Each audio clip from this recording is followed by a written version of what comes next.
We are live. Well, hello and welcome to everybody that will be joining us and has joined us, and sending you all big love, big blessings, peace, honor, and respect. Hope you're having a great start to March, and what a powerful alignment this is. The planets are dancing, they're dancing in a straight line.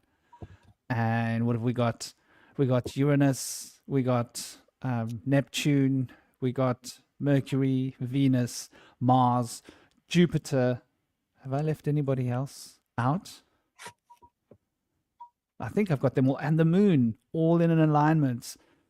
Yesterday was the peak, so that energy is going to be rocking this planet for a while. And they're all running positively. They're not running retro. So we've got some really powerful shifting potential here, powerful manifestational energy in the winds, so to speak.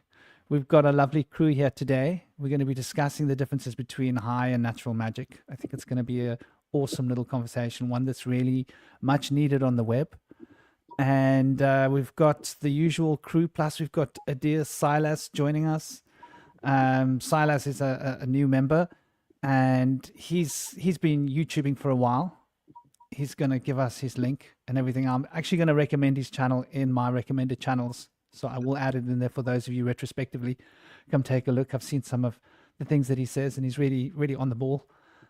He's obviously an occultist and a student of spiritual philosophies, as well as, contemporary goings-ons in the world, what's happening backstage, how the world is moving forwards.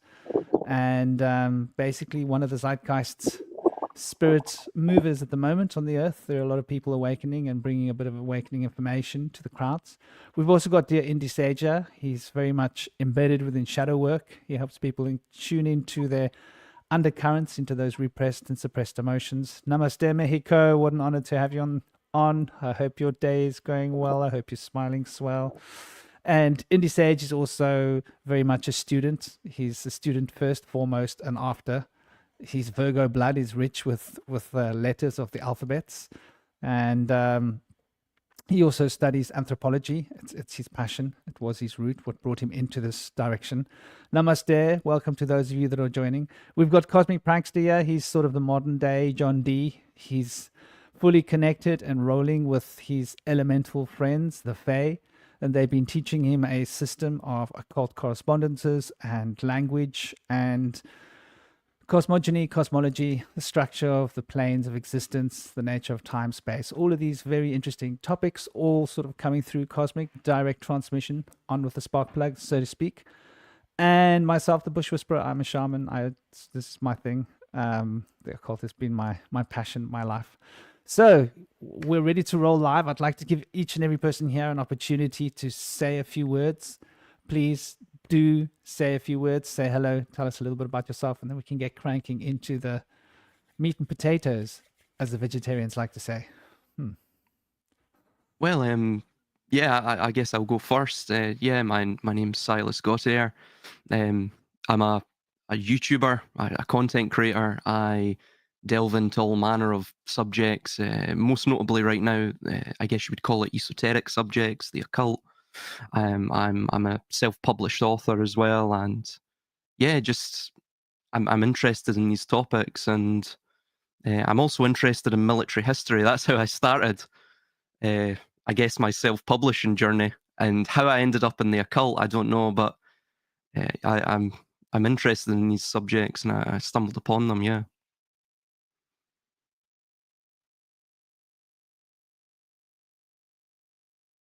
Don't be shy, Jen. Who's up next? Me?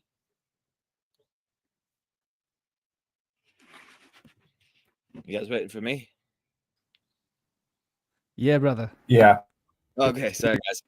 Got a little tied up here. My name's Indy Sage. I'm so glad to be here today. As Franklin mentioned, I've studied the history of languages and the alphabet greatly for decades, and it's been a great passion of mine to understand the origins of language and the species of humankind. And I've also researched ancient mysticism, occultism, and the Oriental mystery schools, of the Greco-Roman period. The list goes on and on. I'm a practitioner of ancient philosophical Taoism, and I'm also a shaman. And so I have a lot of different layers to my life. So people say I'm kind of like an onion. Once they've gotten through a few layers, they thought they've gotten somewhere, and they realize there's a bunch more. So I'm always expanding and going into deeper rabbit holes. And I've looked into a lot of stuff that we're going to be discussing today between high and natural magic. And I'm a practitioner of white magic, and I have somewhat of a gravitation towards gray magic, but I feel that it comes from the embodiment of me seeing myself as somewhat of a dark angel, one who brings my light into the darkness. And so I appeal to being able to bring light to the dark, as opposed to vice versa. And so I try to not limit myself. As much as I've been involved in spiritual practices, I try to bring my spiritual practices to places that are in need of them. Oftentimes, places that could use a little bit of guidance, and if they're open to that, I've been able to show people that I myself have not always been in such a good place, and I've been able to transform myself through self-mastery. So I try to offer that guidance to those around me that I find that could use that guidance as well. And it helps me to remind me of my own transformation and the gratitude that I have for it. So it'd be great to hear some more from Silas here today. It's great to have him with us. First time on the show with him today, I think. And this should be a great show. Let's get it going. Yeah, hey, this is Cosmic Prankster here. Like Shaman mentioned, I am a channeler of the Fae, and they've basically been teaching me this sort of, see, the thing with these Fae is they're kind of not the typical Fae. It's not going to be like your Celtic, like Irish kind of Fae that have their courts and stuff. These are beings that live in a space that's apparently outside of our known space and time, in a kind of this extra dimensional world. And basically, they've been teaching me this epistemology called Zarfexology, where the idea is you understand if you think about the universe as being a sort of mind, the way the Fae kind of like frame it out is like the universe can be sort of measured as these fourth dimensional spheres called Zerfaxes, and these sort of eighth dimensional spheres called Zarfexes. And by understanding these spheres and the different types of Zerfaxes and how they relate to each other, you can start to kind of like build a map of how these extra dimensional spaces actually, present themselves. So, and it's interesting because when it comes to the high and natural magic thing, that the topic for today, there's actually a lot to that I can provide from this model, because it basically kind of demonstrates.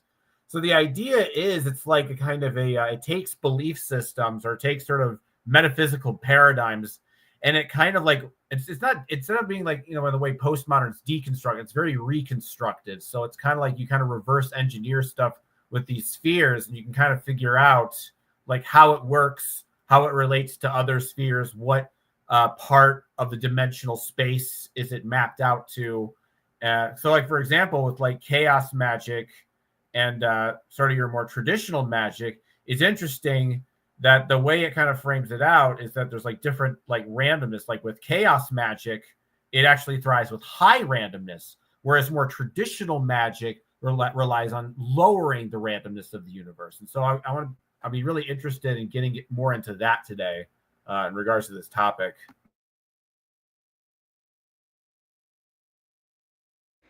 Well, that's lovely. Sorry about the logo, guys. We are the Round Table, not the Truth Sayer Network. But what's the difference? The difference is the different time of day, really. I didn't want to confuse people with Round Table coming in during the week, because we've got Chris in a different time zone. He can really not make the timetable for this space. So I've tried to make an environment, an opportunity within his and mine time zone for us to be able to sit down. And unfortunately, so far, these guys haven't been able to make that time zone. It's 8:30 a.m. for me. It would be 6:30 a.m. for people in the UK. for many people here in the US, it would be like, I don't know, like 1, 2 in the morning, 3 in the morning. Let's start the podcast. So unfortunately, we haven't got enough people to join, but it is what it is. So we are the round table, and I blame StreamYard once again. StreamYard dropped my stream last time. If they do it again, I'm going to drop them faster than a hot potato. I'm looking into OBS Studios. There are going to be better solutions in the future. That much I can say to you. So yeah, before we get cranking into the highly crankable and, I don't know, polarized idea of differences between high and natural magic, I just want to start off with a disclaimer. When I'm speaking about high magic, I'm speaking about theurgy, essentially. That's what it's often called, isn't it? Theurgy. And this is basically to do with what is often termed the divine magic. And it has to do with magic not for the sake of manifestation on the physical plane, but mainly for the alterations of consciousness within the individual in order to attain towards the spiritual realities and come into a state of communication with what in magical circles is often called the HGA, or the Holy Guardian Angel, which is sort of a representation of that divine self. In Vedic schools of cosmology, we would call that the causal self, that fundamental self which transcends the ego and the persona, and where the natural magic is really about manipulating natural law towards manifesting particular shifts of consciousness on the physical plane. And so theurgy is not so much to do with manifestational magics. However, it has to do with the divine connection with the spiritual powers themselves, which would produce an evolution of consciousness that would allow natural abilities like telekinesis, telepathy, all these abilities to just become natural sort of modes of operandi for the adept. So powers are achieved through the divine magic. And it's really not to do with the eighth path. Just to draw a distinction for people that are watching and listening, they might think we're going to be talking about black magic and white magic, although it will come into the conversation because it's very much a part of the entire basis of the fundamental differences between the high magic and the natural magic, being that relating to ethics, I suppose, ethics and morality, which are really the domain of the spiritual planes, effectively, and that connection with the divine. So who wants to kick the ball out into play? I thought it'd be great for us to start with natural magic, work our way up the tree, as it were. Anybody want to kick the ball into play? Yeah, I'd like to start on some natural magic. As a practitioner of shamanism, and ancient Taoism, we know that some of the oldest magic comes from shamanism, and the magic was involved there has a lot to do with spiritual visions and spirit animals giving messages for guidance. And so in those times, there was also the use of, as medicine, there was the use of, especially like even in the antediluvian times, it was said that we used leaves and roots and different parts of the plant for medicine, and we fed on the seeds and nuts and the vegetables. And there was a time where I think during the antediluvian times we did not really feed on meat or dairy or grains, and that came later after the flood, according to the stories. But when there was a time before that where we were living off of that diet, apparently people lived to over 900 years old. And so they say that the food is medicine. And if that's not magical to be able to live for like nearly 1,000 years based on a dietary change, I don't know what is. But there's other aspects of the magic. There's the involvement of being able to alter the weather. It's said that a woman who is on her cycle can stop a storm in its tracks. There was the ability to hear the language of the birds and speak to the birds and being able to understand their messages, have them go out and see things and bring back the words on that. And that was some very old magic from Odin. We spoke on that last week as well, if any of you are here for that. And those are a few aspects of the natural magic I'd like to touch on. And if you guys got anything to add, bring it on. I love that you cranked up a little bit of a like a forte towards last week's discussion? Yeah, secret language of the birds. What a beautiful discussion, and I think it's so on point when it comes to all forms of fundamental magic, be it the higher magic or the fundamental practices of natural magic. Um, Beautifully put, brother. And I think, like, there's an interesting point there that you bring in, the distinctions between sort of like the shamanic, which I call evocational magic, as opposed to invocational magic. We're really accustomed to invocational magic because it's far easier. No, sorry, it's simpler. Yeah. It's simpler in its complexity of arrangement. In other words, no, sorry, it's easier, and evocation is simpler but harder. That's probably the better way of putting it, because evocation has a lot less to do with the specifics of what you're doing and all the little details you've got to remember and all the different little aspects of the programming you want to put into place. It's more really about deprogramming yourself and throwing yourself out into the wind and seeing how the wind picks you up and brings you back, which is very shamanic. And I think as well, natural magic is a very interesting point. Much of our natural magic that we hear about, when we're speaking about the Illuminati, we're speaking about the programming, the unconscious programming, like you said yourself, Silas, what brought you into this was military. And a lot of the military is like the kind of mind control towards creating super soldiers and the kind of programming they get in the military, which is, if you look at it, it's forms of initiation, essentially, forms of discipline training in order to alter the consciousness of the group and allow them to be programmed in the same way that Hollywood programs us. So there's a lot of invocation happening to us on a daily pattern. Just like I was having a conversation with a friend of mine a little while ago, and she was telling me about how most women get accosted by men and harassed, be it sexually, be it mentally, be it emotionally, be it spiritually. Namaste, Bernadine. Lovely to have you. I hope you're well. Big Gaz. Hope you're rolling well. So yeah, and I was saying to her, I think it's largely to do with all those women sitting on bonnets with hose pipes, wearing bikinis or less, selling cars, and the mammalian brain of a man cannot overcome these constant barrage of unconscious images, causing him to want to objectify the feminine form and put something inside of her pocket, so to speak. And so, namaste, Rob. How are you, brother? Shower floor. Wow, nice. Yeah, Rob's a mason. He's a mason. Watch out, guys. We've got a mason in the house. Not necessarily a Freemason, but I think he's free. I think he's a mason and he's free. No, he's a wood dude. Is he a wood dude or a mason dude? He's a mason dude. Anyway, welcome, Rob. Yeah, so I think like this is really a great opportunity for us to look at the kind of natural magic that we're living with on the day to day, and just how much of it is really being like pushed into our face. How many spells are being cast on us? It's something that we often do come back to and we often end up discussing. And I think it's really important to understand how this natural magic is being employed. However, how it can be overridden with the high magics. What do you guys think? Yeah, absolutely. This is it really orbits and circles around this idea of culture creation, and human beings, like the entirety of the world, is fluid. It's something that's plastic, if you will. It can be changed and molded. And culture as well is almost vertical in a sense. You get pulled into the toroid of it.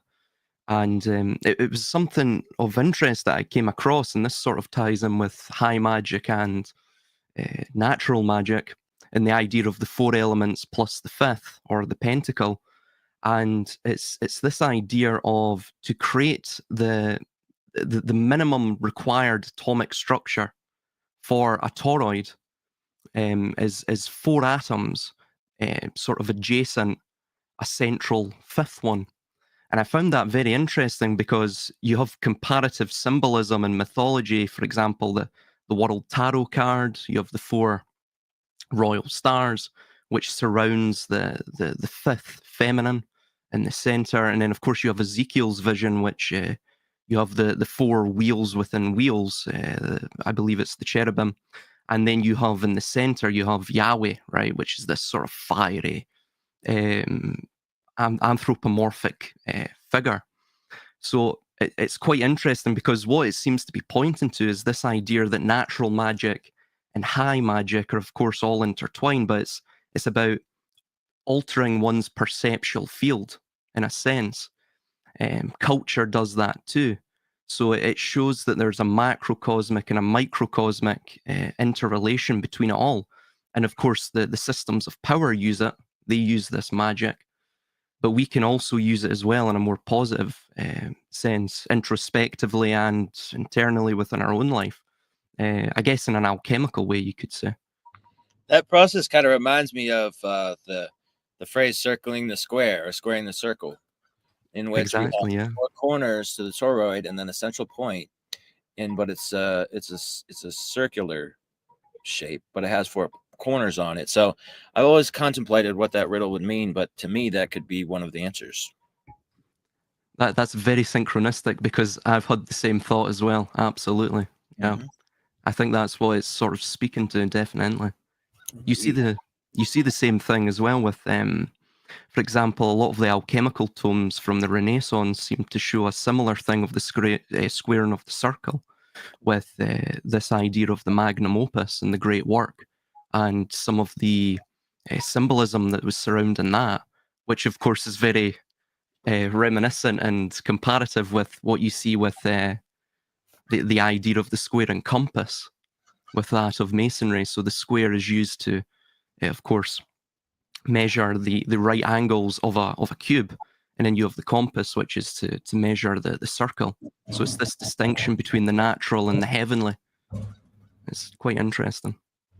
Indeed.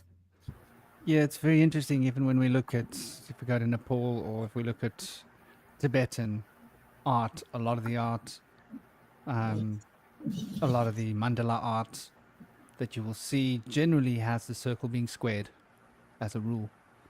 And they have this beautiful motif in the way that they link the circle and the square to become a singular thing, so that it almost looks like a circle with blades. Very interesting, which makes you think about that discus that Vishnu throws. You know, it's a weapon, and a chakra. So I think there's a lot to be looked at when we think about the circle and the square, because we're looking at the number 4. And the number 4 was always so fundamental to the ancient Egyptians and to the land of Kem and to those that were the builders. And so this 4th principle seemed to be quite an interesting concept when we look at the way of 4 from a Vedic perspective. We're looking at Brahma, Parabrahm, and the way Brahma sits with his faces facing in 4 directions, representing knowledge. And so 4, you could say, is representing the square stability of knowledge, which is functional. And that functionality of knowledge, and I don't mean belief and ideas that we believe, we know. Knowledge is when my hands can build a house, as Rob would say, right? Knowledge is when your hands have the ability to shape the shower, not the belief that you think you can.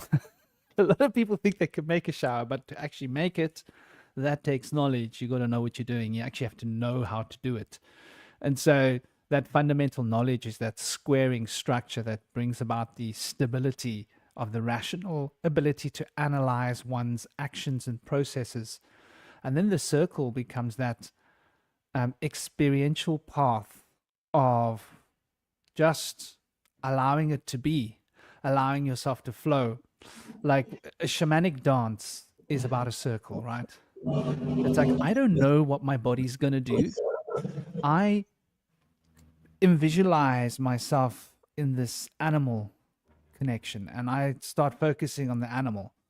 And then the animal wants to flap wings, and my arms become wings, and I start moving. And I didn't plan to do that. It wasn't orchestrated like a kata of karate or something, where there's a set series of motions, or like a sambar where you know exactly what motion comes next.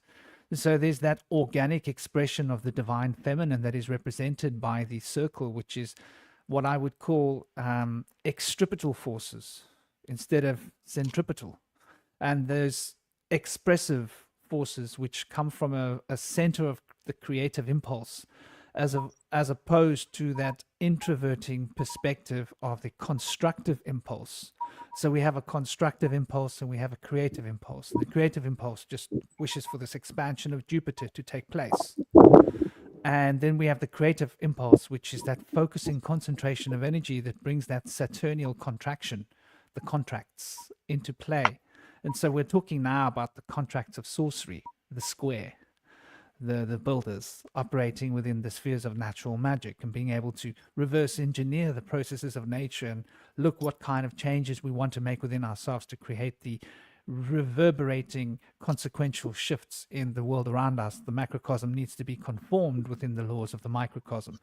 And then we have the theurgy, which is looking at the outside and symbolically considering the outside as if it were the inside and shifting things in the outside ritualistically in order to shift the inner paradigm, which is a very interesting concept. The one is programming in, the one is programming out. And the programming out, we could think of it as in the Vedic schools, they call it tantra, which is that expressive nature of just allowing what's inside to come out. And then we have the yogic nature, which is the constructive series of patterns and direct series of rules that we follow and actions that we take in order to program inwards. And so we see how this evocational, tantric, natural expression of the divine feminine, shamanic potential, is the circle, and how that square is that constructive, internalizing, focusing Saturnial element, which is providing the wheels of the law to find steps upon which to walk towards attaining to the balance between the microcosm and the macrocosm, in order to either work one way or the other way, from the outside to the inside to change the spiritual domain, or from the inside to the outside to change the physical domain. And I think that sort of gives us a little bit of an idea of the fundamental differences, because when what happens if you Google, okay, what if you Google, I actually should do this. I should have done this before. What's the difference between high magic and natural magic? I wonder what Google, they come up with funny stuff. This will be some two-dimensional answer. Typically refers to structured with detailed rituals and often involving deities or spiritual entities. Well, I'm sorry, natural magic can also involve all of that. While natural magic focuses on harnessing the energies directly from the natural world, like plants, weather, and elements, with more spontaneous and less structured approach. More spontaneous and less structured approach. You see that I don't actually agree with what they're saying here fundamentally. What do you guys think of that as a description? Don't you think it's a little bit misleading? I'd love to get your guys' opinions. You know, I've been thinking a lot lately about feral children, or, these kids who are basically raised by wolves, and just thinking like how not far away we are from being basically like, animals, essentially. It's been just kind of interesting to think about like how much of our consciousness is just kind of like created by language and words, that this human consciousness and this human experience is really just a product of language. That's really what distinguishes us from, and the animals and so forth.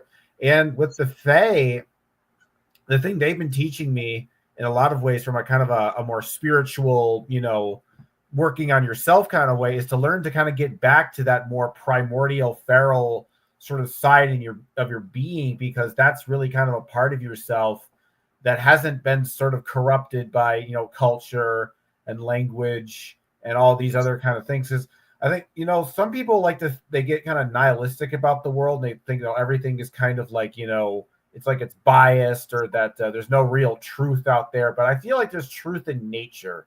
And when it comes to understanding who we are, I think it's important to look at that more natural side of yourself, that more animal side of yourself. Whereas I feel like in Western culture, we're taught to kind of like either other that side of ourselves or demonize that part of ourselves, and feel like we have to transcend that and get beyond that. I feel like that's kind of like understanding that animal side of yourself is like understanding a very important piece of the puzzle in regards to the nature of who you are and what your being is. Maybe some people consider that the shadow. I don't know. I consider that the shadow. The shadow might be something darker than that. It might be the darker underbelly beneath that sort of primordial side. But I think that, you know, it's something in terms of understanding ourselves. I think we have to kind of realize and recognize that we have that animal side.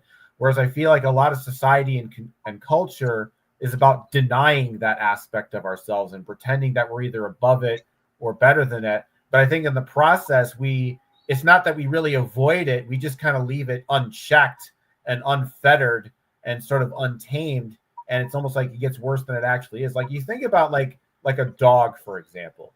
If you feed that dog well, you give it enough treats and you give it enough food, you give it enough love, that's going to be a nice dog that's going to, you know, let you pet it. It's going to be friendly. But if you starve that dog and you ignore it, that dog is going to get mean. That dog is going to let its fangs out and it's going to bite you. And I think that's kind of how we treat ourselves in a way. It's like when we demonize that more natural side of ourselves, it becomes more like a beast. It becomes more like this awful monster that wants to basically, you know, eat someone else's head. Whereas I think learning to kind of respect it and not shame and demonizing it, I think in a lot of ways we can kind of better tame that inner beast. So I don't know. I just think that the feral children thing, it's like it kind of really provides an interesting kind of like alternate perspective in regards to human consciousness and just how much of it is basically culturally created and how without that, just that's something that almost a total non-physical element, you'd basically just more or less be another like caveman or an ape. I don't know. It's just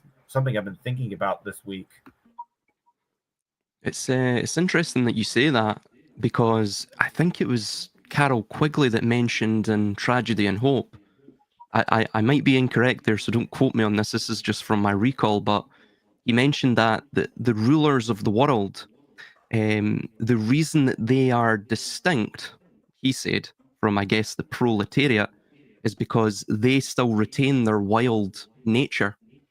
And I've always thought about that, like, what did he mean by that? And yeah, I think you're totally correct. They're more in tune with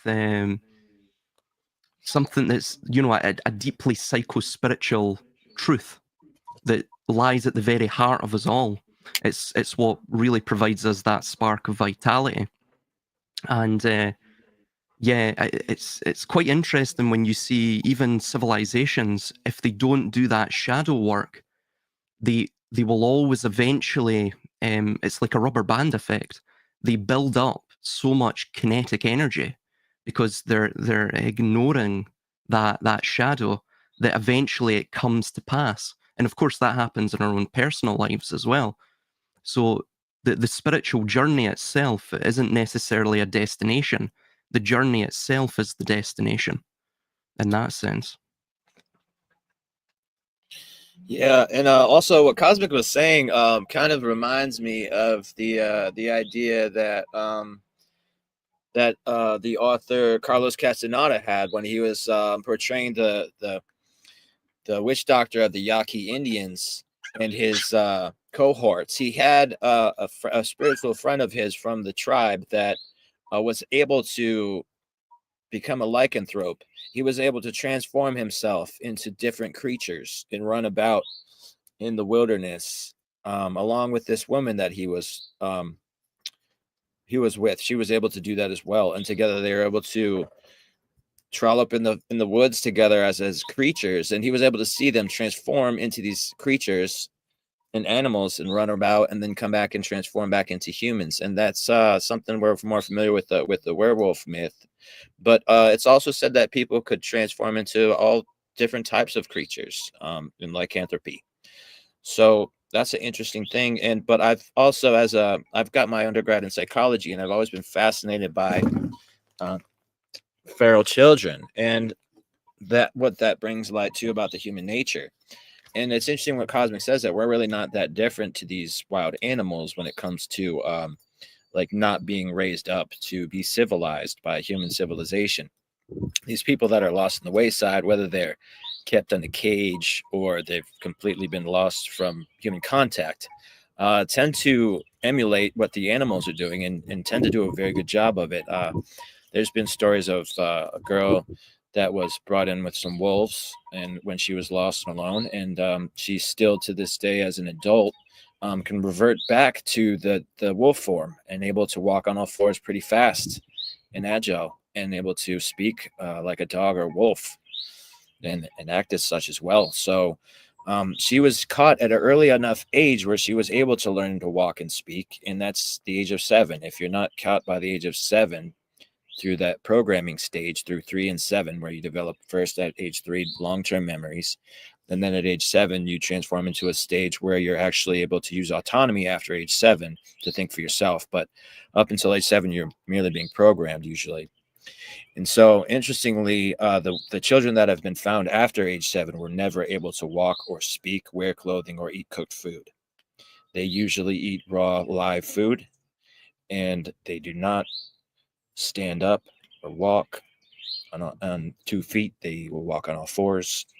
They hunt live prey, and they will not wear clothing. They'll rip it off themselves if they have to. So it's very interesting how people can end up like that. But what does that say about us? I think we have to wonder, where does this culture of human civilization come? It's not an instinctual thing. It's something that's been taught to us. And from the mythology of the ancient civilizations, it said that we learned human civilizations from the gods as they created us as a hybrid slave race. And so it may very well be that the gods were from another place, or that they were a breakaway civilization of hominids.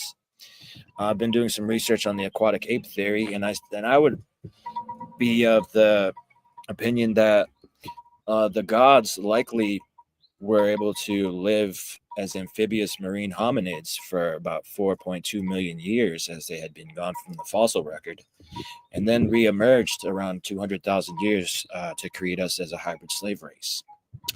And so instinctually, we had a mismatch of instincts from terrestrial and aquatic. And so we were kind of lost as far as being able to use our instincts to thrive in nature when we were exiled and given language confusion. So there's many stories of Enki in his many forms going around and civilizing the lost, exiled tribes of people. And we were split into 72 different tribes, according to the stories.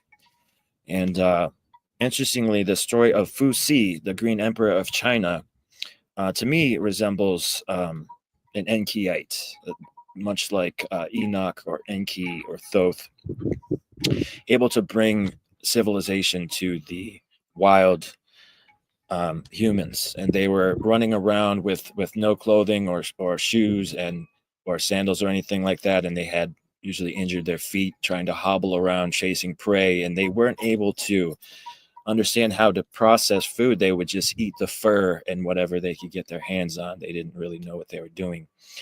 And then when Fu Si was able to civilize them, it's actually his wife Nu that made those lost wild humans her own. Those were like her children. And so they created the Chinese civilization by civilizing them and giving them architecture and teaching them agriculture and how to make fishing nets and things of the sort.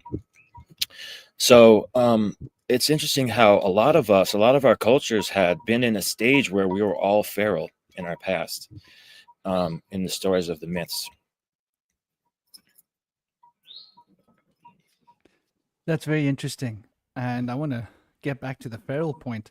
I love what you're saying about the aquatic theory. It's funny, I was having a conversation with my girlfriend. Shout out, Mexico.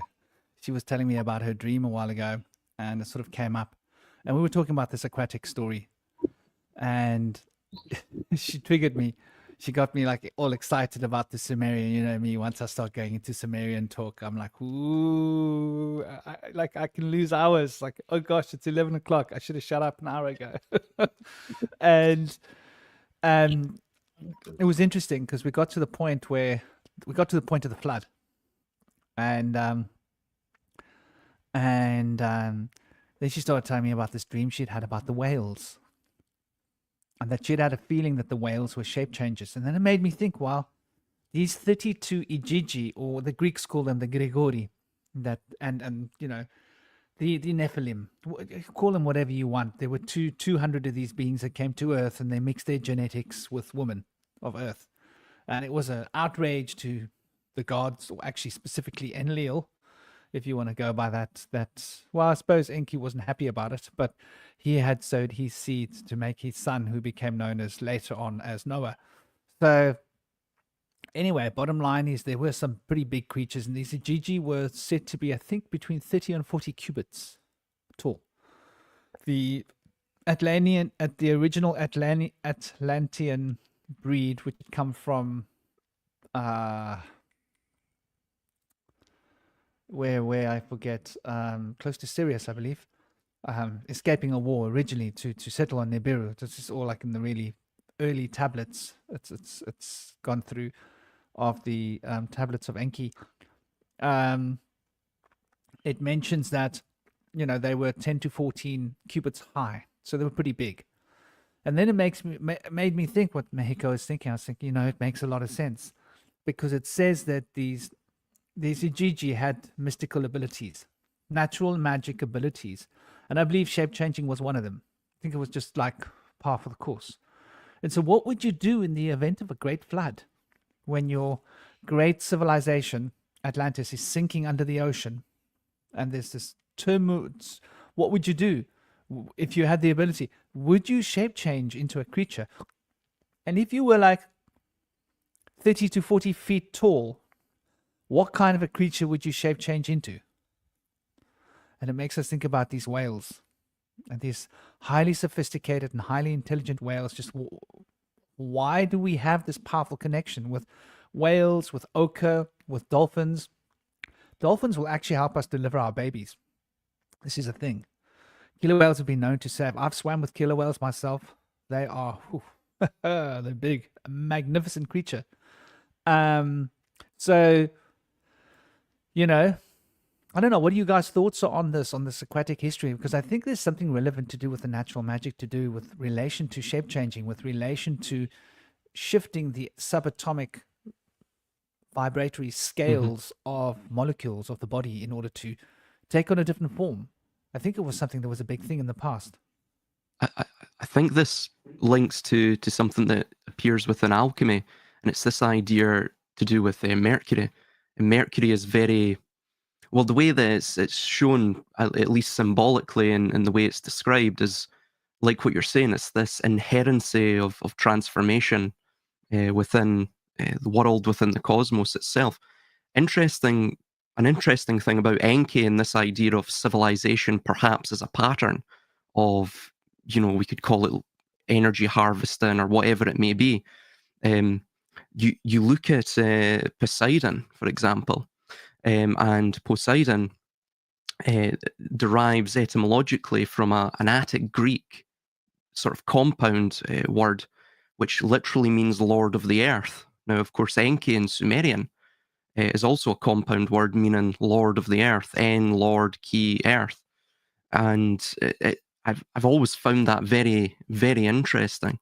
And again, it's Poseidon was I guess you could call him the central figure within the precursor civilization of Atlantis. He had a temple right at the center of Atlantis, you know, in between all of these various concentric circles, which probably was a grand metaphor for something.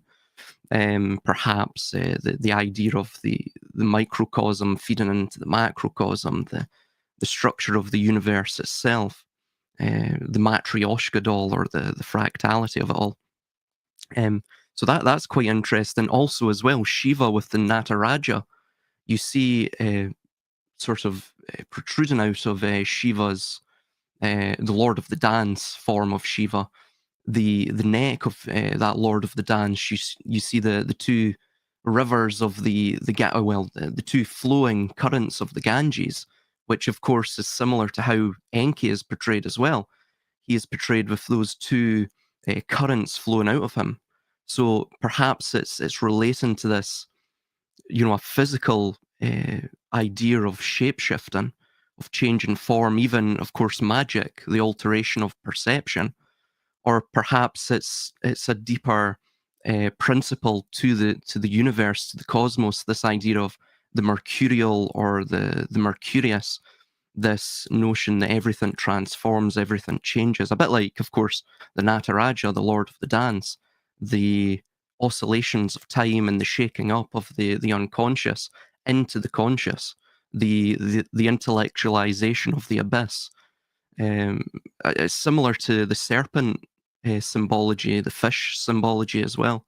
The fish is typically associated with the idea of Mercury. You can see that on the alchemical hand as well, or the hand of the alchemist. So all of these symbols really point to that same idea of transformation and such. That's very interesting. And also the frog also relates to Mercurius. And the frog is a very interesting creature because it lives in the water, but it also can interact in the air. But it's essentially a watery creature. It needs the water, can only be out of the water for a certain period of time. And I think like you're completely on the money there with Enki, Ia Anki, obviously being, you know, the Lord of the Earth and very much the Lord of the Waters. I think it's another one of his names in the Sumerian cuneiforms. Probably in the Akkadian cuneiform as well. I think Lord of the Waters has often been a name that's followed him around. And the idea that so in the original story of the Garden of Eden, after Enki and his wife, they go down and they get the serum taken out of their rib to be fixed up and they donate serums from their ribs, and the serum is then adjusted and it is put into Adamus from Enki and Tiamat from his wife. Is it his wife or his sister? It's his wife. I think his wife was his sister. Check me on that. It was a popular thing in those days. If you wanted your wife to rock, she had to be your sister. Otherwise, the legitimacy of your kids would be in question. That was a whole weird political structure from their planet. But anyway, without detracting, they then put this in, and now Enlil had given them permission to do this, but had been very clear that they had to hold back some of the good godly juice, right, with that serum. In other words, make sure that you don't give them the DNA towards godly consciousness and enlightenment need to be withheld, and we wanted them to be rich in the DNA of worship. And so Enki had been like, yeah, we'll make sure that we trigger the worship gene in these people, but he also allowed one of the genes in there behind Enlil's back to bring about self-awareness, because he felt there was a right towards self-awareness, because he considered these creatures to be like our offspring because they've got our DNA in them. And him and Enlil were like at odds with this. So when Enlil got back to the garden and Adamus and Tiamat were afraid to see him, he went looking for them. And when he found them, he noticed they had dressed themselves up in the manner of the other beings from you know, who we would call the ancient pre-Sumerians. And he was like, what's going on? What's different about you? And he noticed that they were different. And he spoke to them. He said, who had spoken to you? And they said to him, your brother had basically given us this medicine, and now we know that we are as gods. And he's furious, and he kicks them out of the garden. Right, so now we'll step forward into the biblical story. They have the same story in the Bible, only this time it's the serpent. So we can now say, well, that's interesting that they've changed him for serpent, because this means that Enki and serpent are interchangeable. And then we look at Shiva, and Shiva wears the naga, the cobra, around his throat as an adornment, symbolic of the Kundalini. So there's so many different symbolic stories that point towards us. Even when we look at the you know, what do we call it? The asp in ancient Egypt that represents the Wadjet. The Wadjet, yes, I believe. The Wadjet. The same stories we see there with the Wadjet and the pharaoh as it's residing a relation of the son of Ra, of the sun, and also of his son Osiris. And so this power of the sun, what does the sun do? It moves water, right? The sun is what controls the water. It gives the water some kind of an ability. The water moves up into the air, the water cycles. If it weren't for the sun, you wouldn't have a water cycle. If you didn't have a water cycle, you wouldn't have this dire. I'm betting that the diamagnetism and these properties of water that's just so unusual that we notice that it can be so powerfully and profoundly programmed by consciousness and thought has got a lot to do with its relation to light and the sun, and the way in which it reacts so readily to the potency of the sun.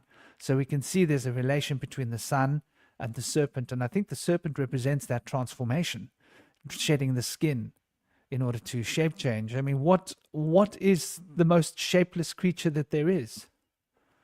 The serpent doesn't really have bones, does it? It's just got cartilage. Is that correct? I know sharks have cartilage, but snakes do have bones, I believe. Yeah, I've because seen- the reptiles, they should have bones. But Yeah, how they- much bones do they have, and what percentage of them is cartilage? I mean, they're completely. If you handle a snake, man. Like, Well, I think it they're might all be over just the a shop, different like- bone density. You know, maybe their bones are more flexible and bendy than our more kind of rigid bones. Like I think, like because even with like the birds yesterday, you know, or last week, we're talking about birds, how that they have more hollow bones and that their bones are lighter, which allows them to fly. So obviously they have bones, but probably a very different kind of bones than the ones we have. Yeah, they have cartilage in their joints because you can kind of like pinch a snake or flex a snake. They're very bendy skeleton, and they can kind of Yeah, pinch exactly. through small pieces. Yeah, Like if you catch one that can bite, you can hold it pretty tight without hurting it. At first, when I first picked them up, I didn't know how tight I could hold them, and they kept slipping out of my hands. And then I learned, no, you can literally pinch your fingers into a certain place and get hold of them, and then they will literally coil themselves up all around your arm and squeeze your arm as much as they can, trying to cut off the circulation to your hand so they can get free. They're very intelligent as well, the old snakes. We Oh, yeah. don't realize how. the wise snake. Yeah, man. So I think there's this powerful connection with Enki and the serpent. And so all of these serpent cults, I think they're going there. That's an ood back. And I suppose the serpent and the fish are very close, are they not? They seem to be. Indeed. And also the serpent's associated with the underworld because like Enki is an underworld god also associated with the serpent.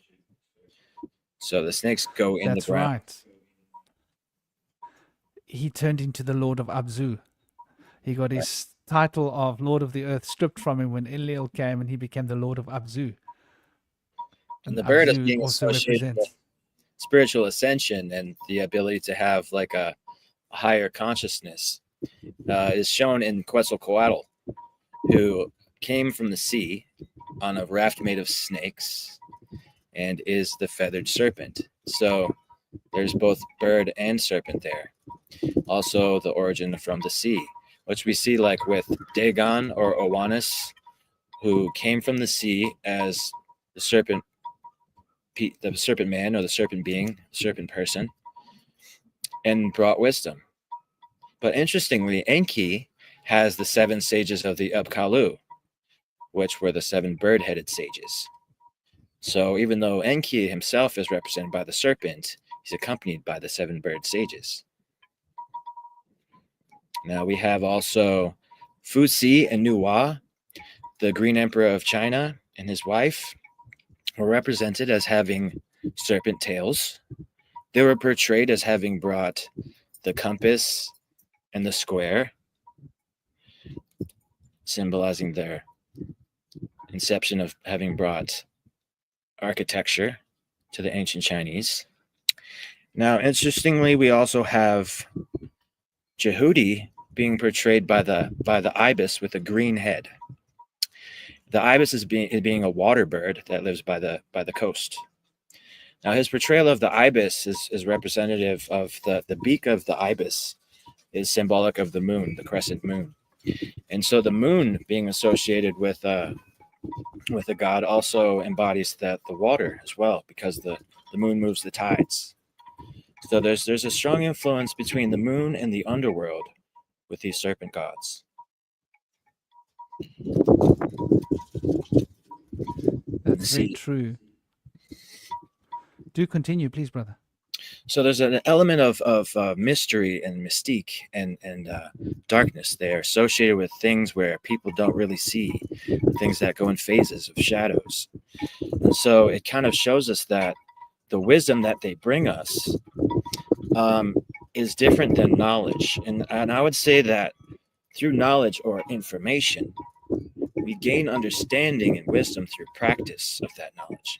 Now, as we gain knowledge, it adds up. But as we gain wisdom, it kind of breaks down our preconceptions. And we start to realize that there are exceptions to our principles. And through that wisdom and through learning from experience, we gain efficacy. But as a lot of people know, if you just have book smarts and you don't have practice, then you don't really have good understanding of your knowledge. You carry knowledge, but you'll gain better understanding of that knowledge when you put it into practice and see what are the exceptions. And when you gain wisdom, you start to realize that you have more questions than answers, which can be good. You have a quest now. You have a quest to explore those mysteries. And the quest is not about coming to the end of that quest. It's like the journey is the destination, as was mentioned earlier by Silas. So as we enjoy going through these journeys to find greater understanding in the mysteries, we come to great questions that can be contemplated for lifetimes. And through that contemplation and pondering, we're starting to open up to being able to receive the answers to those mysteries. And when something pops up, we'll be noticing it because we have that yearning within us on that quest to find more understanding and more wisdom through the knowledge that's presented to us.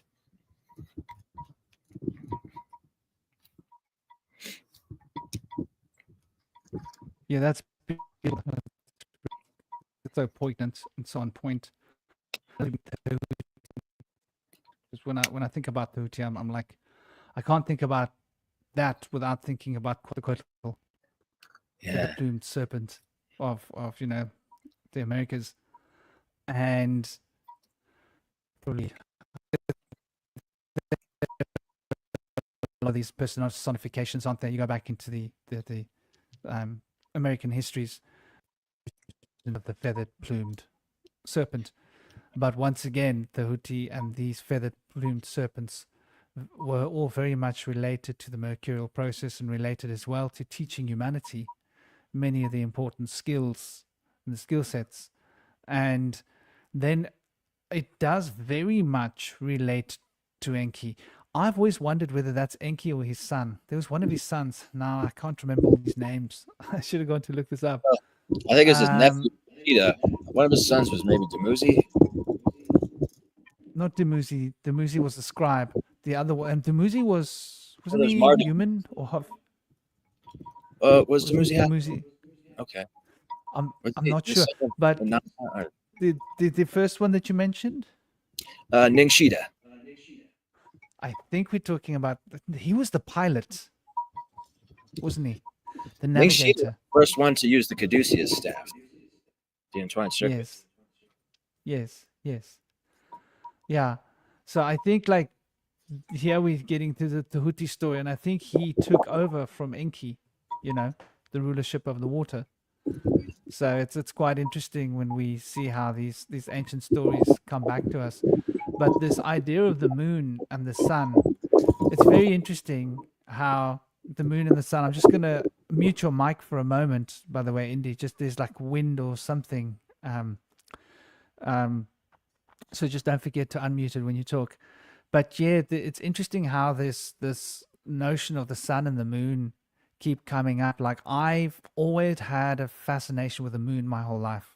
And I was never really had that much time for the sun. Don't get me wrong. I loved a good sunrise and a good sunset. But I was always a moon person, always watching the moons. I was more interested in charging my crystals in the moon. I'm talking like for decades, since like the 90s. And since the early 90s, the moon's always been my thing.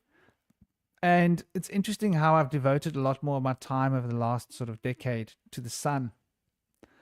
And to notice how the sun and the moon are sort of interactive and related, where the moon represents all of that internalizing, that going in. So I think when we speak about high magic, we're speaking about the moon, essentially, because it's all about sublimation. It's all about sublimative, entering into a deeper place to understand the unconscious forces that are moving me, that are constructing my patterns and my habitual cycles of who I think I am, in order to give me some kind of an insight or some knowledge of the omens that are moving towards me through life, that I can learn about myself. The moon is very much about revelation. Even though we speak about the moon in terms of magic, when I think about the sun, I think about Re. I think about that manifestational etheric path, the path of the ether, of the etheric field, which is essentially the electrons, as the electrons are sort of pulsing and shooting at our, physical form, and maintaining the structure of the physical form, so that the lunar presence can sort of be that cohesive, invisible current that keeps these particles that are resonating and vibrating with electrical potential together, so that they can have the flow of energy that moves through all of these particles like a serpent, to keep this the integrity of the structure, and have the energy for the potential of movement and shift and change. And so that serpent aspect that we see over the head of the pharaoh and of Re, I believe that is a secret ode to the moon, to the lunar potential, where as the sun, I'm representing the structure of the universe, but then I need that sacred secret energy that hides, permeating things, which is the lunar presence. And then when you look at the lunar symbols, what do you have? You have Atlas in the old times holding the sphere above his head. And so he represents the strength that holds the electron, right? That's an electron above his head that he's holding. It's the sun. So he's holding the sun in place. So the moon holds the sun in place. And the sun carries that secret potential of the lunar over its head. And so we always think of the moon and sun as being separate. And I think these two relate to the topic in terms of the high magic and the natural magic. The natural magic is very much to do with the natural kingdom, the electrical possibilities that we're experiencing, which make the manifestational field of matter, and often do relate to alchemy, physical, to herbs. A natural magician would look at the sun and the moon and the planets and say, oh, there's 7 planets in alignment. Now is a good time to do a kind of a magical ritual that's going to create a change. It's going to relate to the requirements of Mars, Jupiter, Saturn. Wow.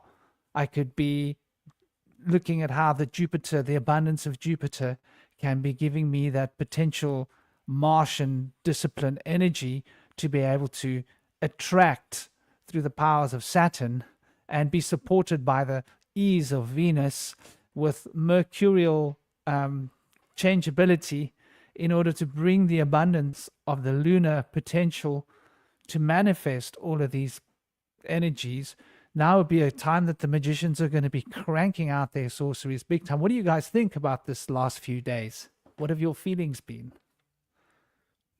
I one point to mention on the moon, I think both of you have brought up some really superb points, and even the feathered serpent, it's almost very Capricornian in a way, because you have that sort of dualism of the sea goat, which is the fish. He can reside in water, resides within the sort of mercury of the world, but he's not necessarily of that world, as Christ would say. And the goat can scale any cliff. He can scale the heights of heaven. That idea too. So it's that idea that you reside within the world, but you are aware of it, that you're beyond the world. You're not necessarily of it. Of course, the Capricorn is directly linked with Cancer, because it's on that same axis. Cancer is the moon, Capricorn, Saturn. Saturn in the classical astronomy is the last planet, the seventh planet, almost the ferryman out of this place. You see that on the Bhavra chakra as well. To the top right, you see the Buddha, the enlightened Buddha, who is pointing to the moon. I believe it's a full moon, if I recall correctly. So even the moon as well, like what you were saying, it mirrors this great mother, if you will, this magna mater, this sort of primordial maternal force. In the Gnostic sense, it would be Sophia.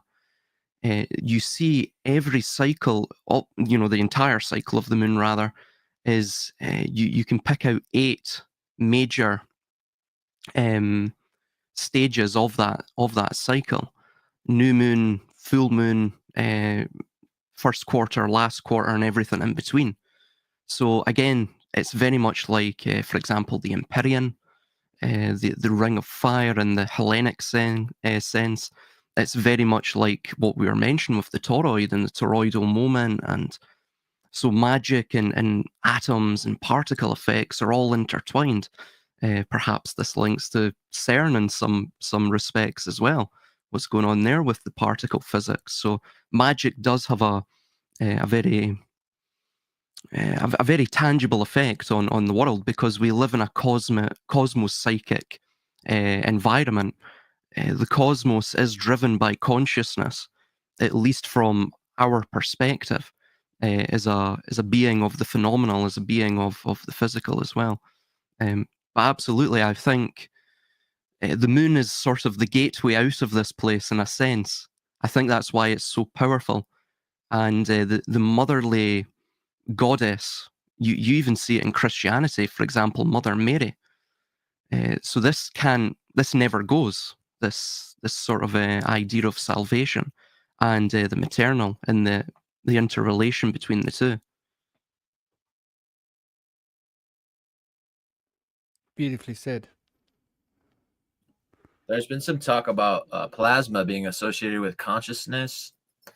And I found that somewhat perplexing, because to me, plasma is extremely hot, like lava and star material.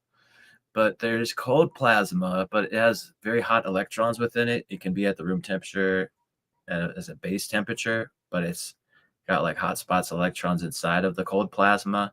But to me, my interpretation of this associated with plasma and consciousness brings to mind my journey of going to the sun in the out-of-body experience. And when my spirit reached the center of the sun, the plasma of the sun was like a portal that was like a singularity point, which could bring me to any other star.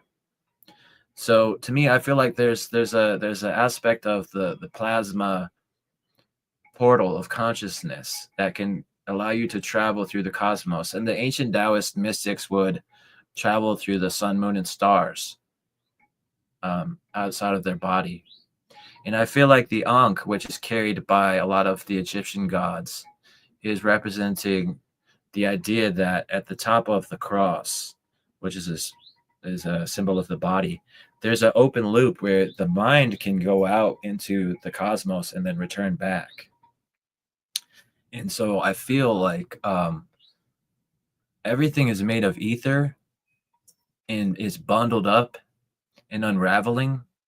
And so the Hermetic principles that everything is vibrating and that everything is made of mind really rings true to me when I bring the idea of the plasmatic portals into this idea, because I feel like plasma is very magical in the sense that it is in a liquid form somewhat, but at the same time it's in a state where there's something really mystical happening there, where things are in a flow, but it's at such great intensity of heat and energy, which fortunately the spirit is not bombarded by with an out-of-body experience. But we could think that, like, of course, if the body got anywhere near this plasma, it'd be very damaging to the body. But luckily, our spirits can travel and our minds can travel outside of the body. Some of us have had that experience. And I feel like this plasmatic portal is probably gaining us ability to travel through quantum entanglement. I feel like these stars may have had come from a birthplace of a nursery of the destruction of a star that led to breaking down into many different stars, but they had a similar origin. And so together they've been quantumly entangled. And when things happen on one star, instantly things change on the other star and can provide a gateway between the two stars. And recently I've heard that Deneb and Cygnus, as I've known that those are a place where the soul tends to go to be able to attain the realm of the afterlife, according to the stories of the myths. It's said that Cygnus and Deneb are the end of the birth canal of Nut, from which the sun emerged. And I believe that Sirius and the sun may have both emerged from Cygnus and Deneb.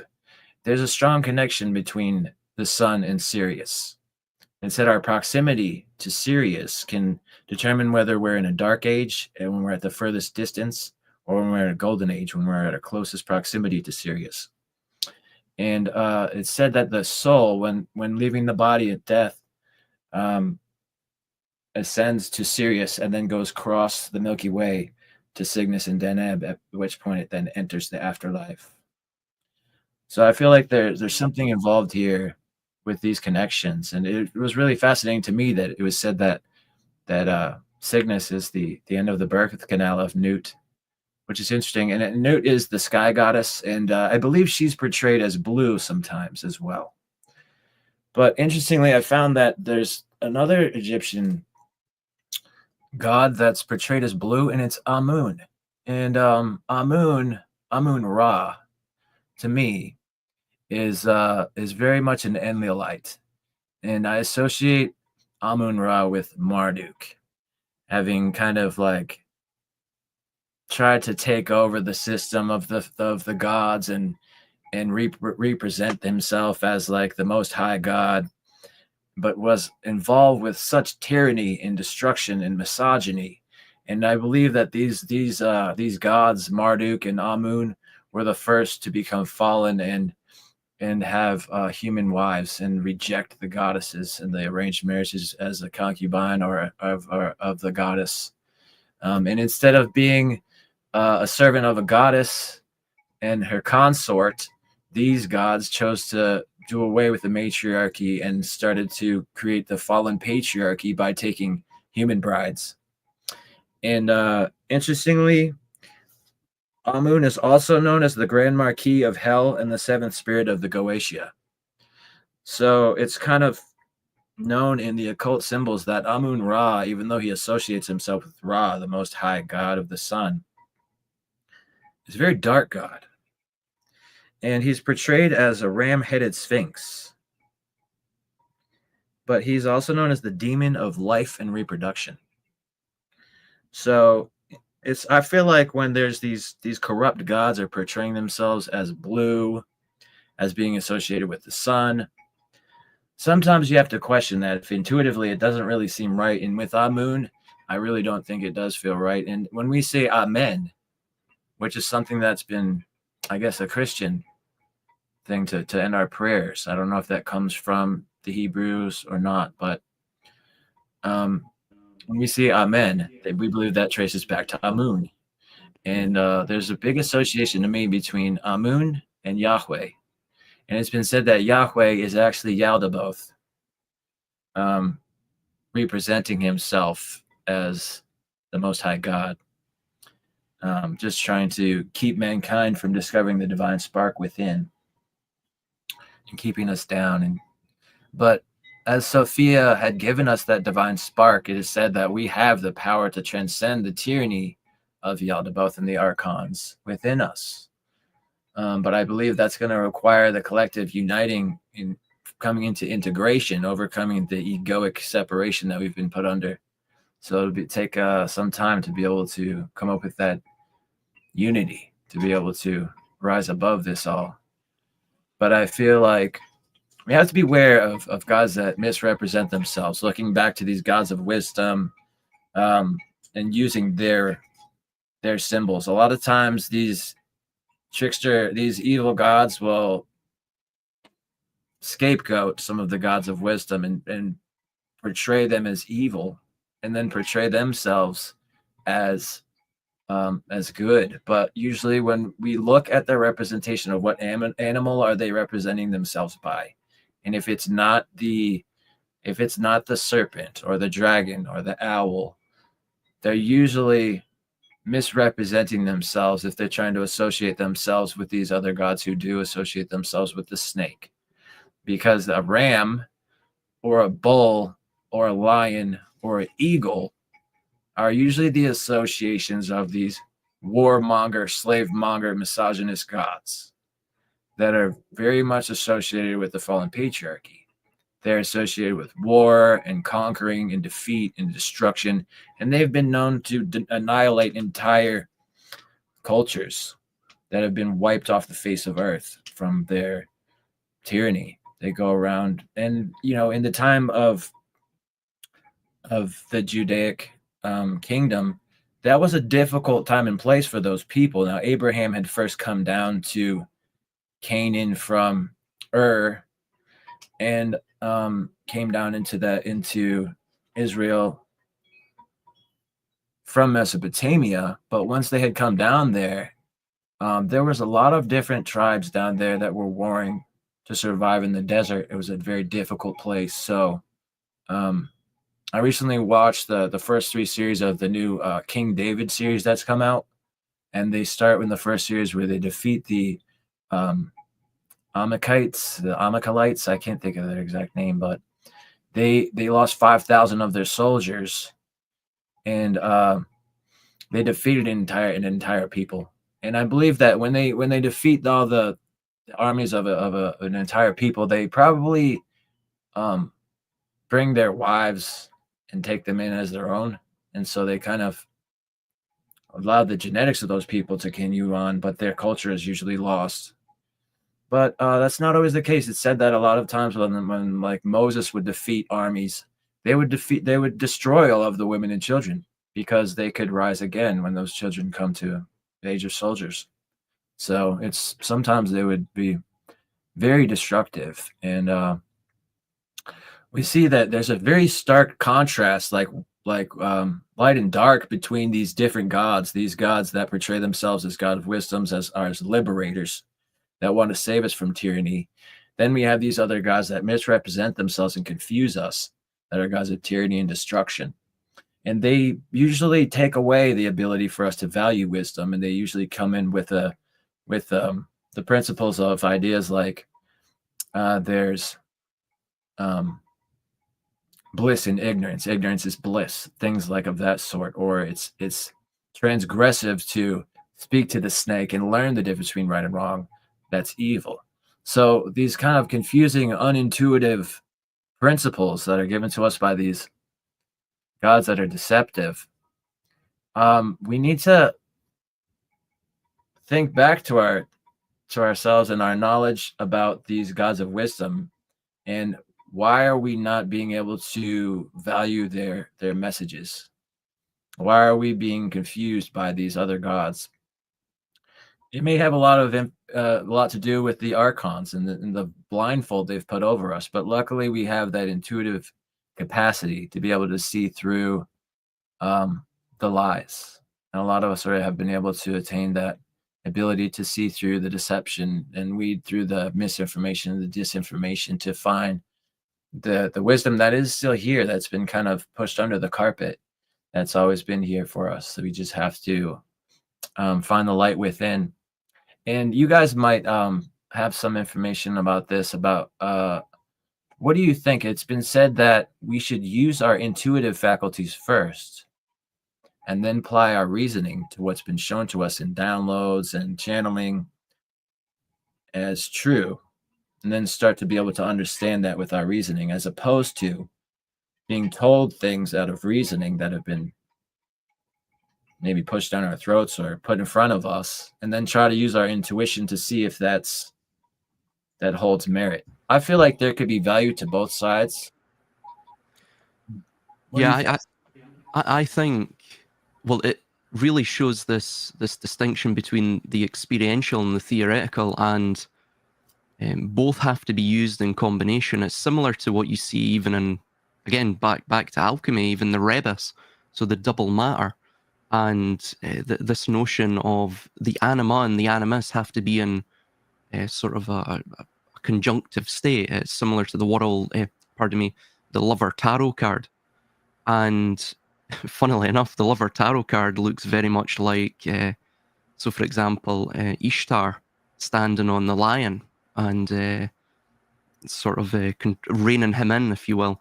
Or you even can go back to Kali and Shiva. I believe she's also called Mahakala. She stands on Shiva, so it's the feminine principle has to be understood and really brought into an equilibrium within the psyche of man. Again, this could link to the idea of the conscious and the unconscious combining into one. Even understanding that perhaps what we exist within is perhaps the unconscious of God, is perhaps the ultimate reality, a grand dream, and we are mere fragments of this divine spark. So understanding that, understanding the order of the world and the order of our intellect and our sort of psycho-spiritual domain, our spirit as well. I think, yeah, absolutely, it holds water to bring all of that into balance. For taking the middle path, the sort of path of temperance between the two extremes. You can use the same thing as well within, well, for example, even politics. Instead of being on the left or the right or whatever dialectic it may be, you take that middle point, which is far more grounded, it's empathetic, and it's more mentally and spiritually tempering. Yeah. I think that when it comes to discerning truth, I think that the intellect and the intuition have to work together in order to fully gain a sort of aspiration of truth. So the way I've been kind of thinking about it lately, it's like the intuition can feel, but it can't see, and the intellect can see, but it can't feel. So it's almost like if you think of like there's like a deaf person and a blind person working together to kind of guide each other sort of through life and through the universe. Because I think I can, because if you only use one of these vectors, whether it be just use the intuition or you just use the intellect, I think you're very much a target of deception and deceit. Because if you only use your intuition, you can get very easily stirred up emotionally. People can manipulate your emotions. They can manipulate you how you feel. They can make you angry. They can make you afraid, or they can make you overly happy. And you don't have the intellect to kind of keep that in check, so to keep that in space. Likewise, with the intellect, you can create a system that seems very logical, that seems very rational, but without that emotional component, you might not realize, like, oh my God, but what this is implying is unhuman, it's horrific, it's like it hurts people, it dehumanizes people, even though on the intellectual level, there's nothing that seems very wrong with it. So I think in order to figure things out in life, these two forces, these two aspects have to work. It's not just that, is it like, they need to be, it's best that they're balanced. It's like that to me seems like the only,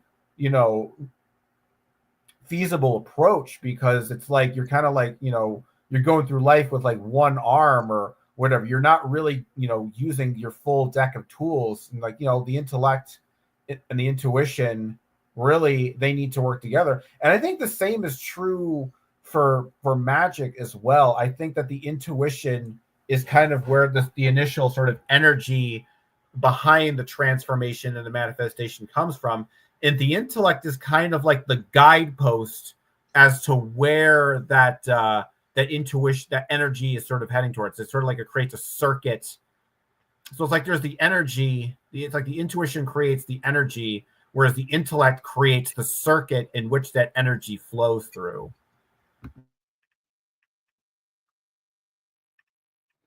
Yeah, I think it's really interesting. It's like intuition. Personally, when I think of intuition, I think of two different forms of intuition. Come here, Peanut. So I see intuition as being empathic intuition and logical intuition. Now, a lot of people only see one side of intuition, but to me, like, intuition could have two different aspects. I think of tuition that comes from within. So a creative spark where you logically work something out within your own mind that you're learning from the process of working something out, that is intuition, but it's a rational intuition. And then the intuitive, which comes as a reflection of the emotional impulses, is what I would call a empathic intuition. And I think they both are equally. I'll give you an example. The logical intuition, the logical perspective would be like you're listening to what people saying, and you're thinking that doesn't add up. The empathic intuition is, well, I don't like this person's vibe. Not interested in anything they have to say. Screw them. I'm going to bypass them. So that's like the empathic intuition, where you just actually, I don't feel this person. I don't actually want to engage with them.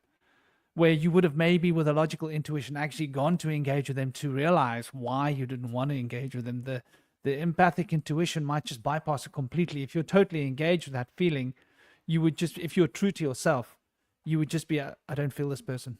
I don't. And I've been like that. I mean, I've been like, I've been like that guy just says, look, mate, I don't think you and I like.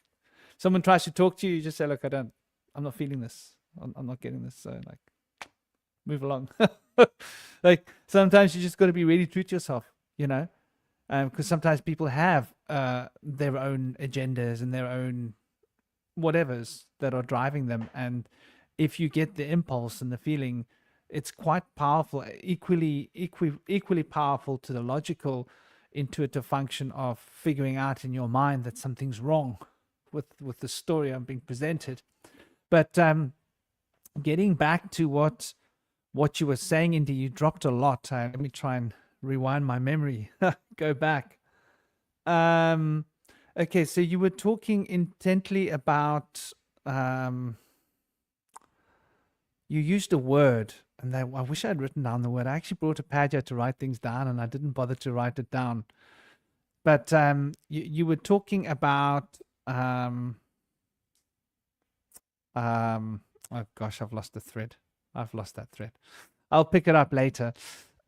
What I think also is relevant, getting back to the intuition story, is also that we've become so ingrained in not using intuition. So I consider, like, you do look at the Ida and the Pingala, right? This is the other part. And if you can remember what word it was that you said that was so cool, I don't know, maybe we're on the same frequency, Indy, but you said a word that triggered me, and I was like, I definitely want to get back there, but it was a while ago. So the Ida and the Pingala operate on different levels. So the Ida in Vedic cosmology is that left current up the 33 nodes of the spine.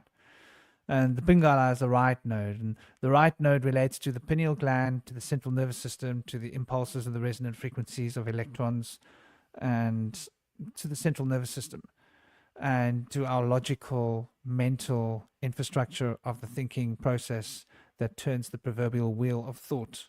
Then we've got the Ida, which is related to the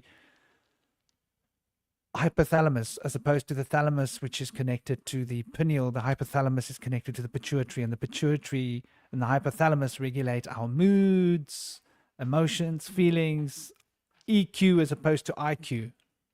And we've not given much value to EQ in our modern society, you know, emotional intelligence. We've just been about rational intelligence, instead of realizing that intuitive intelligence is equally powerful, the feminine current. And this, I think, is really fundamental to these two sort of branches of magic, from my perspective.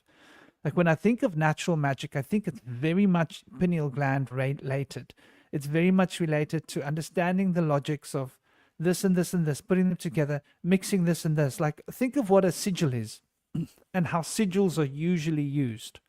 So you write a word that has an intention that you wish to manifest, then you break that word down and you turn it into an image.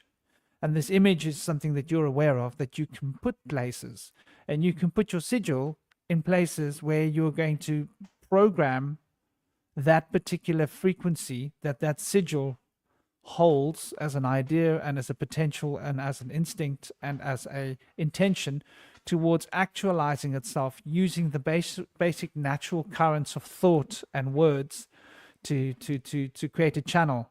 And then if you were really clever, that sigil might be related to abundance, and you might say, heck, it's related to abundance, so I'm going to get Venus and Jupiter, and I'm going to take tin, and I'm going to take copper, and I'm going to inlay tin in the copper in order to create my sigil and put it onto a disc, and I'm going to square this disc with tin and copper, right? You could get clever about this, and then put the sigil within a triangle so that it represents threefold potentials within the sigil. And then that sigil would probably represent those threefold potentials. Now you've created a very powerful emblem, and you can now use this emblem to charge your home. You can charge the front of your home with this emblem. You can charge the place where you work with this emblem. You can do ceremonial magics to empower this particular emblem, that you can now charge your place where you work and charge your front gate, so that when you leave your home, you walk over that threshold of energy charge to carry it out into the world and manifest what that sigil represents. And when you sit down to work, you're being charged by the manifestational energy of that sigil. You could even charge the place where you sleep, so that your dreams are aligning you more closely with the potentials of that sigil. And so this would be like a simple way of using ritual, natural magic principles. And then you would obviously construct this sigil at a time when the particular energies of Venus and Jupiter are in alignment, and where Mercury is positively aspecting the two, so that you've got that transformative potential between these two currents.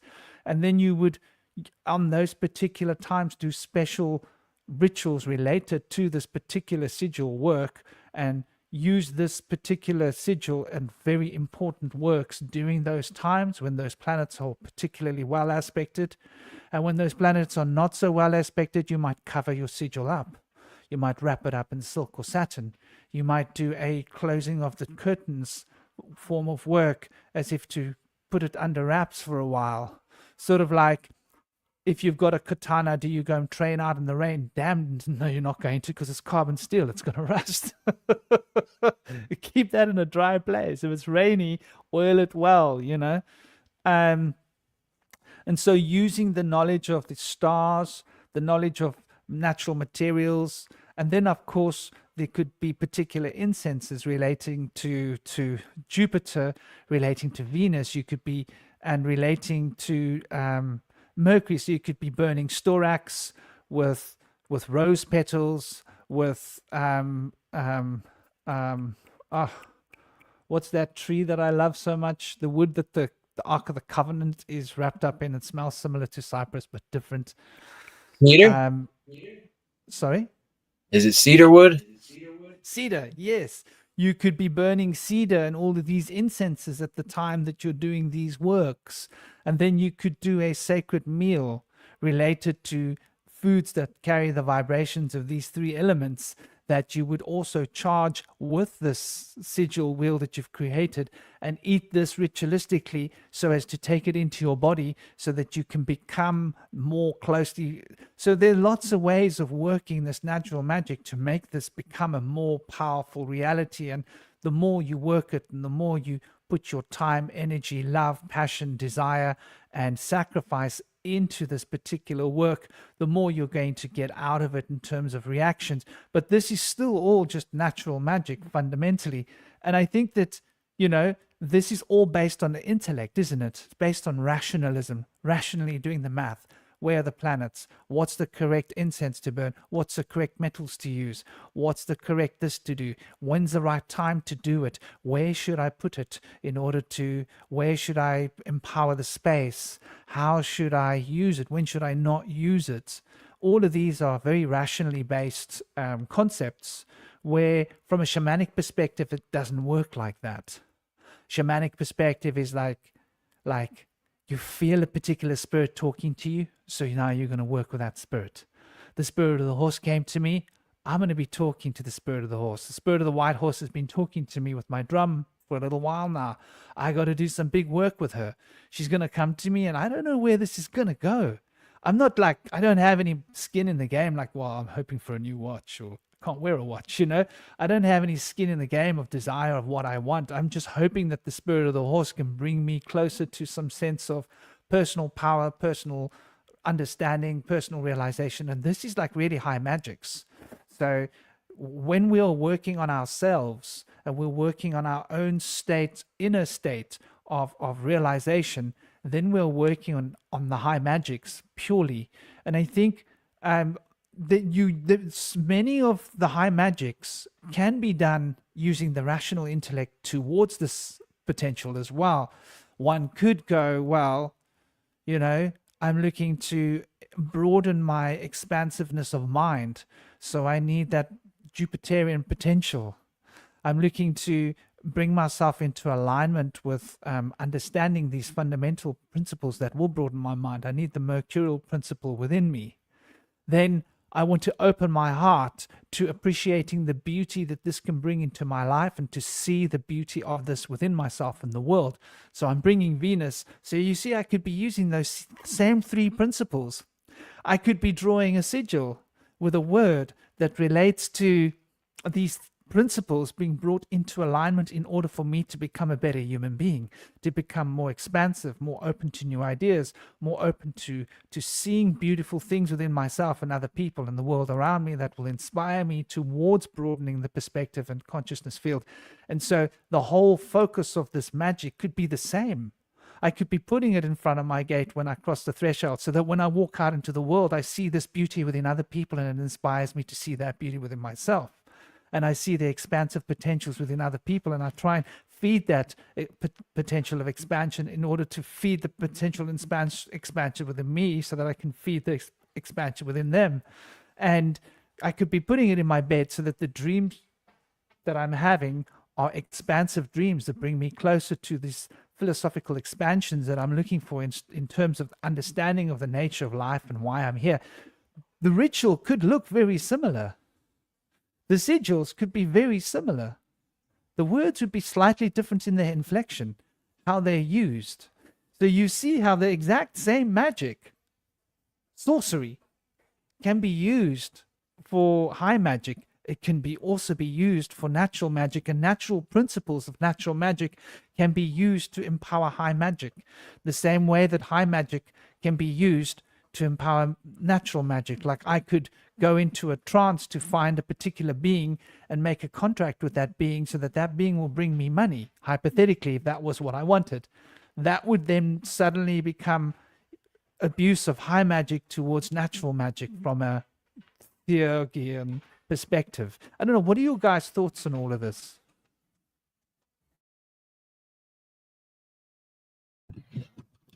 I wanted to ask you, is the word I was saying before quantum entanglement or spooky action?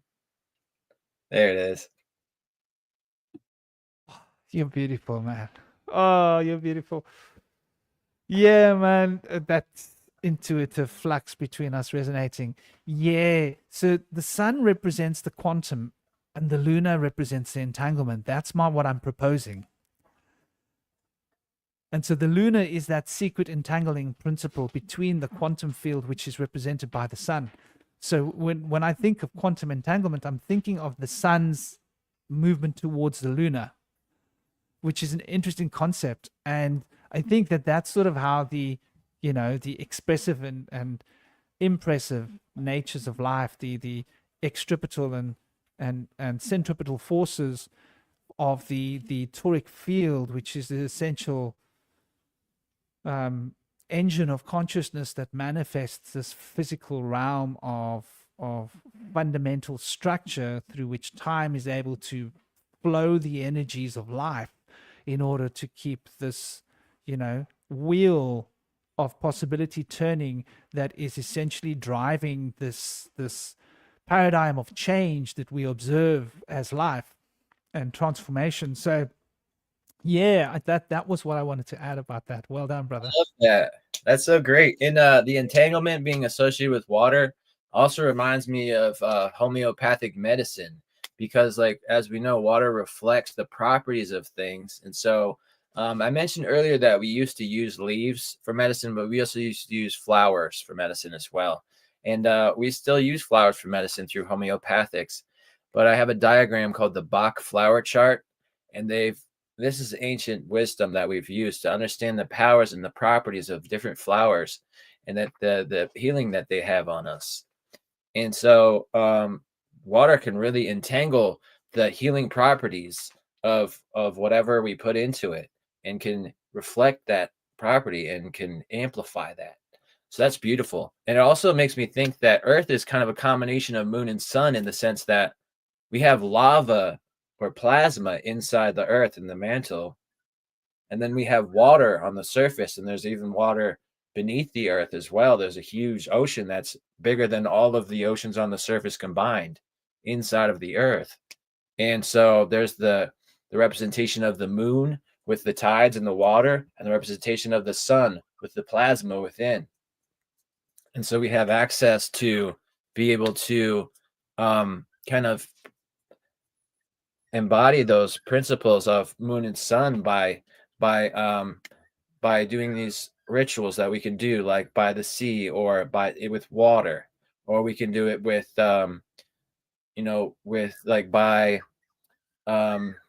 I feel like the powers of the plasma within the earth are there in the old times of the matriarchal times. There was the understanding that the soul would go in and through the earth, and then reemerge from the east. It will go to the west, like the sun goes into the earth in the west, and then reemerge from the east. And so in the matriarchal story, we would go into the plasma, and then we would reemerge back through the waters. So it's interesting, the dynamic of that. And I love the reinterpretation of quantum entanglement, as Einstein referred to it as spooky action. It's kind of a silly word for it. Do any of you guys have anything you want to throw on the table? Because I get excited, so forgive me if I keep jumping on. It's quite interesting as well, because if you look at plasma, and this links with the Sephirah, and which is the Hebrew plural for Sephirah, which is vessel. So it's literally the tree of the vessels. And it's funny, because if you look at where plasma came from in Middle English, it literally meant vessel. It was another word for vessel, or to form, or the world of form in that sense. And I've always been kind of interested in this idea. You brought up quantum entanglement, but this other idea of I think it's called quantum superposition. And it's this idea with, for example, Schrodinger's cat, where, again, like the cosmos psychic universe, where observation, perception plays a part in shaping our reality, that all potentiality can exist with any event until that event has been observed. So again, it's the same idea as Mercury, where we're almost getting back to symbolism, ancient symbolism, primordial wisdom, and it's coming full circle with quantum mechanics, where in essence consciousness itself and perception is literally creating reality, in a very subtle way, of course, extremely subtle way. Another thing with quantum superposition is this idea that things can exist in multiple states at once. So it lends credence to this idea that you see, for example, in the movie Inception, where within the dream, the NPCs, they exist, yes, but they only exist as a mere projection of the unconscious of the dreamer. And you see, for example, within the astro mythology and the astro theology of it all, for example, with Orion, and I guess being set upon the Eridanus, and he is, of course, Orion's belt links back to Sirius, and this links with the tarot deck, the Fool, or the Madman as well is another name for him. But Orion is always headless. It's like he's seeking to be awakened. He's a dreamer in slumber. You can almost imagine it's almost like this idea of the Godhead, and I forget who authored it, but that the Godhead is dreaming. It's an autonomous, involuntary thing, similar to Mercury. It's something that is complete. Well, it's a metal, but it's also a liquid. So a metal, in the alchemist's point of view, is something that's rigid. It's strong. It's it never changes. But then you have this sort of paradox of Mercury with it being a liquid as well. So it's fluid and flexible. So it takes on almost the properties of the yin yang, which, of course, interestingly enough, getting back to the structure of the cosmos itself, within the toroidal moment, it creates, right at that moment, the toroid is created, the vortex. It establishes energetically, electromagnetically, this the dynamic symbol of the yin yang. I mean, I find all of this quite. I mean, it's fascinating, of course, but it always makes me laugh because you see people that are very science. They wholeheartedly are, I guess, believers in science, right, in the scientific method, and that's well and good, fine, but they're always very dismissive. They're almost materialistically reductive in terms of viewing all of this ancient wisdom. And I always find it quite funny because when you look at the symbolism that's found within these ancient mystery religions, the schools of wisdom, it always seems to mirror what they seem to be looking at currently within quantum mechanics, particle physics, theoretical physics. It's I guess it's an irony. It's an irony.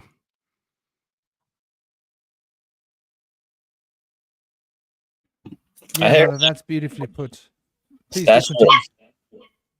I have a statue of Vishnu riding on a bird that's holding a serpent. And I just love this statue. But do you have any inklings on like what the representations mean, Franklin? I know you're versed in Vedic wisdom. Well, I mean, Vishnu. So Vishnu represents, Shiva represents that aspect of consciousness field which is internalizing. Yeah. Mm-hmm.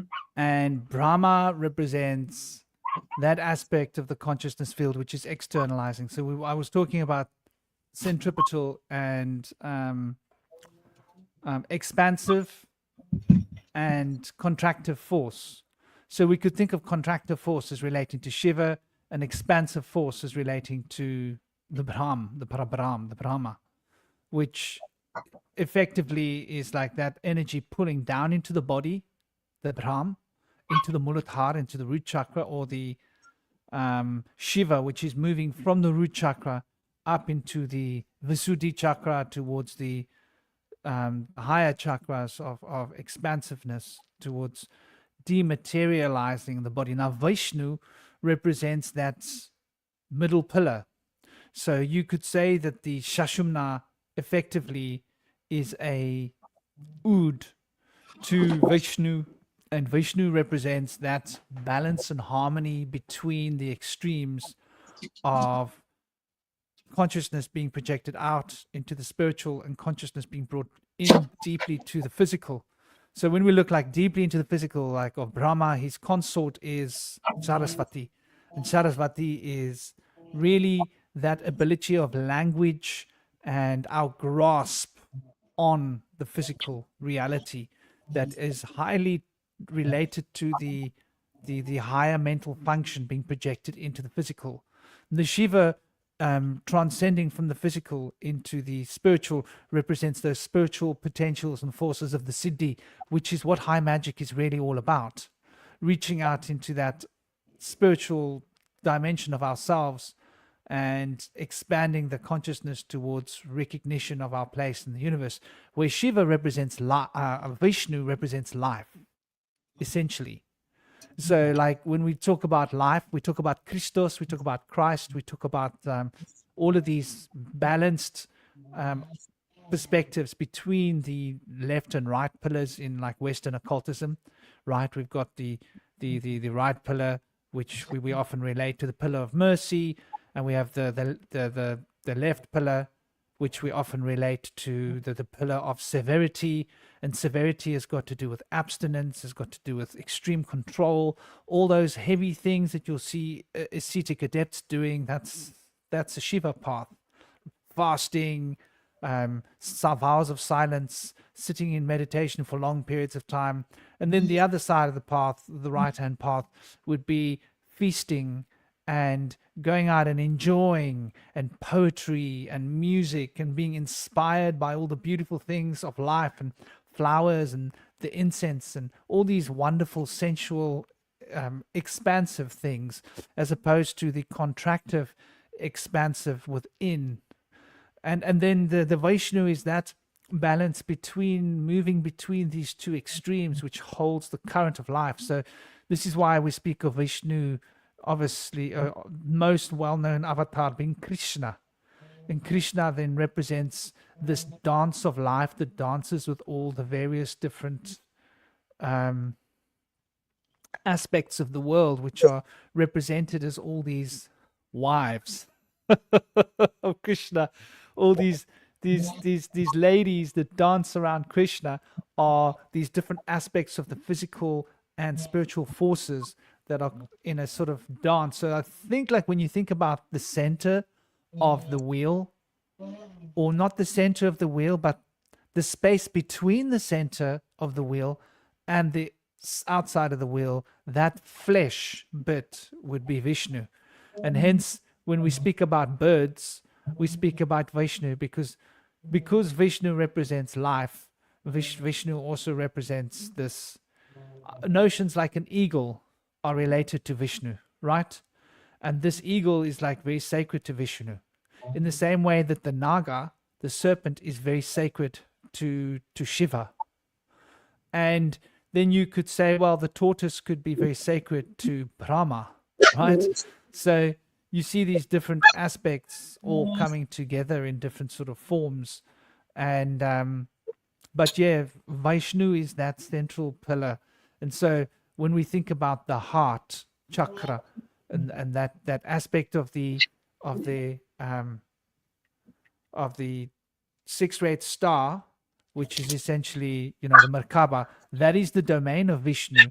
And also then Vishnu represents the astral plane, as it's being filling the etheric plane. So we think of the astral field of chakra, of spinning energy, being filling the containers of the Sephirot, so that the Sephirot can contain all this energy, which is the chakra within the Sephirot, so that we've got the balance of Idam Pingala, and then we've got that Shashumna, which is that harmony between the two. So Vishnu's primary word that relates to Vishnu, I would say, is harmony. Shiva's primary word is transcendence. And Brahma's primary word would be embodiment. It's interesting as well, because I think Shiva was also associated in terms of its planetary genus with that of Saturn. And Saturn is very similar to like what we're mentioning, and even in alchemy and all of these various esoteric schools of thought with transcendence. It's almost like that idea of Dante Alighieri, and he climbs the 33 steps out of hell.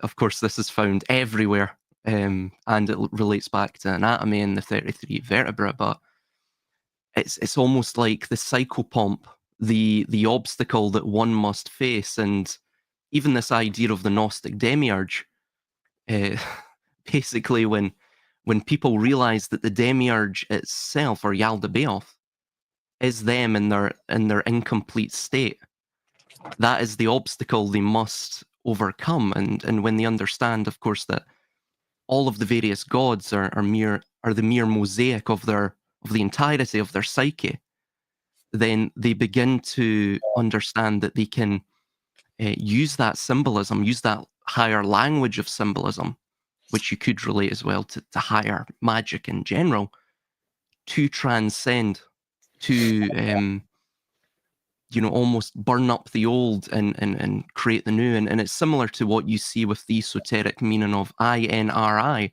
which was on the crucifix of Christ, Igni Natura Renovator Integra, or through fire is the earth reborn whole. But yeah, absolutely. And of course, as well, it's interesting that the sort of Triya Prima, the three primes of Vishnu, Brahma, and Shiva, also relate to the three primes of alchemy, with sulfur, mercury, or water, and the hieros gamos, or the coincidente oppositorum, the union of opposites with the salt. So it's like, of course, if you apply heat to salt water, the abyss, all that is left is the salt. So yeah, it's quite interesting. It's almost like you do that shadow work, you destroy all that is an illusion, so as to ensure you can be aware and you can view, I guess, in quantum superposition, if you will, what is actually real, what is tangible, what is the real you. And I think that's at the crux of magic, and I guess the spiritual journey, the fool's journey. Yeah, this all brings to mind the story of Rama, another avatar of Vishnu. And interestingly, in the story of Rama, which kind of reminds me of your mention of Orion, he's not aware that he's Vishnu, and he believes that this is it for him. And his wife Sita has been abducted by the Dark Lord, and so he works with Hanuman to be able to go back and fight to be able to save her.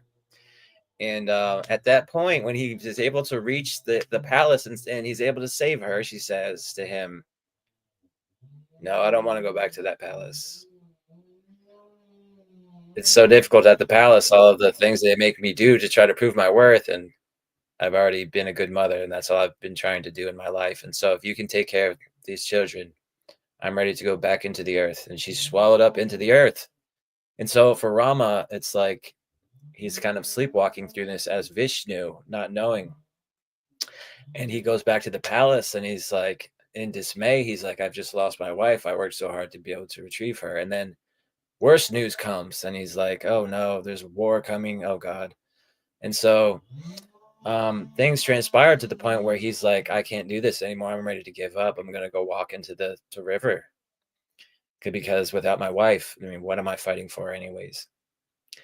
So his children are there. They're going to be looked after, and he goes to walk into the river, and what appears to him but a golden chariot, a sky chariot appears to him. And they tell him that his wife Lakshmi, who was Sita in disguise, is awaiting him in the heavenly realm. And so he then realizes that he's Vishnu and steps upon that sky chariot and goes up to join the gods. But in that time when he was here as Rama, he did not realize that he was Vishnu and that he could supersede all of this. And so he was going through it like it was all he could know. And so I feel like there's some power to that, to the ability to withhold our full understanding and try to see things in a different light. And so, like, I feel like when we view something and the superimposition is lost and it becomes reduced down to one expression, that might have a lot to do with like our expectations of what we see. And I feel like if we're able to loosen our expectations of what we see, we won't necessarily be limiting what we see through our reasoning. We'll be able to use our intuitive abilities to be able to open up those possibilities, to be able to allow ourselves to see things that we might not expect. So I think there is some power to withholding our understanding and seeing things for what they are. Beautifully put, brother. There's a lot to be gained by not jumping to conclusions. They're not making premature judgments, because it's the human condition to want to do that, is it not? I think it's maybe not the human condition. I think it's possibly the educational disposition that we're all suffering from, that we've been taught to objectify right and wrong answers, simple little, that's the answer, for things that we don't know, you know. Sure, there's a whole lot of theoretical physics out there, and it seems probable based on the evidence of the research. But in school, we're not taught that. We're taught that this is how it is, right? This is the answer. Instead of like, well, this is the most probable answer, but it could be this, it could be that. You won't get marks for coming up with what else it could be. You'll only get marks for saying it's the probable answer. So I think that whole educational ranking system that we've got is partially to blame for the fact that we jump to conclusions the way we do.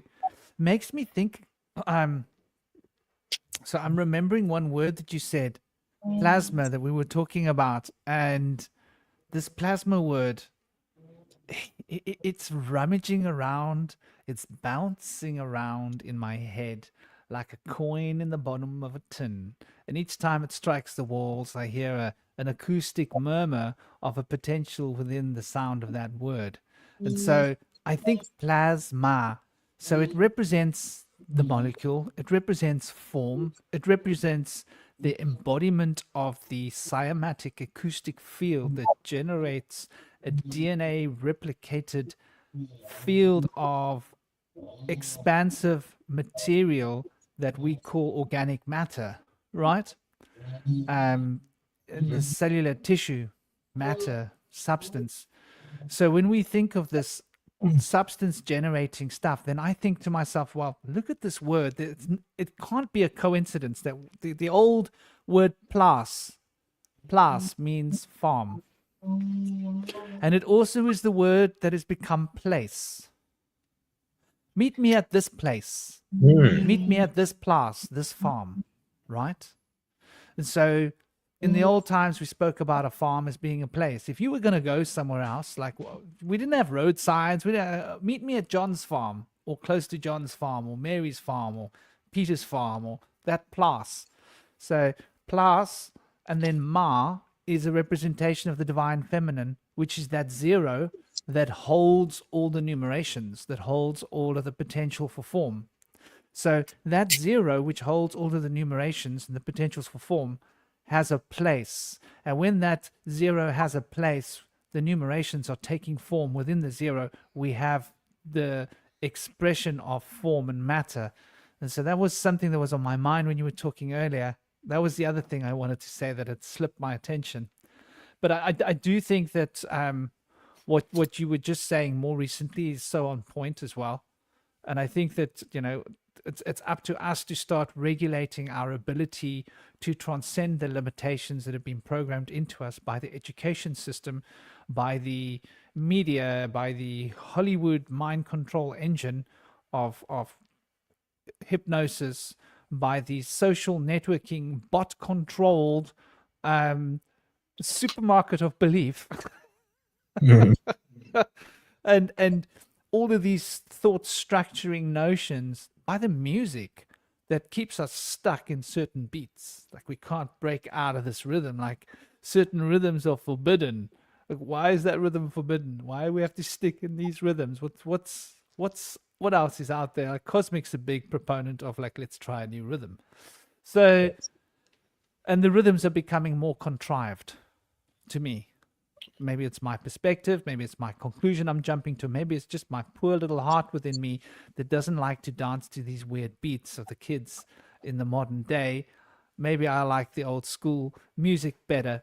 But I definitely think that the you know, all these different systemic functioning motors around us that are driving our consciousness towards a particular end, belief system, and an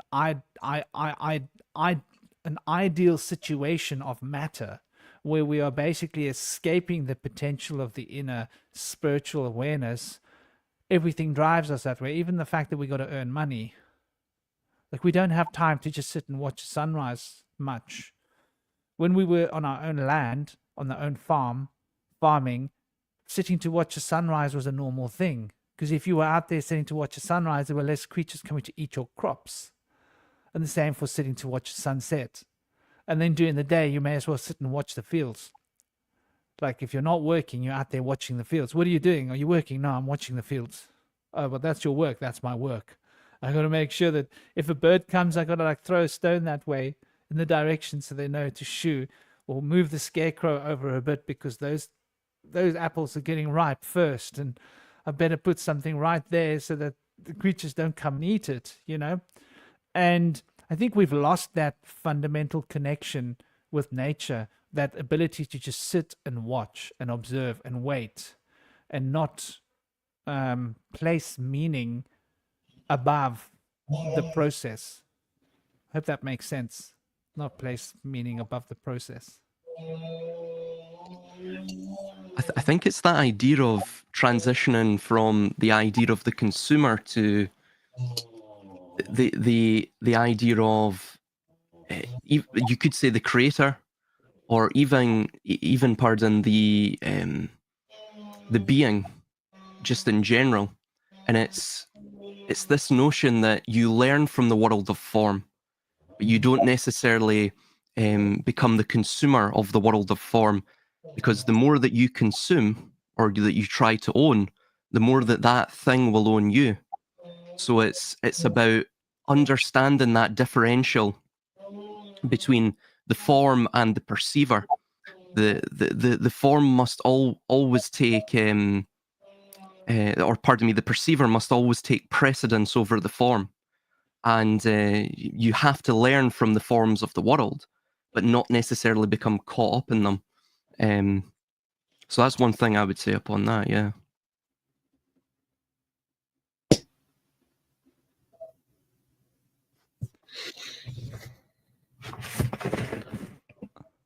What I'm wondering is, where does high magic come into all this?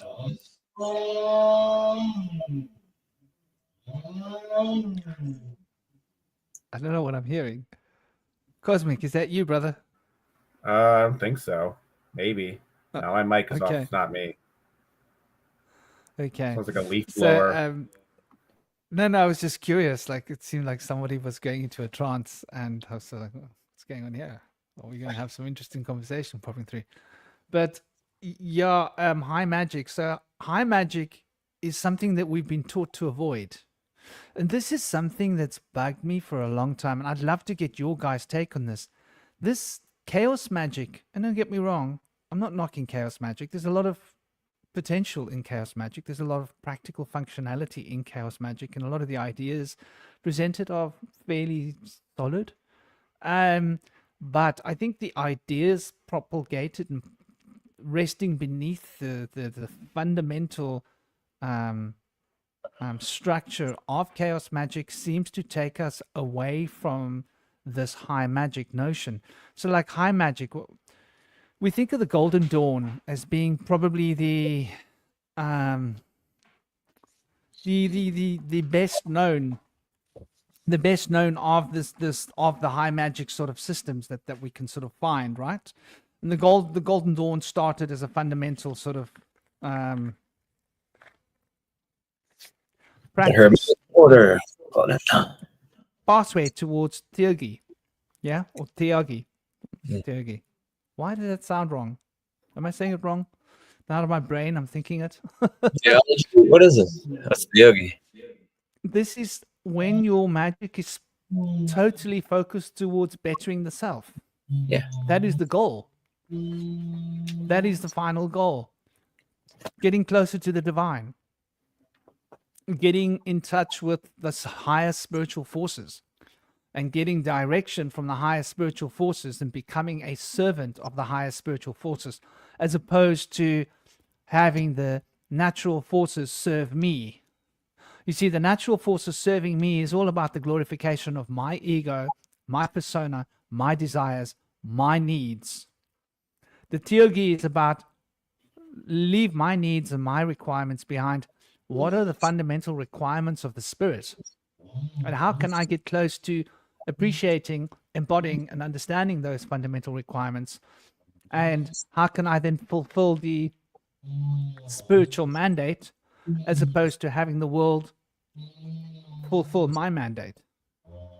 And so natural magic, very often you'll find, what I have found, I might be wrong, is that there seems to be this negative attitude towards theurgy in terms of this alignment of magic for the purpose of magic itself.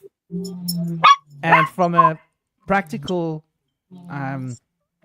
chaos magic perspective, or many of the popular practical chaos magic perspectives, one could say that this is like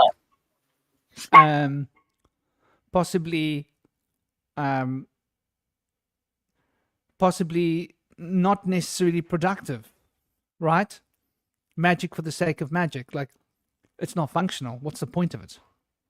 What are you getting out of it? Because there's nothing that you get out of it that's perceivable. Everything that comes out of it is totally abstract and totally on the unconscious development of the spiritual. So like Shiva practice is seriously about going in. And in the process of going in, one does actually get in tune with spiritual forces. So one becomes an embodiment of these mystical potentials and forces. It's not that one doesn't gain powers. It's a different approach. So the theurgy then relates to the Golden Dawn had a series of training sessions. So they would basically, you would go in and you would be a neophyte. You would be like a nothing. And then you'd be that for, I don't know, a year, whatever. Then you would go into your first stage, which is 4 stages of the first set, if you could consider it as that, right? And that would be like spending maybe 7 months, 8 months, a year in each grade, where you would first meditate on the element of earth, and you would understand and study all the theory behind the element of earth and start to gain an understanding of this elemental kingdom. And then you'd go to the next grade, and then you'd be working with the element of air, and you wouldn't be doing any practical magic. And you'd be researching and understanding and getting the knowledge lectures of the principles of the air element and the ways in which one could work with the air element. And then you do the same for the water in the next grade. And the water is like really much more to do with understanding the practical extensions, potentials of magic. And then the third one would be the fire. So the fourth element that you'd work with would be the fire element. And then this fire element, you'd understand the desires and the deepest currents within the currents, the intuition, the creative impulses, and really connect with that elemental idea and spend time researching. So this is like a 4-year program, maybe, potentially. It could be less, but maybe 4 or 5 or 6 year program. Then after this program, they would sit in the next phase, which is like a phase of sitting between the thresholds of the first set and the second set of training. And the second set of training would then be 3 stages. But first you would then be meditating on the 5th element of quintessence, or the spirit, and how this connects all the other 4 elements, and how this transcendent etheric resonant field is really the fundamental substance. And now we're talking about the plasma, essentially. So you'd spend this whole time contemplating this particular fine grade of the plasma that connects all the other plasmic grades of energy.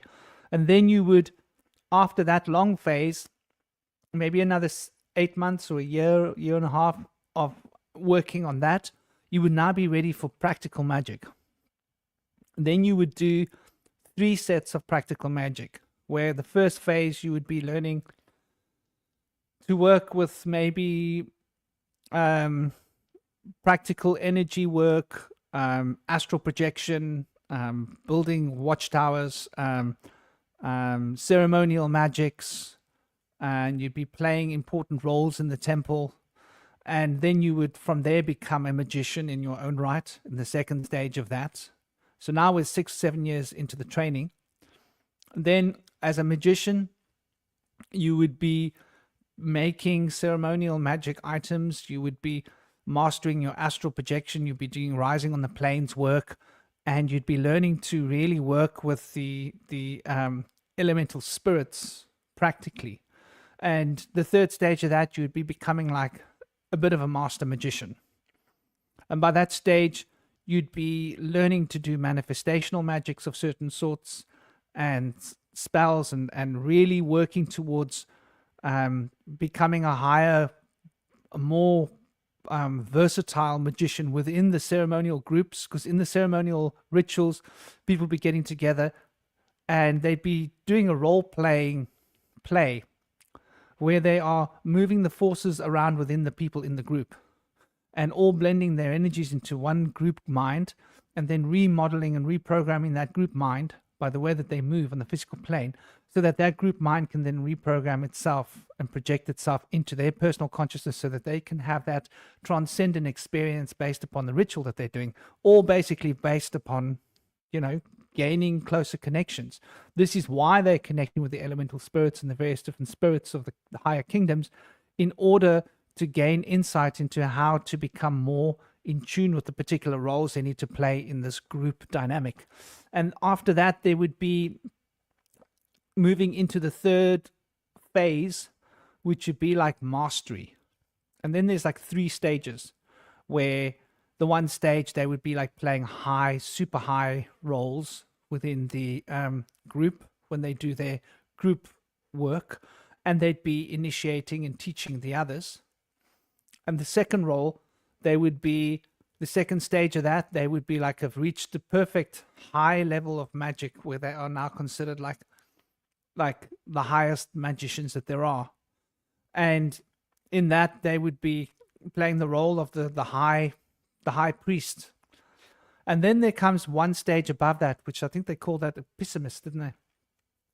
And Yeah, that they would be that would be when you're basically, you are in tune with those enlightened beings. There are enlightened beings on the planet that no one knows about.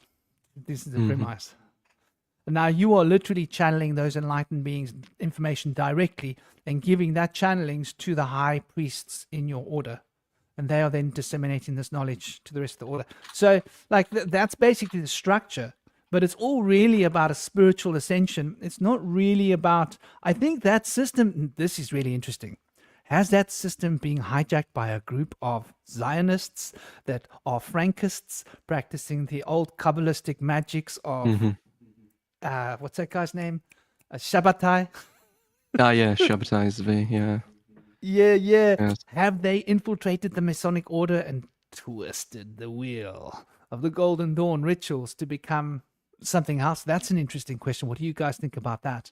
I mean, if you kind of think about it, like if you look at the way that the Golden Dawn is sort of structured, you can kind of see sort of like the precursors to that sort of chaos magic development. Because, kind of like with the same with like the Theosophical Society, that there was a trend in sort of the 19th century occultism where you take a lot of East and Western ideas and you kind of mix and match them together in a way. So, and chaos magic is a lot of that. It's just basically just taking random bits and stuff and putting it together. Well, it started out, I think, it was kind of more high magic, but I think, the thing with chaos magic is that in a lot of ways, it's like a completely different kind of magic. It operates in a different way, because like the way I've been thinking about it is that your high natural magic is that you're essentially using magic with the world. It's like so for example, like you're calling on the angels, you're calling on the spirits, you're calling out to God and saying, hey, God, I want to have this thing that exists within your world. Whereas with chaos magic, it's kind of more like I'm going to take something from my imagination and I'm going to just kind of force it into the world. So I actually kind of came up with a metaphor right now to kind of help further elaborate this concept. Is like, let's say you want some bananas, right? and you have different sort of methods of getting magic. So natural magic would be kind of like you go out to the jungle, you talk to the local gorillas and monkeys, and you sort of ask them, hey, do you guys have any bananas I can give? Maybe I'll trade you for some peanuts or something like that. I don't know what else monkeys eat. And they're like, and then you get that. And that's kind of like how, you know, natural magic works, is like you're talking to the world and nature to get bananas. Whereas chaos magic is kind of like you're out in the suburbs, you know, you're out in some place that's not jungle, and you say, I'm gonna plant my own banana tree and force it onto this environment that's not necessarily suited for banana trees, and just like kind of push it onto reality. And that's kind of like how I've been thinking about, like, when in terms of like even just in like, you know, manifestation, and that with natural magic, the idea is that you're kind of lowering the randomness in the world to sort of manifest your intent by sort of connecting things to certain meaningful deities, astrological correspondences, you know, and other kind of like, you know, symbolic correspondences that exist with antiquity. So you're kind of like creating all these circuits of meaning.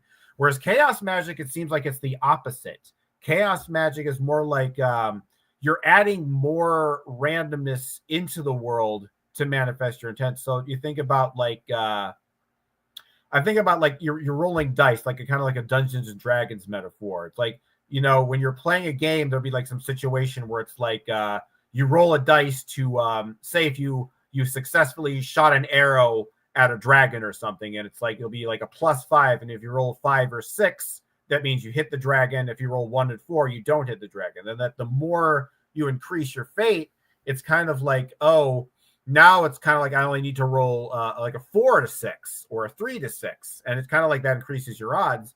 Whereas with the chaos magic thing, it's more like that, like I want to roll a 7, but there is no 7 on this 6-sided dice, so I'm going to add an additional dice to the game. I'm going to add more random probabilities to the game so that my manifestation that is outside of this universe can manifest. So you really got to think of it. It's not just that like it's a different belief in magic, but it actually has a whole different structure in how it works, how the manifestation happens and implemented seems to go on like an opposite trajectory as the sort of the natural magic, which I find really interesting.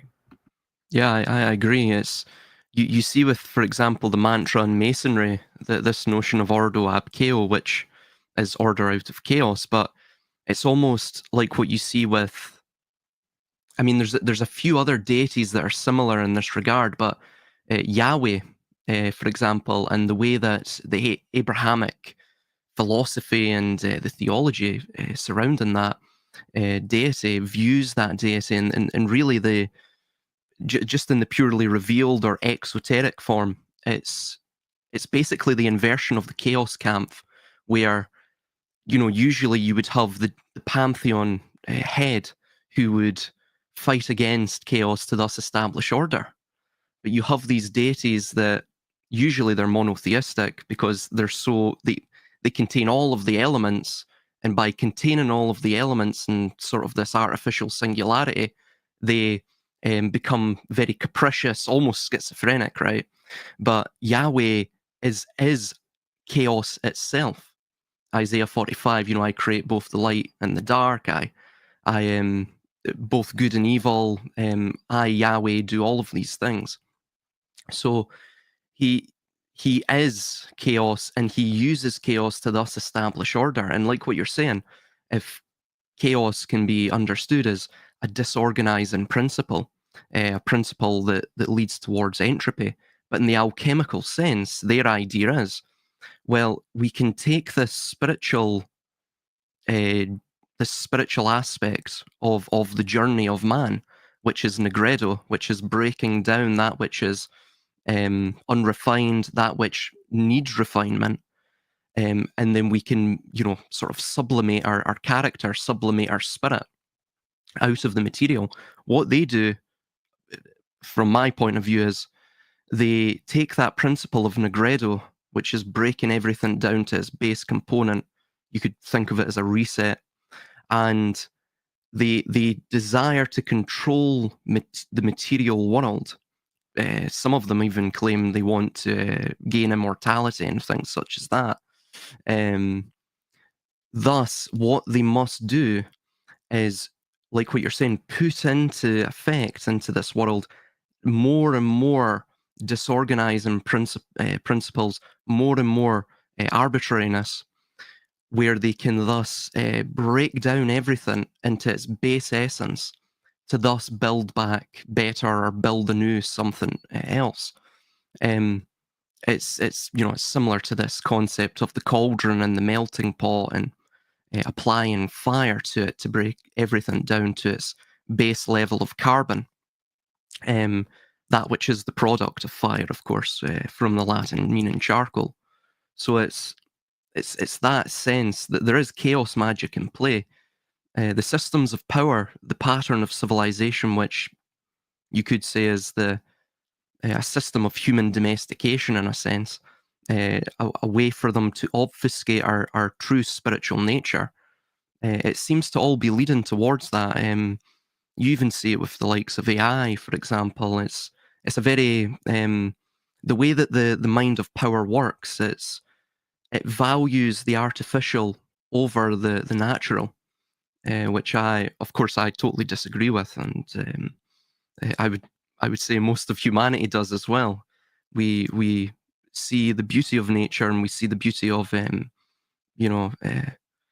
spirits and the sort of spiritual essence of the world as well. We see beauty in that, something that transcends just statistics and a system of pure, cold, binary numbers.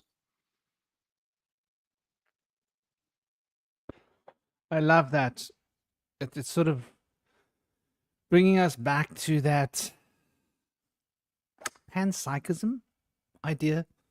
And I don't relate panpsychism to like what the physicists want us to believe it is, because like just because they've hijacked the term, sort of like homosexual people have hijacked the word gay. I don't mind them calling themselves gay, but to me, gay means happy, right? It's always meant happy, and you can relate the word gay to a child. Children are gay. That's what children are. They're just happy. They're in that joyful state. So like when I think of panpsychism, I think of like basically the world is conscious. There is consciousness behind everything, which means that the world is fundamentally alive, which means that there's this living presence. And I think that's sort of what you're saying. Am I right, Silas? That like everything's really alive. There's this, it's not a mechanical universe. It's I'm very inspired by an individual called Oswald Spengler, and he spoke of the rise and fall of civilizations in a very, what way could you say it? It was almost very Magian, in magical terms and mystical terms, and I found that quite interesting, and it's quite poetic. And he discussed this idea within specifically Western civilization of we're moving away from a Magian civilization to that of a Faustian civilization, and that's something that always stuck with me. I wasn't aware of the sort of occult or esoteric implications of that, but yeah, now I am, of course. We seem to be, like what you're saying, depreciating that living essence, that animist essence within all living things. We're trying to value it within sort of binary and cold and calculated terms. Yeah, that's so on point, and I think that's something quite powerful to recognize, is this reality that we've got this word superstition, right? That became like a swear word or a curse. To be called superstitious was a bad thing, right? Instead of like, yeah, man, I'm superstitious. What about you? In the old times, people were like, yeah, we're all superstitious. And then it was like, no, you can't be superstitious. That's like uncivilized. And so this word sieve, right? You're unrefined. And so we got so obsessed with refinement that to the point that we refined our flour that it's white flour and it tastes like crap, right? Like You want to bite into something with whole grain in it. You want to feel that flavor of the minerals in the grain. No, you don't. You want to eat white, overly refined flour, where they basically. I don't know if you guys know how they make white flour. It's quite funny. Yeah. I lived in a wheel house by the water, and so you've got this grinding stone that you can set the size of the grinding, and if you set the grinding stone to a certain size, then the little pips will fall through on one place. Pieces smaller than a certain size will fall through. So you basically set it so that it only grinds up to a certain distance. And then all this bit smaller than the core of the actual will fall through. And then you collect all of those it'll stream into a different place so that you can collect that and regrind it on a fine setting.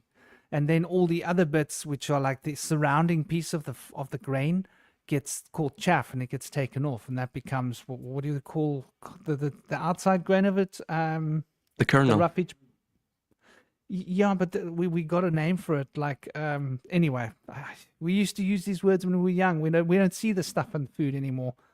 So basically, we're only using the center of the grain, and all the bits around the outside where all the new minerals and the nutrients live, we're throwing it away. We're just using the sugar in the middle, because the sugar is in the center of the grain, and on the outside of the grain, you've got the minerals. Just like anything you eat, like if you eat an avocado and you want to get your maximum hit of vitamin E, then you've got to scrape out the skin, right? Like close to the surface. You can't like just take out the avo and leave that little bit behind, because that's your vitamin E you're leaving behind. It's And as like a man, you want that vitamin E, right? It's like the pith of the pomegranate as well. You don't want to get rid of that. Though it may taste slightly bitter, it's great for you. Exactly. That's where the nutrients live. So we've been taught to go to the soft, sweet center and leave the rough exterior, but the rough exterior is where the strength is. You know, that's where you get your grit. And I think it's like, this whole idea of civilization being sieved and being preconceived is also a very civil nature, isn't it? Like if we're not stuck within our preconceptions, then we're not civilized. Because a civilized person knows how to behave in every circumstance. They can't just be impulsive. Impulsive is not civilized. So they've taught us to basically throw away our instincts and our labeling the instincts as being bad because they're animal. Yeah, well, animal instincts are pretty cool, How many elephants got hurt by the tsunami? As far as I know, none. Except for the ones that were too old or too young to move. They knew that the tsunami was coming in Sri Lanka and Thailand and everything, and they got to higher ground. Isn't that interesting? And the humans, well, they didn't. And so, there's something about being disconnected from our animal. And I think that that's an interesting point, this animal self. And what you were saying about the chaos magic is really like very perceptive and on point, cosmic. Though I would say one more thing that I would add. I don't believe that detracts from natural magic. I think that is part of natural magic. Yeah, I guess you could say that. Yeah, like for example, even within the orchestrated system, we look at the tarot trumps, for example, right? We think of the tarot trump of the magician, for example, and we relate it to the number 1 as it's the first tarot trump. But that's actually like the mystic number of that archetype. And if we look at the hieroglyph that comes from the Paleo-Hebrew line, which is really what the tarot trumps are, they're like the mystical side of the letters of the alphabet that became the Paleo-Hebrew script. And when we look at that, we see that mystical 1 actually becomes a 2. So there's like a gear shift between 1 and 2. And that's that lunar thing that we were talking about, right? That entanglement. So you've got the quantum 1, quantum 2, but you've also got an entanglement between 1 and 2 where 1 becomes 2. And so that entanglement is that extra part that's not seen, which you can fiddle with, if that makes sense. Yes, it's So similar to the yin yang, where you will always contain the opposite within its opposite. Yeah. yeah, so that little extra feature is always there. It's just not very obvious. And so chaos magic is like, how do you push something into that? Like, Yeah, it trigger really that little is. bugger. And that's really what natural magic is aiming to do. But natural magic is maybe aiming for a more direct path, where chaos magic is looking for a shortcut. Yeah. Like, So why do I have to follow the path up the mountain? Isn't there a shorter way? Ah, there's a cable car. That's got to be the quicker way. You know? yeah, chaos magic really is the magic of the intellect if you think about it. Mhm. So I wanted to kind of jump on the whole panpsychism because, as people know, I'm a channeler of the Fae, and I was kind of talking about this with the Fae Sliz, who is essentially kind of like my teacher or whatever.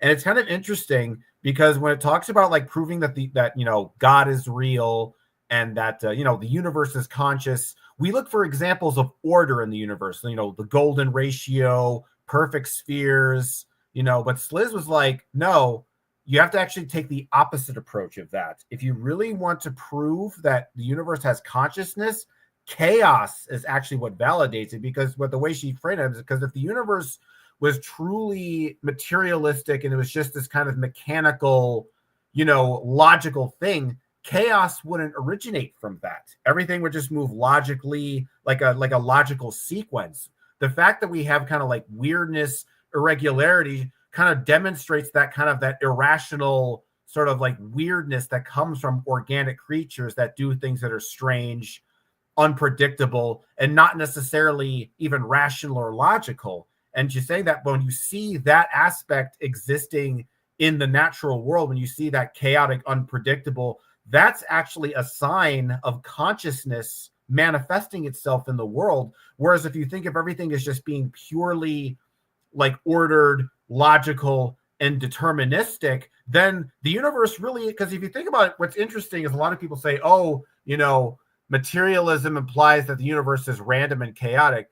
And I thought that for a while too. But then I thought, well, wait a minute. If science supposedly has the ability to figure out everything and come up with a logical explanation for all phenomenon that happens in the universe, then technically materialism isn't random. There is no randomness in the universe because everything can be predicted, explained, has a logical explanation. Whereas if you look at the universe where things are not logical and there's not an explanation, that kind of proves that the universe doesn't operate like a machine, that it does move more like an organism or an animal, that it has its own kind of irrational tendencies that don't necessarily match up. Just like when an animal does something weird, or a human being does something that's kind of not necessarily in the ordinary or makes sense. And it's that weirdness and spontaneity that proves the sort of the life essence and the originality and creativity of the universe. And atheism, and that is weirdly enough, like order actually kind of proves atheism. So in a weird way, we've been kind of like gaslit into thinking like, we need order to sort of prove that God and the universe is consciousness and all that, when in reality, it might be interesting to look at it from the opposite approach and try to find the more kind of irrational side of the physical universe to show that there is this more organic, non-mechanical component to it. Yeah, I feel like through reasoning and logic, we try to simplify things and put them into a perfect template of simplicity that doesn't really have any of that chaotic busyness to it. It doesn't have the details. So we carry around these templates and we say, well, I understand that this is our template. But when we can really open our eyes to the things that don't fit into that template and see the chaos for what it is, you can start to realize that all the things we think we understand, we're trying to control with our mind, they have a lot more complexity than meets the eye. And if we look into those details, they say that the devil's in the details, in a way that people can kind of get lost in those details, trying to put them into another template.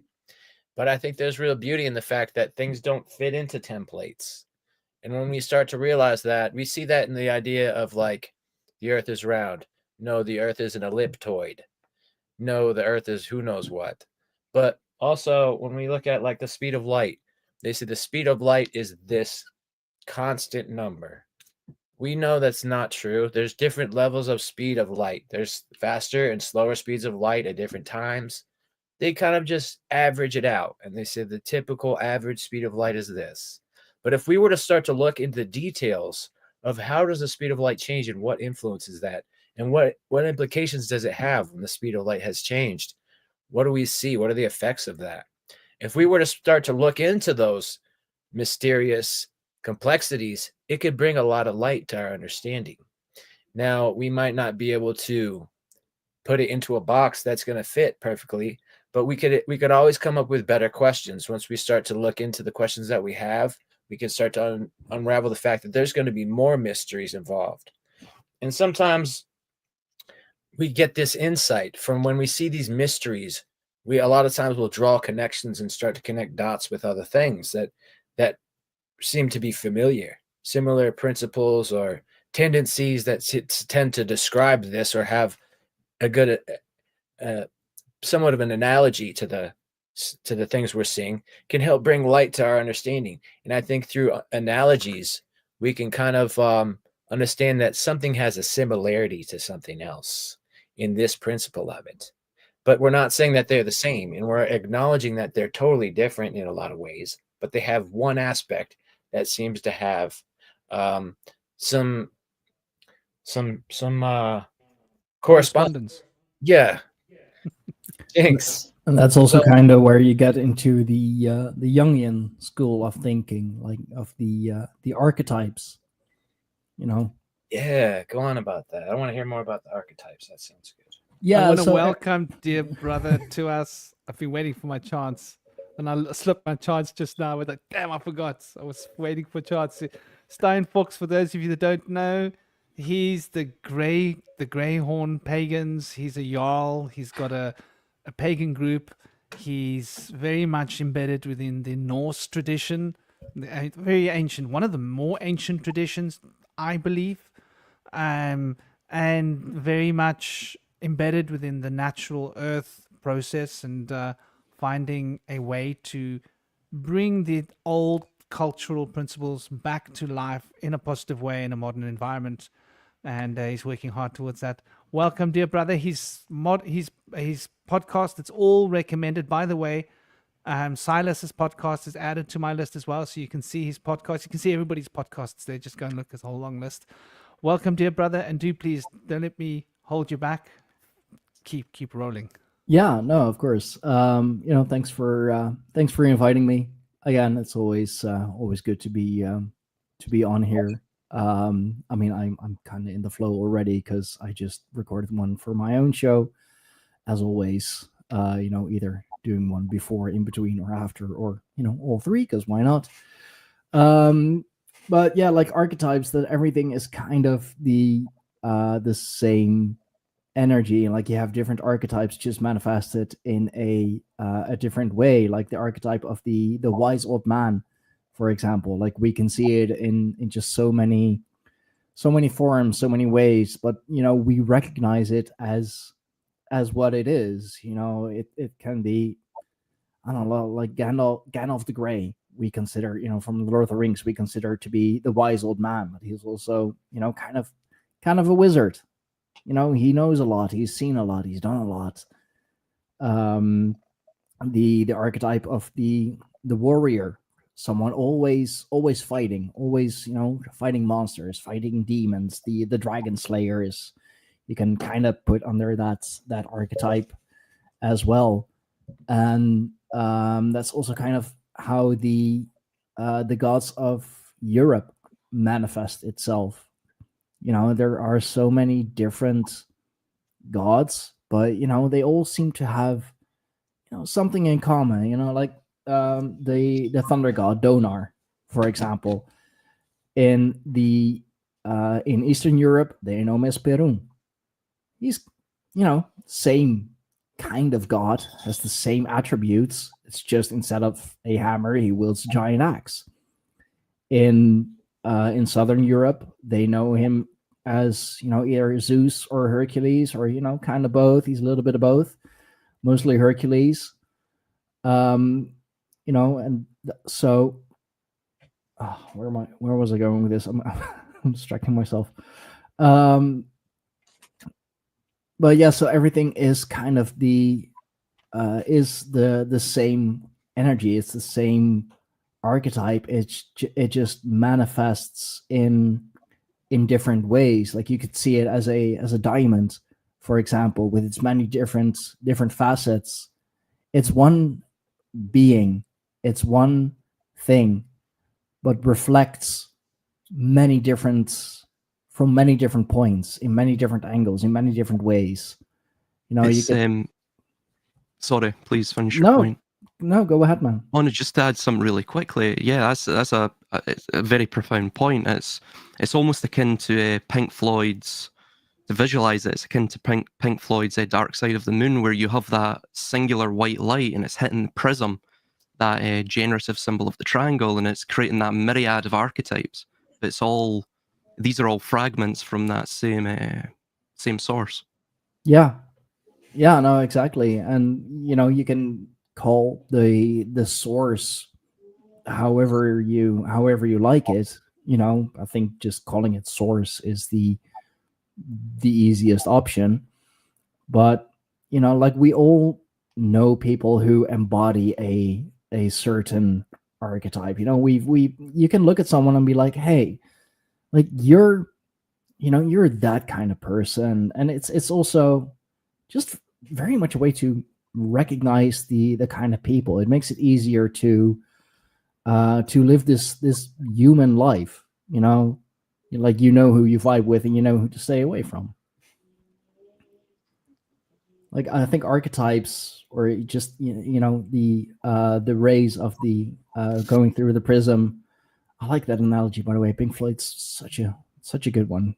But it works on many different levels, down to probably down to the plant kingdom, down to the animal kingdom, even. Yeah, absolutely. It's similar, of course, to the zodiac, and then there's some disagreement about this, but supposedly the hidden and 13th sign, in which all of the other archetypes or zodiacal signs emanate out from, the radial center is the Ophiuchus, which is I believe in Greek it means the serpent bearer.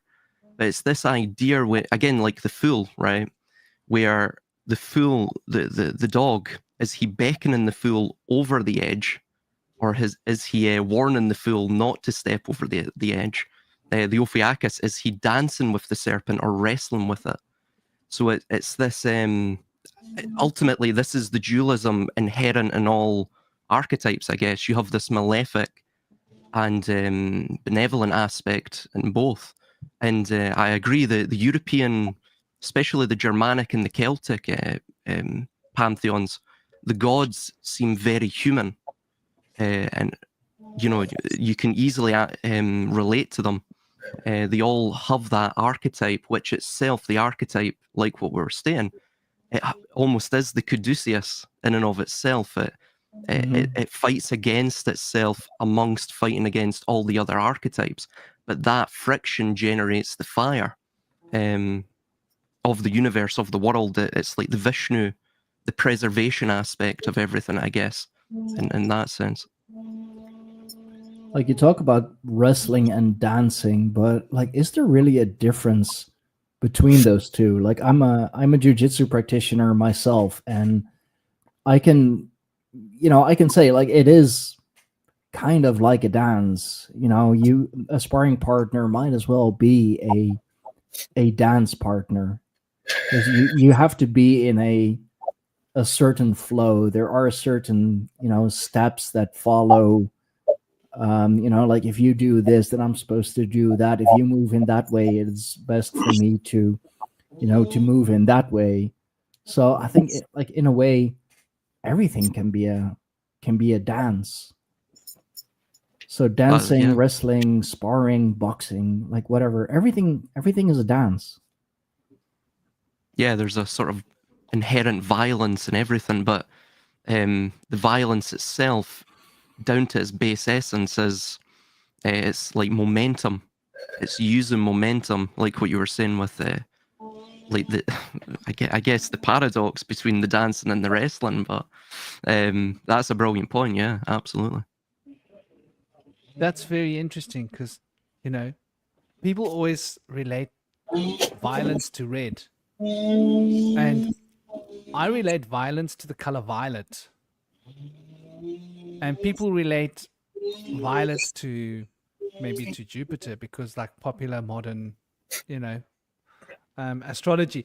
But I relate violet to the moon. I relate the moon to the forces of life and death. The moon, which is what brings life and death. And so, as a principle, talking life and death, we're talking the principles of the moon. We're talking about the high priestess.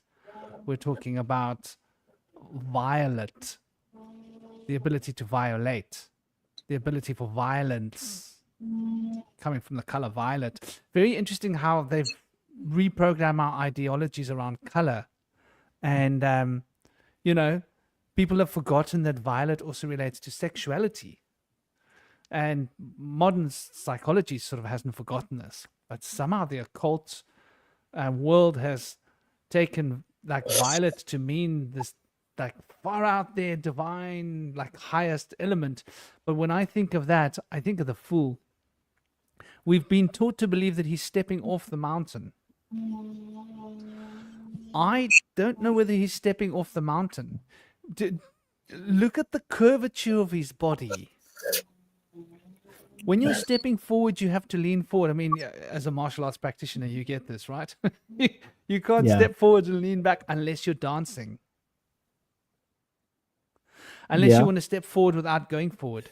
If you want to step forward without going forward, you'd lean back while stepping forward, wouldn't you? That seesaw action of the dance.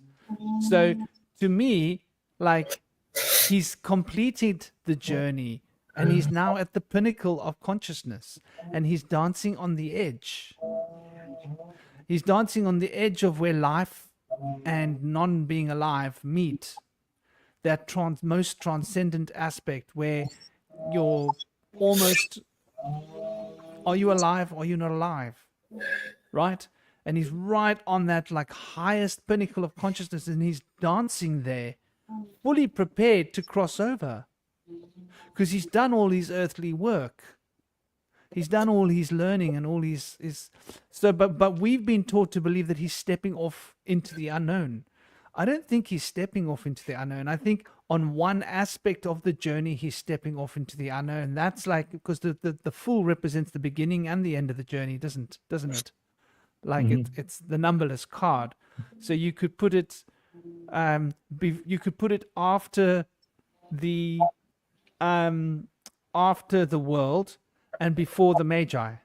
And when you do that, you've got two jokers. Oh, hold on.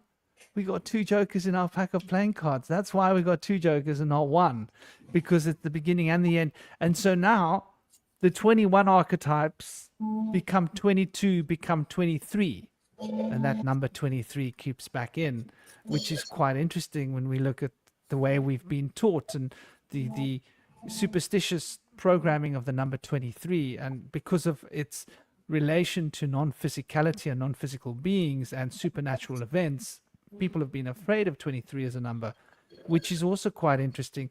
And there was something that we were talking about the numbers earlier that made me think. So it was the 4, the 5, the 6, the 1, the 2, and the 3. Oh, yes. Inri. You were mentioning Inri earlier. And the tetragrammaton, right?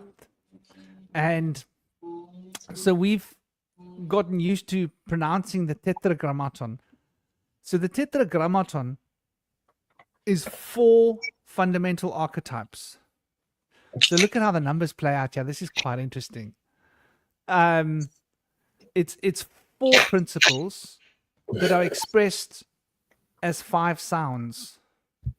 I, ya, o, u, e. 5 vowels. Okay. So the 5 vowels are living in this word, but it's 4 fundamental letters. But those 4 letters are actually 3 principles. For one of the principles is repeated. Hair is repeated twice. So you've actually only got 3. And then when you tie these together, you end up creating 2 syllables. Ya, ue. And u is the pivot, the vav is the pivot around which these 2 syllables spring. So swing. So we consider it as spine. being Yahweh, 2 syllables. And so these 2 syllables make one word. So one word makes 2 syllables built out of 3 principles that are 4 letters that reflect 5 vowels. Isn't that interesting? Yeah, so it's almost 1, like 2, 3, 4, the 5. it's like the Lichtenberg pattern, or the pattern of growth, like what you see in the tree, or the, I mean, it's everywhere. The bronchial system, the veins, the nervous system. I mean, you name it. It's, even if you look at the road networks, they're sort of built on this same pattern. And funnily enough, that seems to reflect in the way that amoebas grow as well. So everything's a sort of fractal expression of everything else in that sense. Yeah, It said that's very interesting. Yeah. it's sometimes said that Yahweh is the sound of the sun, similar to Om. And in both of those sounds, we have that variability where it's fluctuating from like a Om, Om, or Yahweh, Yahweh. So it kind of fluctuates up and down. But it's interesting to hear about the 5 syllables with the 5 vowels within there. But it still has that beautiful resonance of the sound of the sun with it. Yahweh. And it, to me, that does sound like the sun. Yeah, it's almost it's like the oscillations of the wave, or the waters of life, if you will. It's interesting because I'm pretty sure even Votan etymologically means Lord of the Frenzy, and I was always wondering about what did that mean. You know, the frenzy. Does it link to the berserkers and this idea of war, or does it link to this notion of vibration and oscillation and time? And I think there's an interlinking between all of that. Even that idea of Yahweh. So even the Yod He. If you look at the Akkadian word for Enki, you have EA. Well, that's the way it's anglicized, at least. But they believe that the way it was pronounced was Yah. And it's it's quite interesting because you can imagine when it migrated westward into the Levant, perhaps they started to have a more mystical understanding of this. And you see in the Zohar, Yod He Vav He seems to link to the 4 elements as well. So Yod is fire, He, or the first He is water, a feminine principle. Then Vav, the spine or the serpent, is aether or air, and then the second He is earth. Obviously, you put all of them together, even in its, the Hebrew lettering system, you stack them on top of one another, it looks like a man. So, I don't think they left anything by chance when they were creating this. Well, for example, the Bible, but a lot of what you see in the Bible, the Old Testament, a lot of it it's a great deal of comparison with basically every mythology and religion. Most of the religions on planet Earth, if not all, I can imagine are just syncretized forms of the other one. But there's local variants in that, but yeah. I always think of the Bible as watered down myths. Yeah. They Yeah. watered it down. It was like, this is too strong. We got to add a bit of water. Exactly, yeah. Water in the wine. They won't be able to digest this. Exactly. Yeah, that's interesting. When we look at that tetragrammaton and we look at, I wonder, my mind wonders that possibly when doing magical work, consonants weren't pronounced. Isn't that an interesting concept? Mm-hmm. And they were placeholders for vowels.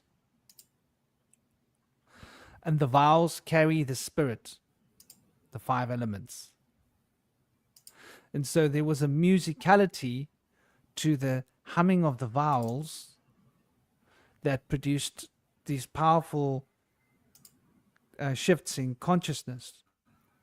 And so when we drop the consonants off and we work with the vowels, then we get into a very, like, if you chant Aum, it will blow your mind. You'll be like, oh my gosh. So like the should start at the back of the head in the Bint chakra, and then the U should be focused in the Sastra chakra, and the should be resonating behind the forehead. And so the Aum becomes like a suction feeling in your back of your throat, which is interesting. But what happens is it starts to create like vowels. You start noticing, oh, there's 1, 2, 3, 4, 5. There are 5 distinct vowels that are being resonated inside the head cavity by that sound. And I think those 5 vowels being resonated by that shape of that word is the tetragrammaton. What do you guys think of that as a concept? Well, I agree. Even the aum is A-U-M. Well, that's the way it's pronounced, but those major 3 sounds come out, and perhaps they link as well with, Brahma, Vishnu, and Shiva as well. These core principles. Even the way that, for example, the Torah and even the mystical texts of Kabbalah are sounded out. There's that same rhythmic, sort of almost like a mantra tone to it, right? It's the same idea of you're like a wave, and I think as well with the idea that there's 5 vowels or 5 major vowels, really links to this notion that you're dealing with the alteration, the manipulation of energy and matter by working with those 5 elements. And you can even link that as well, for example, with the larynx. The shape of the larynx or the vocal cords is like the abracadabra or the avada kedavra, which is the opposite. It's in the triangle. So it's the generative symbol. So the logos is the generative symbol of the intellect, of the nous in the Greek, which establishes the forms and the ideas in the world, which then creates a sort of a field of force, if you will, which then radiates out. You almost turn into the son of God, if you will, the son of the sun, and you change everyone's perception around you vis-a-vis these ideas and these words, these forms, these conceptual forms, whatever it may be. So yeah, I think there's definitely something to that.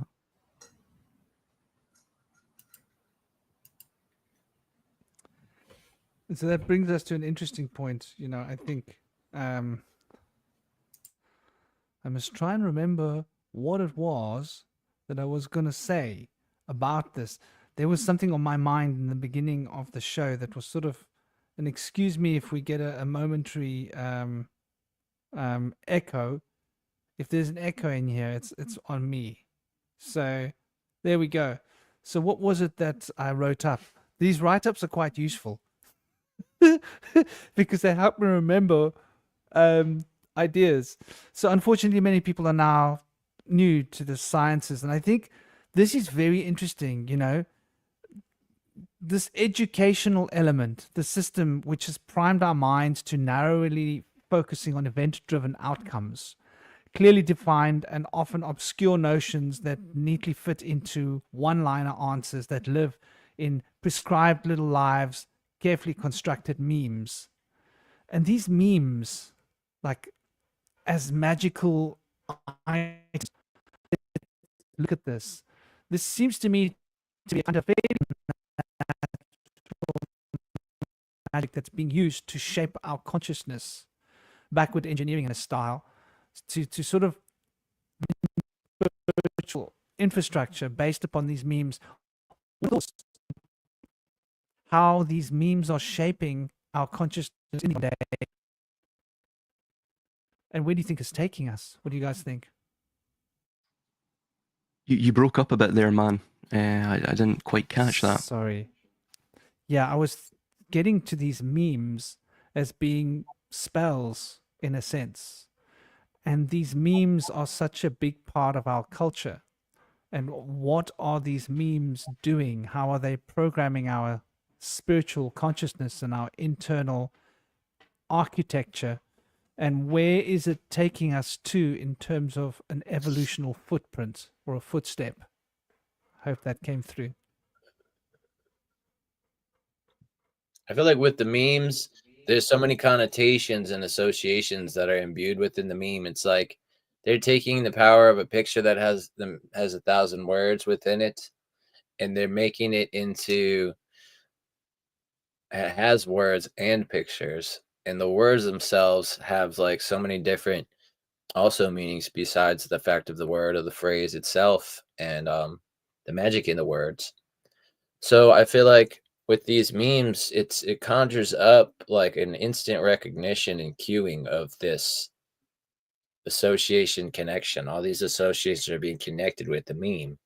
And so that brings a person into a very specific state of mind directly. It's like instead of reading a whole paragraph where you would have to take the time to go through each little thing to get through to that whole imbued meaning, you're seeing just a quick image that's bringing you pretty far just from seeing it. And I think a lot of things that are brought in those memes there's like subversive cues in there where there are a lot of times touching upon obfuscations of where things that are actually good are being portrayed as bad, but there's an element of like humor usually used to cover that up. So people find it to be entertaining. It relieves their anxiety, but they don't really tend to be in a mercurial state a lot of time where they're going to question it and think to themselves, okay, that is funny, but is this too twisted for me to really want to be entertained by this? Or should I be more critical of this?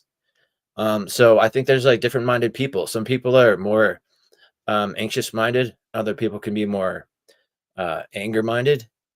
And I feel like anger minded people, that they're transforming that fear that they had into fight, and they're trying to fight in life to control that fear, which can be a futile thing, trying to control things all the time. But in a way, trying to control things is also part of trying to analyze things, is trying to question things.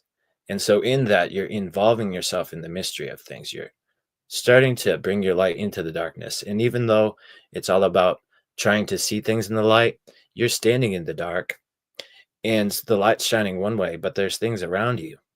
So in a lot of ways, questioning things can help bring a lot of better insight to seeing things for what they are, instead of trying to recognize things as what you are familiar with. But with these memes, there's so much going on with the things that we personally recognize, and then there's so much involved with also the way it's designed and the way that it's known to hit a lot of people in the same way, and it's all in there. I think as well with the idea of memes and this, I guess you would call it mimetic warfare, and memes and mimeticism is this idea of imitation. So it's almost a very, of course, it's part of psychological warfare, and memes are linked with what's called hyperstition, which is the idea of cultural framing. So it's like what you were saying, where they create associations, almost emotional associations with certain forms, certain objects. Of course, that all encompasses the meme. And what they're attempting to do, it's this idea of what we call now identitarianism. They want you to become fully fixed with a certain identity, because when you become fully fixed with a certain identity or a certain archetype, or you wear the persona, which is the mask of the actor, you become fully embroiled in the show rather than becoming the spectator, and learning from the show, and then eventually, like what we were talking about with the Golden Dawn, the Ipsismos, you become perhaps the playwright of your own show. So it's about control, and it's about deleting the agency of the individual. I mean, that's ultimately what all psychological warfare is about, isn't it? Yeah. I love that term, mimetic warfare. I love it. So on point. That's exactly, I think, a really good way of putting it. And like to paraphrase what the two of you are saying is, firstly, the meme's speaking on an unconscious level. So there are unconscious forces being evoked and reconfigured by the process of entertaining a meme. And the memes are usually using pop culture emblems, which are essentially constructed by Hollywood, mostly. Is that about it? Mostly Hollywood. They mostly start with characters on television, characters from animation, characters that we know that have then become and YouTube is also a big place now. It's the new Hollywood, isn't it? YouTube is the new Hollywood. Let's not forget that YouTube is like bought and paid for 150%. So and all the others. Is that other platform bought and paid for? Rumble? I don't know. Doesn't seem like it's bought and paid for, but are things ever what they seem? But I think that to paraphrase, which was what I was trying to do, is it's an unconscious form of communication that trigger unconscious emotional, mental perspectives, and it's also using our popular media, which is basically being also bound and reflected back at us through social media, which I think are like essentially the major warfare campaigns, are they not? So I think that word mimetic warfare is rather appropriate. I actually have an issue with memes personally. I don't like them. I don't like them because I find them prescribed and what's the word? I find Polarizing them... as well, isn't it? Sorry? They're very polarizing as well. They often are. Yeah. I find them very prescribed. It's like it's a notion that comes from something from The Simpsons or something from South Park or something from, one of those ideas that's been sort of twisted, and you're sort of seeing exactly what kind of programming they're putting on you with these little characters in these shows, where at the time it's not easy to clock because you're too busy being entertained, right? To be entertained is to enter the garden. Tain is the garden in Germanic. So to entertain is to be led down the garden path, enter the garden down the garden path. So entertainment is really about like pulling us into an unconscious direction while our consciousness is focused on like, look what the right hand's doing. Don't look at the left hand. That's what magic is, isn't it? It's like popular illusional magic is about tricking you by getting you to watch this hand while this hand is doing something that you don't see. And that's the effect that's going to catch you off guard and trick you. So I think that that's like really, and I also think like, what about the younger generation? Like, is it just me? I find myself really concerned and worried for them. Like, I'm trying to protect my little boy. He's 8 years old. Like, damn, he's going to be discovering memes soon. I don't know. I don't know where to go with this. Have you got kids, Silas? No, but I'm looking to have kids very soon. I'm getting to that age, so I'm hoping to start a family soon. Well, good for you. But like, what about you, Stein? Like, do you worry about your kids with the world of memes out there? Like, does it keep you up at night? Not so much worried about the world of memes and everything that is out there. I think that is the least that that can happen. I think like I'm more just concerned about their future in general, about indoctrination, about whether or not their mother is actually taking good care of them. Memes and such, Also really depends on the platform, I guess. You know, where the memes come from. I hope to the gods that I don't see my won't have to see my kids using 4chan, because that platform is that's well, I mean, I guess rather 4chan than Reddit, really. But no, memes are memes. Memes are supposed to be, you know, short bits, short, um, just short, informative to you know laugh about, or you know like things like this. I mean, this, you know, what you're showing us now is it's a meme. If they see things like that, I'm not worried. If it's a meme that, you know, is just something rather dumb and that has no real purpose other than to just cringe about, yeah, I mean, I've seen plenty of memes. I've made plenty of memes. I turned out the way I turned out.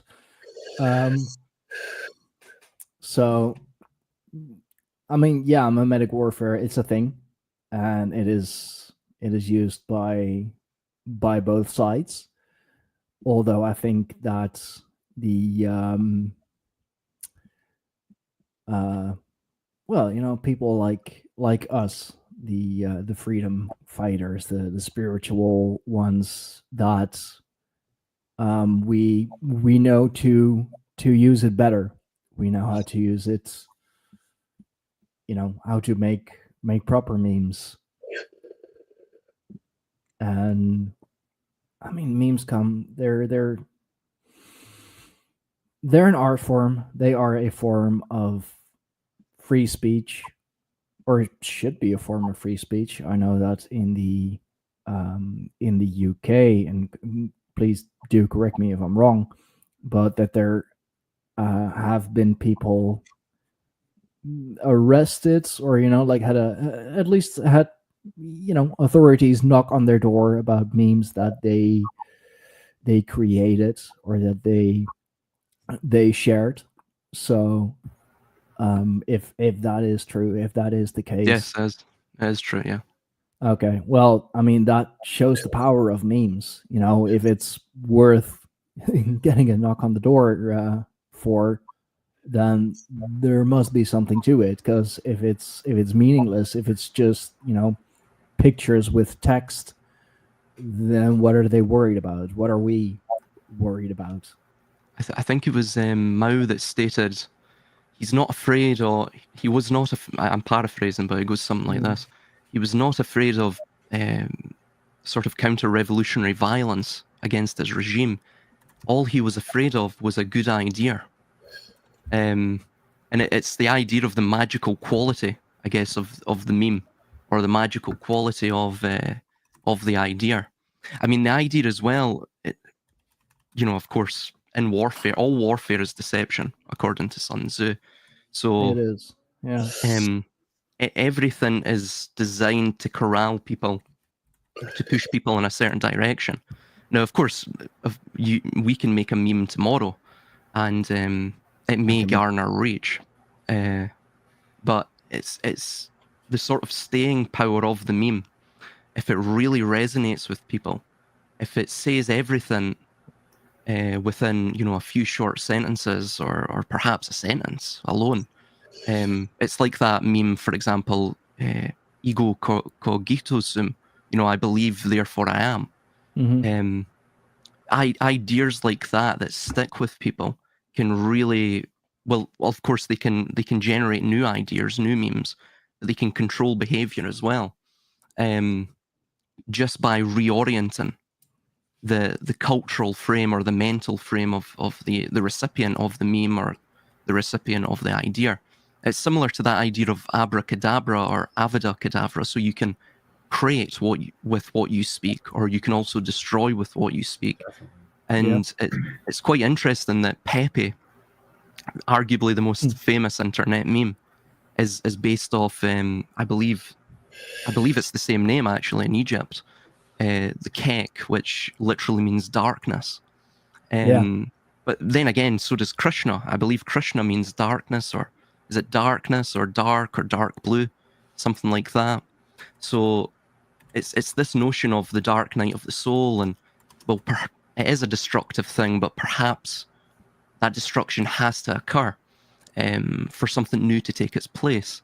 Again, that INRI concept, through fire is the earth reborn whole. So it's the same with Ragnarok or the Götterdämmerung, the idea of Leaf and Leaf Thrasir hiding in the Yggdrasil, which Yeah. the tree, the branch of the tree could be likened to the serpent, the intellect. You see that on the Lover Tarot card. So it's perhaps the same idea, the Staff of Asclepius as well, and all of this. So yeah. Yeah, I think when And it they're- comes to memes in general, like one of the reasons I don't really trust just even not even like whether regardless of what the content of the meme is, just the general format, is that it almost always gives you a sort of oversimplified picture of reality. It's always like, you know, one of the things about memes is they're always one-sided. It's never like a nuanced set of opinions and ideas where you can kind of like look and pay. Every meme always points you in a very specific ideological direction. And in a lot of ways, that's kind of how propaganda works. The thing about propaganda is it's not necessarily like outright lies, but you're basically what you're doing is you're taking a very specific portion of the whole truth. That's not the entire truth, but that portion of the truth which sticks to your religion and your ideology. And I think that that's kind of like why I feel like memes are essentially like the perfect propaganda tool, and they're a very effective, thing of mind control, because like once you kind of see an image and you see, because the thing about like when it comes to brainwashing, it's not just about like, being logical. In fact, it has nothing to do with being intellectual or logical. It's all about that emotional power. It's all about the compellingness of the image and the power of the message, and how there's the sense that it resonates with all sorts of different people. So I think if we want to think of ourselves as mystics, magicians, wizards, shamans, or whatever, and we really want to retain our sort of magical, perception and be able to sort of see past any brainwash, I think we should always look at any kind of meme with a grain of salt, because it's a very kind of a one-dimensional sort of like snapshot of the universe around us, and there's so many details and subtleties that are always missing. So I think having that in mind is a very useful tool. That's what it's supposed to be. It's supposed to be just a quick snapshot. Otherwise you get, those walls of text that, they always say that, the left is doing. The left can't meme because they'll get a picture and then like post a wall of text over it, and ain't nobody's reading that. Memes are supposed to be short and to the point, and yeah, they're supposed to, steer you in a general direction. They're supposed to give you a, like if we take, memes like these, for example, you can just look up that quote or look up certain things that are portrayed in the meme and, just be like, I find this interesting. Is this truly what it is? Or you can take it as, as it is, a pretty picture with a cool quote that, you can get some likes and shares for, and that people are like, oh, yeah, so true. Or like so me or whatever. The memes are supposed to be a snapshot. They're a picture. They're not an album. They're a page. They're not a book. And that's why they're so effective. And same with, like what is it like you have now, like the synth wave kind of videos, like the Hyperborea synth wave kind of videos. Like I have some posted on my TikTok and my Instagram. They're like 15-second videos, everything in rapid motion, everything, but very powerful pictures, very powerful creations, and with, you know, very powerful, pungent music attached to it. They're showing you things that you can go off of. They're not trying to teach you a whole mystic history lesson in 20 to 30 seconds. They're giving you a snapshot and and are telling you, like, we've given you some examples. Go from here. You know, do your own research. That's what we're about, right? That's what we are telling everyone. Do your own research. So then why are we expecting a meme or a synthwave video or whatever to tell us everything? That's not what they're for. They are a anchor point from which we can go in whatever direction they're steering us, and then it's up to us and our own own understanding, our own intellect, our own judgment to decide whether or not, you know, it is the right direction to go in. Memes are an anchor point. Synthwave videos are an anchor point. They're quick snapshots. And then from there, wherever you go is up to you. Yeah, I think like memes obviously can be used in different ways, and for people that are conscious and awake, they can be a useful trigger, like a koan. Koan is like a form of Japanese Zen meditation. A very interesting thing to do is to consider the sound of one hand clapping, you know, to really go into that. That's something to think about. But and it can be quite profound if you want to enter into, if you want to meditate on silence. It's quite abstract. What's silence? Think about the sound of one hand clapping and you're there. Because like, okay, what sound does it make? Oh, it makes that sound. All right, that's the sound I'm concentrating on. So but I think that like what Cosmic's saying is also relevant in a way, is it's like it is a form of unconscious programming that's unfortunately in the hands of who gets to choose which people see which memes. Well, the AI system that has got a dossier on each and every young person in the world knows what music they likes, knows what films they like, knows who they like to talk to, knows what kind of emotions they like to express, is watching them through their cell phones, listening to their conversations, is probably observing them through their cameras, knows their sexual preferences, knows their food preferences, because it's their phone's always around them and they're eating and they're ordering food in restaurants and they're going to shops and they're buying food on their card, and so knows how their diet works.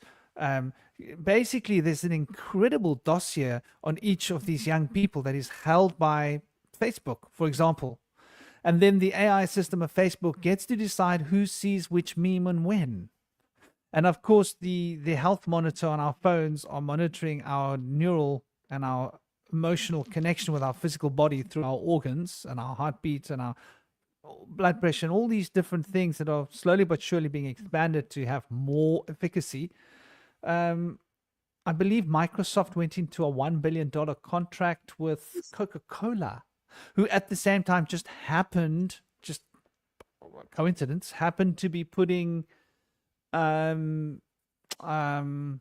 these certain nanoparticles in Coca-Cola that react to light and electrical impulses. So that's quite interesting, you know, which I suppose these things will then go into the body. They're monatomic, so they will cross the blood barrier. They will then collect in the brain, because that's where these monatomic solids collect. And they will then light up as per the neurological energies and electrical stimuli in different parts of the brain, which your simplified scanner on your phone can probably pick up. Hence Microsoft and Coca-Cola with a $1 billion contract for AI systems. What on earth Coca-Cola's doing monitoring like $1 billion worth of AI? It's a lot of AI. What, is that going to make your Coke taste better? I don't know what that's for, but yeah, the mind boggles when we realize how much money $1 billion is when we visualize it. So you got to think of like how much money is $1 million, and think of like 1,000 of those, and visualize it. Like how many would those dollars fill up a whole house, room to room, so that like ceiling to floor? How many buildings do you need to fill up? So I do think that there's definitely this notion that these AI controllers through Google and X and Facebook and 4chan, you mentioned 4chan, are young people using memes to communicate instead of words? This is what I'm worried about. Is our culture being driven away from real communication? Do the young people pick up phones and talk to each other anymore? No. Do they just communicate in text? Do you know how many parents come to me and they complain that they can't get their teenagers to have more than like seven words in a line in a text? If they get 15 words from a teenager, that's incredible. There's no more talking on telephones. The longest text that they send is 15 words, because it's like 20 words. Like people are learning to think and communicate like that. So there's huge communication breakdowns between young people when they actually want to have a real conversation. They think they know that they think that they're talking about the same thing as the other people, but they're not. So it causes like a limit to intellectual exchange of information if you're trained to think in such small variables, where those long text-based things, as annoying as they are, that's what you get in books. That's like how we learn. Without those long chapters of texts, like we wouldn't be able to understand, physics But or isn't anything unless. Yeah. Isn't it also like kind of the miracle of the human brain that like we can send each other pictures, or we can send a row of emojis and we know what the other one is talking about, so we're communicating without using words, but we're still purveying the emotions towards each other, and we're still understanding it. Like I can, like now in chat, if I don't have access to emojis on my computer, but I can send a whole row of emojis, and I want to bet that 99% of whoever is in chat now will understand what I'm talking about. And I haven't put a word in there, just emojis, just faces. It's the same idea. Same thing with memes. I can, and sometimes it's easier. Like sometimes you don't know how to express yourself, especially if you're like overwhelmed or something, and you are at a loss for words, and then you see a meme or you see a short clip that just perfectly embodies how you're feeling, perfectly expresses how you are feeling. Sometimes it's just easier to send that to your parents, your significant other, whoever, so that they can understand how you are feeling without you telling them how you are feeling. So it's both ways, I guess. I completely get you. What I mean is, like in the old days, people used to write poetry to express their feelings, or people used to paint a painting. Or and now we people make would take memes. a piece of clay and mold it. And it's for the creativity that it is, it's useful. But I think that we're being driven away from our true creative potential in modern times. I mean, it's simple, it's quick, it's effective. Those emojis are very useful in some contexts. Don't get me wrong. But to me, it seems like emojis are starting to replace real communication almost. And it's like for a lot of people, it seems like I notice in the groups, when people are talking, and it just seems to me to be like we're losing some organic part of ourselves to this. We're becoming so digitalized. We're losing the ability to talk. Most of those people who use memes all the time and they don't communicate, they wouldn't be able to sit down and have a conversation with us. They'd be too self-conscious. That's true. That's the flip side. of Yeah. it, because it's, it's sometimes easier to do that for a lot of people who have anxiety or deal with anxiety a lot.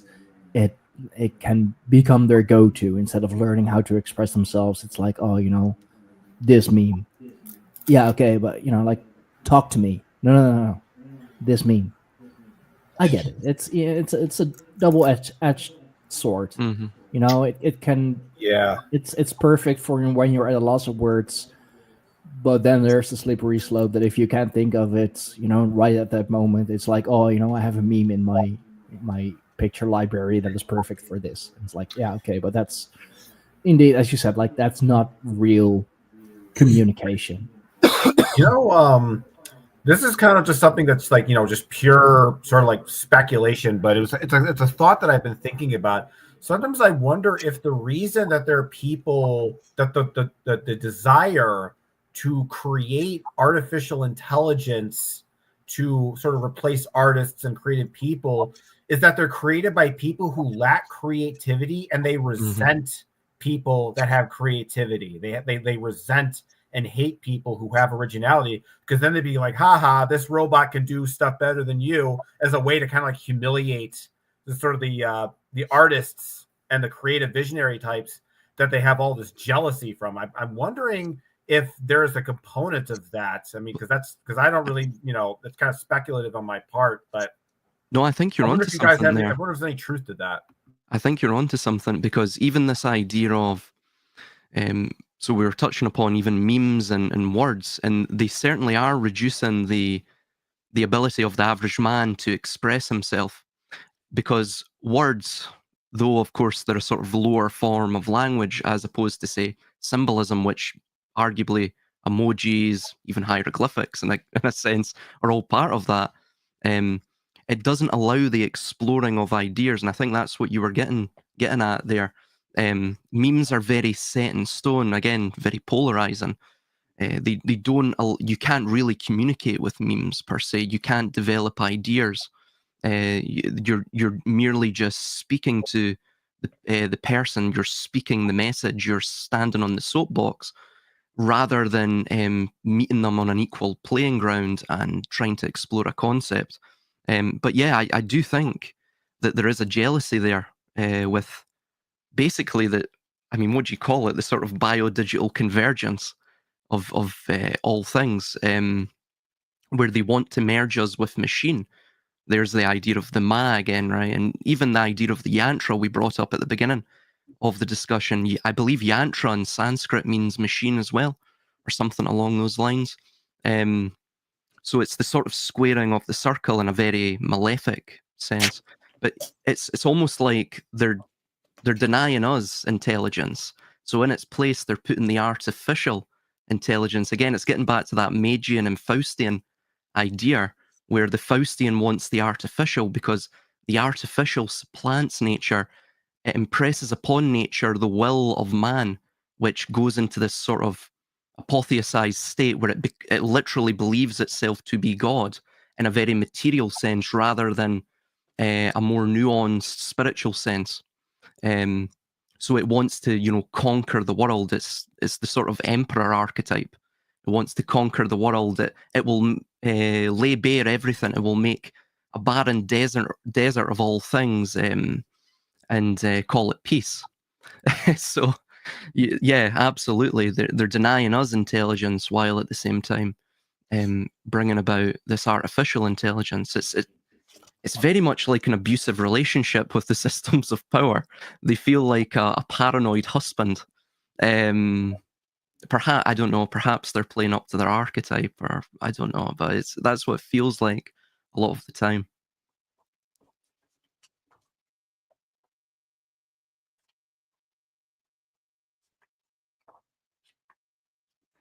I think that's very poignant,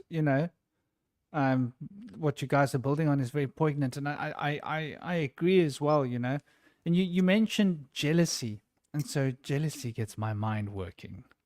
You know me, I love the idea of so we know the towers of Boaz and Jachin, right? And so it's a well-known sort of idea of these two principles. But then we've got Jael and Baal, right? Baal and Jael. And so Jael is where the word jealousy, I believe, has its resonance, which is Ia, which is pronounced Ja in Northern Africa, Ia, and Eal, which is Jael, which is the word for jail. So jealousy and the word jail, I think from root language are carrying the same vibration and reflecting each other. So when we are jealous, we become locked in, we become a prisoner to that which we are jealous of, on some, Ea is Enki before he came to Earth. Ki is the Earth. So that's the name of Earth. And Ea is and then Ea An Ki. So An means Lord, because An was the first king of the, if you go right back to the beginning of the there were Enuma 9 Elish. long Yeah. chapters. An was the first one in the Sumerian past of Nibiru's history. And An is the first king that is pronounced king when Nibiru was at war with the north and the south of the planet. And that was how they achieved peace, was by someone from the south, which was from the original Atlantean blood, marrying someone from the north from the original Atlantean blood. And An was the king, and what was his wife's name? I forget. But anyway, so the word An really comes back to the meaning of Lord, or is used as a placeholder for Lord. And Ki is earth. So Ea is the name of this being. An means Lord, and Ki means earth. Ea, Lord of earth, Ianki. So, and Ianki, listen to this. This is quite cute. And Ianki, in Afrikaans or Germanic-based languages, means a little duck, a duckling, or a little swan. Now, look at the Celtic legends about these swans. Have any of you come across the story of these swans, which were the children that were turned into swans, and they went on this journey around the world to return back to their home? Have any of you come across this? I've come across something along those lines. Yeah, I think I came across that some years back because I was looking into why the royal family have basically outlawed the hunting of swans. They basically de facto own all the swans, and I was wondering why. What's the importance of the swan? So I think I stumbled across that a few years back. Yeah, via that. Weren't they like the children of a god or like giants? And they were the shamans of the people, and they were the spiritual leaders, but they had to leave them and go on that journey as swans. And then the people revered them and like worshipped them, but they were no longer there to guide them. I think they tried to replace them or something. So to this day in India, they speak about Hamsa or Hansa as being the sound of the breath of life. Yeah. Hansa. So you got the full embodiment of like meditation upon the breath is Hansa or Hamsa. And this will basically reveal all of the mystic secrets of the whole universe to you, because it's all locked within the breath. And in that meditation on the breath, you hear the tetragrammaton, you hear the Om, you hear all of these sounds, which are the fundamental tones. And these fundamental tones are really the key to the structure of this system that we're sort of in. We'll call it whatever we want. Interesting thing about reality. I mean, how real is reality anyway? As a concept. And I always think of reality as being like REEL, right? It's like it's pulled on a reel, and it's like a film projection. And so this notion of reality being pulled on a reel, magic is when you're able to sort of like cut the reel and add in like twist the reel around, take that film and put that film in here and shift this film and keep pulling it on the reel. Now we've changed the whole movie, right? Because the reel has changed. Superimpose one reel over another reel. And so this, I think, is really like when we look at high magic is like really about removing the reel. I don't know. What do you guys think of that as a concept? Removing the reel of reality so that we can see reality as not being what it seems to be, because we jump to the conclusion of what we're experiencing as being solid matter when actually it's not. When you really look into this, it's not solid matter at all. It just seems like solid matter. And so when we start really looking at things, like if you stare at a wall for long enough, the wall's breathing, right? Like simple experiment. Stand in front of a wall or sit in front of a wall. Get yourself a comfortable chair so that you're not in a rush. Make sure the lighting is not too bright, because the white wall can reflect too much light at your eyes. It's uncomfortable. But not too dark, but a little bit ambiance, like low light, and stare at the wall for a long time and tell me that that wall isn't breathing. Have you guys done this as an experiment? No, but it ties in with these ideas surrounding Karonzom. I think Aleister Crowley touched upon it, and even I think it actually originally came from John Dee, but it's that idea of so the world, the form, the imagination of reality. That I think I was asked some years back. Somebody said, you know, what you're stating isn't reality. And I said, well, what is reality? I think I said the same thing as you. How do you distinguish imagination from reality when everything that we see or perceive that we see is, in according to science, is a doctored image. It's doctored in the mind. So it's almost the mind is looking out into the abyssal canvas of potentiality, and then it's crafting its own reality from that. I mean, even the way that so for example, if you hear your favorite song that I may not like itself, I will have a different perception to that than you. It will conjure different concepts, different emotions. It will evoke different things in you than it will with me. For example, even the idea of the placebo and nocebo effects, you know, that the mind has this power over the body and over matter itself. It's quite extraordinary. I mean, it's so extraordinary, and perhaps there's something to it. I mean, the CIA looked into this. They were looking into all of this throughout the 70s, 80s, 90s, probably still are. Even the ideas surrounding the brain-computer interfaces. All of this is based on this notion that, well, reality perhaps has a component of the mental within it. And the idea of Karonzom, this dweller of the abyss, that he, like the demiurge, he crafts forms from that abyss. He almost intellectualizes the abyss. It's like the male attempt, or the patriarchal system attempting to control the divine feminine.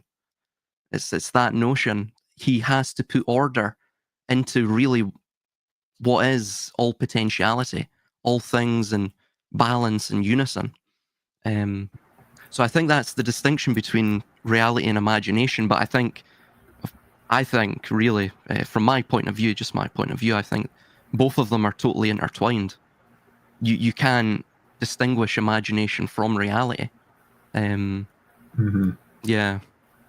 I think what makes this distinction sort of more tangible and easier to understand in terms of like why reality seems to be sort of so many things at once. Why does it seem like it's, you know, some certain things become true and certain things are not true, and there's sort of things that could, you know, there's all this indeterminacy and uncertainty. I think the way I look at it, and this is kind of how I sort of approach it from the system I'm working on, is that I don't think of reality as one thing or one place. I think of it as that reality is many things. So the idea in this sort of this magical system and the way you map out the universe is the idea of Zerfaxes and that bubbles, that everybody essentially lives in their own Zerfax. So I think of this universe as being a kind of like bubble foam, and the light kind of reflects within the different bubbles, but each bubble has its own unique components and capacities. And then at a certain point, there's a point where all the bubbles intersect, and that's what they call in the system called the Zarfex, which is essentially kind of like a collection of universe. But anyway, to get away from all this,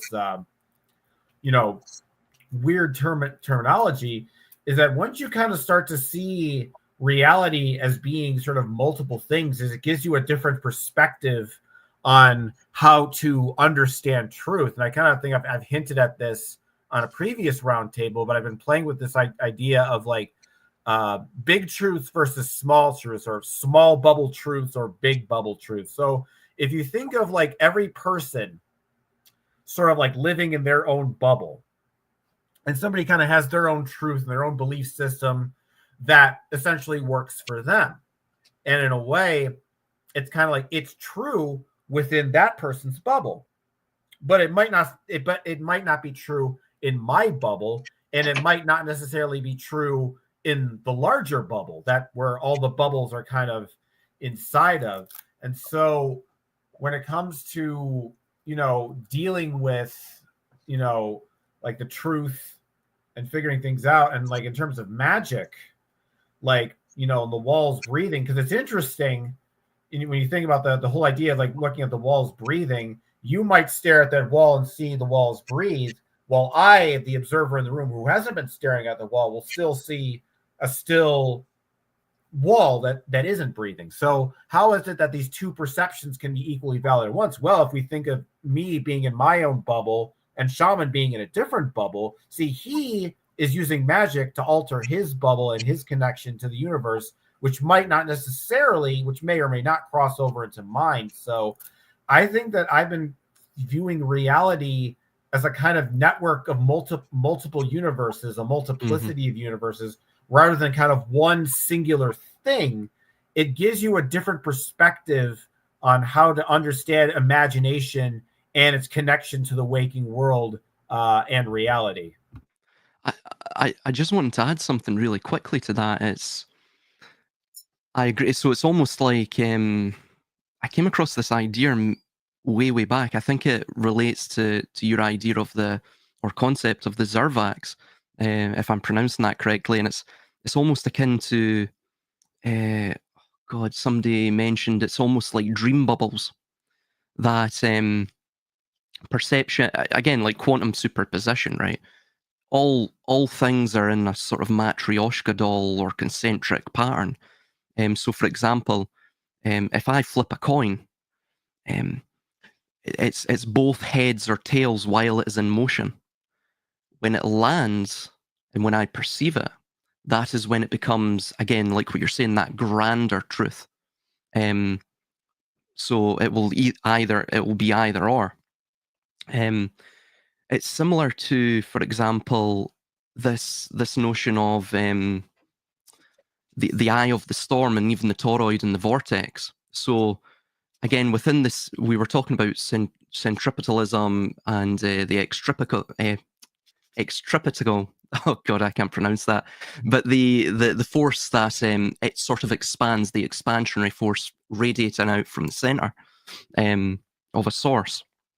That the vortex, the storm, will be acting in a myriad of ways. It will be pulling in the same direction, but each point of that storm will be unaware that is pulling in that same centrifugal direction. It's similar to, for example, all the cells in our body. They all act to direct our life cycle, but of course, I can't imagine the cells understand their part in this larger grand play. It's similar to, for example, how we function as a society. We're all pulling, hopefully, in the same direction, the same wavelength. We all deep down desire, in a very broad sense, the same thing.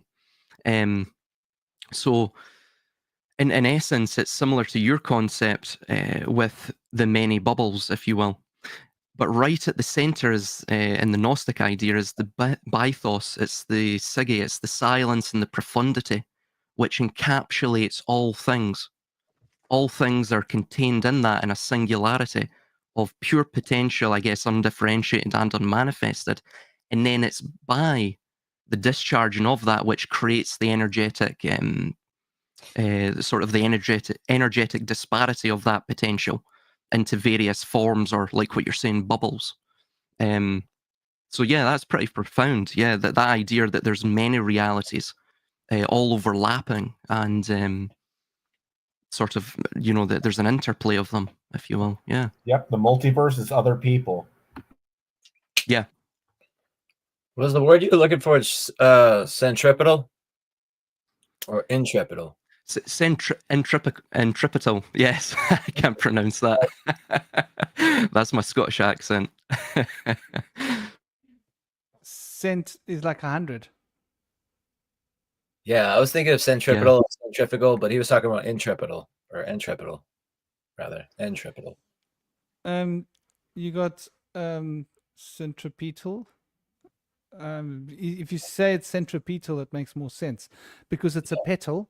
It's a petal that's moving in cycles of 100 inwards. And then what's the other one? Centripetal forces, or centrifuge. Yeah, that's when it goes round instead of being drawn into the center. Yeah. Yeah. Exactly. Yeah. Well, it's the same with like we were saying with the breath and the heart. It's the forces of Saturn and Jupiter, limitation and generation, or expansion and contraction, which of course links with this idea of male and female, and yeah. So you can see when you look at the flower of life, you've got the petals of the flower. Yeah. And if you focus on the petals, you've obviously played this game. You look at the flower of life, you go, bloody hell, what am I looking at here? Okay, let's focus on the petals. Now you got one image. But if you don't focus on the petals, if you focus on the circles, you got a different picture. And you see these different geometries forming inside this image, right? Like it can be like a cube, and you look inside, and it's a whole lot of different geometries inside this picture, depending on how you align your focus with it. So when you're focusing on the petals, I believe you're focusing on the centripetal petal values. And when you look at the centrals, you're looking at the centrifuge. And so what is a centrifuge? A centrifuge is something that fuses things together.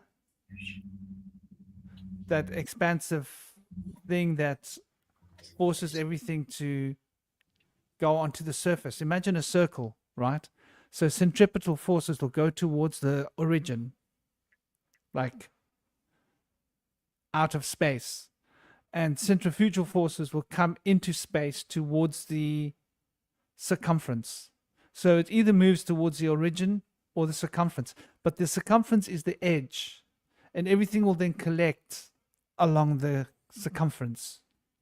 So everything gets compressed into time and space on the circumference. And in the origin, time and space has been released. So you're now in a non-spatial or time-oriented zone. So that's an interesting way of using the flower of life, I think, or any yantra that you construct. Yeah, and interestingly, fuge also sounds like fugue, and a fugue is like a state where you have amnesia and you forget who you are. Yeah. So that's like a disassociative fugue. And in music too, it's also the idea where you create like multiple melodies and you kind of play them against each other. And like Bach did that a lot. Yeah, the Baroque period, there's a music called fugue. And so like you can also add that to like 100 fugues, like either like 100 minstrels, or like 100 like blackouts, or 100 stages of like shadows. Like, we like the idea of like we're in an illusion. We have to see past this illusion to see like a greater reality. There's like 100 of those. 100 doors to open. Well, that's really interesting when we start looking at that idea, like the fuge is like, and like you say, confusion. Mm-hmm. Centrifuge. And it's like it's when there's Yeah. when there's no structure, and on the circumference there's all the structure of like, so you could like consider it as like the etheric space-time continuum having structure on the outside, but on the inside it's, now we're back to that quantum entanglement, right? The quantum is on the outside, the periphery of the circle, that circular edge, and the entanglement is in the origin. And so the origin is so entangled that you can't focus on one thing or another, Yeah. because everything's fused together. So it's almost like you're going back to the unity of all things, where there is no distinctions in the idea of centrifuge. Yeah, And- pure potentiality. Yeah. Sorry, I Yeah. didn't mean to interrupt you. No, not at all, not at all. It's almost see, our perception works as well, and this is what I sort of stumbled upon. Perception only works with duality. We can't really comprehend, again, like the idea of the black sun.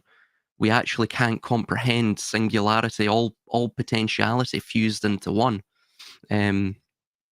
It's interesting as well because I'm pretty sure centrifuge or centrifugal, that fugue part in Latin comes from fugere, which means to like flee, for something to flee, which is similar to this concept you see with, I guess, esotericism and neo-esotericism, of the idea of oblivion, the drinking from the river of forgetfulness, the amnesia, like what you were mentioning. And then you have centripetal, the petal. And I think from the Latin, it might be petere or something like that, where it means to seek. So you're seeking out. It's very interesting. And even in the flower of life, of course, it's 6 petals.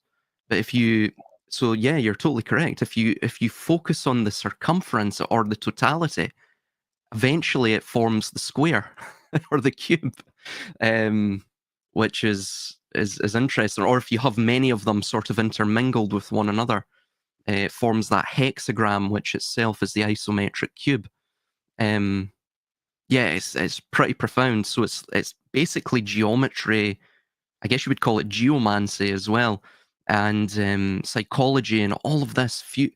All of it's fused into one. And I think in a broader critique of society today, they try and specialize us. They don't want us to become multidisciplinary Renaissance men, because when you do become the Renaissance man, you understand that all of these fields of study are essentially like the centripetal force, reaching back to a central truth, which all combines. So they keep us in these specialized identities or boxes or archetypes, because it keeps us essentially detached from the broader truth of everything.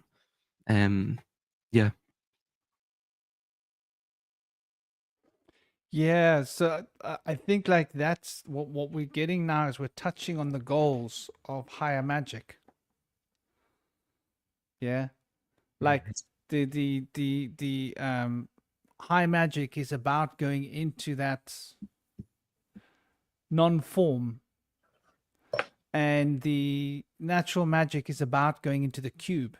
And I love the way you pointed out there, the Merkaba, the hexagram, is reflected in the in that process. Yeah, it's beautifully the way it works, beautifully the way it does, because we see this Merkaba, this hexagram, which represents, from my perspective, when I think of the astral plane, I think of the hexagram. And when I think of the etheric plane, I think of the cube. And the hexagram and the cube are the same thing, but they're inside out perspective towards each other. I hope that makes sense to you guys. If you can imagine your mind of a cube being turned inside out, it becomes a hexagram, but a 3-dimensional Merkaba. Yeah. And then if you can turn that Merkaba inside out, it becomes a cube. They're like polarities of each other. And so they structure the whole of space-time between this one current. So now I go as far as to say, well, the cube is the electricity of the sun, and the hexagram is the entanglement of the moon. And so the quantum electron of the sun and the entanglement of the moon, I don't know whether to use the word magnetism or gravity or whatever it is. I don't like those words because magnetism is probably the correct word. But magnetism has been associated with ferromagnetism. And there are actually a lot of different types of magnetism out there that we know about. But I think there's even more kinds of magnetism that we're not learning about, which I think is interesting because it's all about metals, right? But I think there's more going on because, Heard about for the example, they found? what? Have you heard about the new magnetism that they discovered recently? Oh, throw it at us, brother. I think it's called ferromagnetism, and it operates in anti-parallel patterns. So they think they can use it to do a lot of stuff with it because it's got unusual patterns that it operates in. Anti-parallel. Yeah. So what does that mean? Is it in series? I'm just trying to visualize It's this. the kind of thing where Like this parallel is anti-parallel. Is it? it's not going to go the way you want. So, okay, just like it's very chaotic. I don't know what they're going to do. It's I think they have applications where they're going to use it with plants or something. I'm not sure. This word mag keeps coming up, hey? Maga, Magian, Magic, Machine. right? Yeah. Sorry? It's, Machine. Ferra machine. and ferromagnetism. Is that like iron? Ferrous magnetism. Yeah, that's the typical type of electromagnets, metal, iron, tick, tick, tick, tick, all that stuff that we've played with as kids in school. Uh-huh. Motors, basically. Engines. What were you saying? Machines. Machines, engines, ferrous magnetism. Generally, it works according to those principles. Cars, helicopters. Oh, it's called altermagnetism. The new one is called altermagnetism. Altermagnetism, right. Which is distinct from anti-ferromagnetism and ferromagnetism. Then you get this very interesting diamagnetism, right? That's like water. Yeah. Isn't that how evaporation happens? It repels electric I believe fields. so, yeah. Yeah. Like, what the hell is that? Like, it repels electric fields. So I think like this, the word magnetism, I don't even know whether to use it, but that field that keeps things together, pushing them outwards, and then the thing itself that's being structured is like the shape. So like I think if the ether is being like the beginning and the ending, that constructs the shape, and then the substance that's moving inside and through all the cracks to keep that shape in place, as a very sort of unusual way of describing it, but like I think it sort of makes sense. I think we can lose ourselves with verbosity when we try too hard to define things, and probably a picture in this instance can speak 1,000 words. So there's a place for something like a meme or something like a picture, yeah, as a concept. The best way I can see to identify that concept is a figure 8 on its side twisted. Yeah, that infinity sign. I think it sort of implies this, that the one side is touching the other side, and if you twist it around, all the sides are sort of touching other places where they would have been touching, and that there's a sort of congenial logic to the way in which these things are touching each other. So there's a series of correspondences operating through this field, this invisible field. And so, yeah, I relate the astral with the Merkaba, and the cube with the etheric, and the etheric with like the substance. So like when most people are leaving their bodies, and I'm in this group, astral projection group, and everybody's been reading the same books, and it bugs me. It's actually the reason I started podcasting. Okay, because people were talking about the astral and the etheric, and I saw one podcaster say, "Oh, they're just like synonyms," and I was like, "That's it." I'm gonna go on there. I'm gonna say something because this is bugging me. Namaste, Katrina. I hope you're well. Katrina, I hope you're having a good day. Stepping into a macabre and it was vibrating so violently. I woke up feeling shock as if there was an earthquake. Ooh la la. Sounds like fun and games came your way. Yeah, that's interesting how you can get that the loudness, huh? That loudness. It's quite overwhelming. I remember once being sitting under a tree and I was like, it was nighttime and I was like, where are all these bees? Where are all these bees? And as I started listening to the bees more and more, I started, hold on. These bees are making weird crackling sounds. And as I listened to these bees, it sounded like a fire. It sounded like bees. It sounded like buzzing. It sounded like crackling. And then I noticed, hold on, there's like invisible sounds of like the sound starts here and comes out here. Where did that sound go in that gap?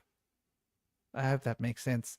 But like, I can get where you're coming from with that loud sound. It's what I noticed when I drowned when I was a little boy, right? You out of your body and all of that.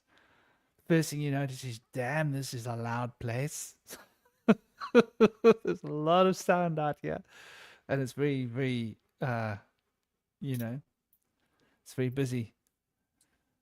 But I do think, yeah. Oh, sorry. I was just going to say I do this thing when even submerging yourself in water and holding your breath. When you hear the blood this is a very trippy experience, but when you hear the blood travel through your body, and you get really into that zone, that sort of centripetal source, I guess, it does sound like fire. That's what I noticed. The blood running through the body, just listening to it, it sounds. It does sound like fire. It makes me wonder, because the blood and fire and red, they've always been obviously associated for obvious reasons, based on the similarity of color. But I don't know. Perhaps perhaps there's something deeper to that all. But yeah, it was just something I was going to chuck in there. Yeah, man, that sounds interesting. I think you're right. This. What were we talking about earlier about plasma being hot? And so, like, I think this is why, like, in the initiatory schools, they start with the element of earth, then the element of air, then the element of water, and that takes you to fire. Isn't that interesting? Yeah. Mm-hmm. Yeah, almost so like yeah, jump in, man. No, carry on, please. Oh no, I was just going to say, yeah, fire and the earth are, the earth as in what we inhabit. They do seem to be. I mean, even the term carbon. So all of that's linked to fire as well. The idea, of course, carbon from the Latin carbo, meaning charcoal or the product of fire. So you have this same principle, and I think, I mean, even the more materialistic, I mean, there's no really other way to describe them. This idea of the ordo ab chaos, and a lot of the systems of power that rule us through these mystery schools that are more sort of, I guess you would call them left path or left side mystery schools. I think they put quite a lot of emphasis on that fire principle and the idea of controlling the cycles through initiating that fire. And it's similar to even the Promethean idea. And you see this, of course, throughout every mythology. Of course, Lucifer within the Judeo-Christian mythology, and Anzu, or the Anzu bird in Sumeria. And this idea of stealing something from the gods, usually fire, to provide it to man as a sort of rebellious act. it's similar to what you see in the modern day with technology. And I think we brought up with the idea of memes, and people seem to be very drawn to the, I guess, the scrying mirrors rather than conversing face to face. And there's a sort of inhuman quality to that. It's almost like Prometheus and Lucifer there seeking an external fire rather than viewing the fire that's inside, than discovering that internal fire. So um, they're constantly looking out and externalizing their power, and it's similar to what you see with, for example, in religion and all systems of power. I mean, religion itself, uh, it comes from the Latin verb, literally religio, which we get our term ligature from, which it means to bind something, to literally sort of asphyxiate it, to draw the life from it, to draw the air from it, if you will, the fire. So, yeah, I think, just to add that. I think this is a card that epitomizes fire. It relates to obviously the 20th Trump, which is interesting because Trump's in the Oval Office. Let's not even go there, but like, you got to play with these words. And the 20th Trump relates to the 21st pictogram that became Paleo-Hebrew, which was originally a tooth, an image of a tooth, I believe. Well, at some point it was a tooth. It might have been something else. Different time zones, different places, we find different versions of Paleo-Hebrew. Which one came first, the egg or the chicken, or the left side or the right side, or north or south? But regardless, it's very often related to a tooth, which relates to fire.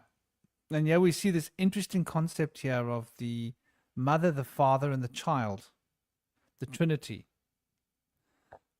And so the trumpet is sort of playing towards the mother, isn't it? Yeah. Which I think is quite interesting. And notice how the mother is receiving the neshama, as they call it in the Kabbalah, or in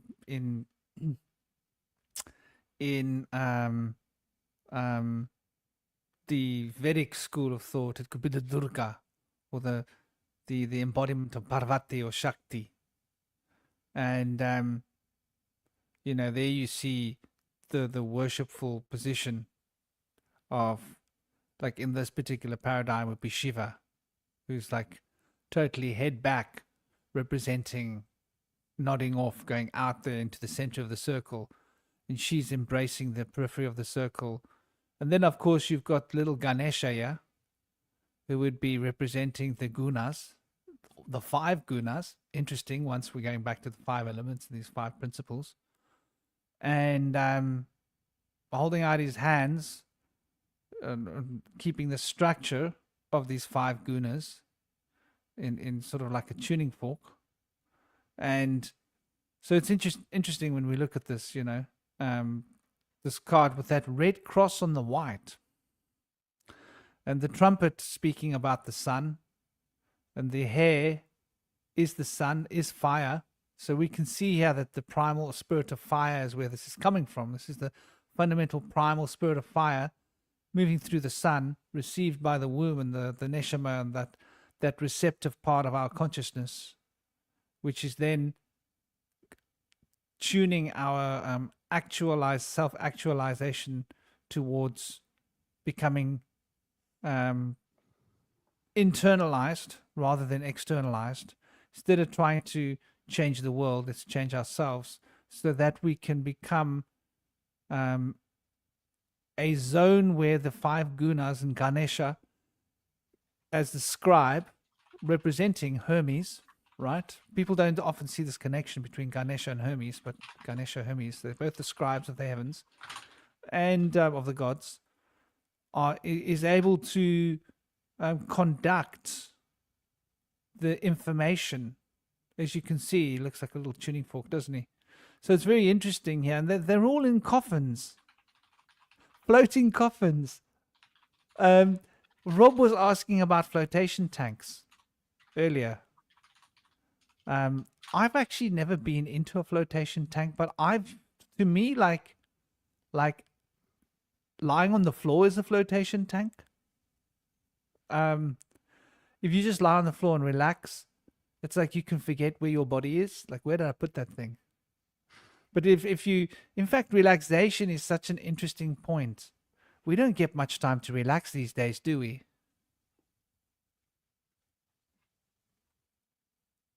No, not at all. No.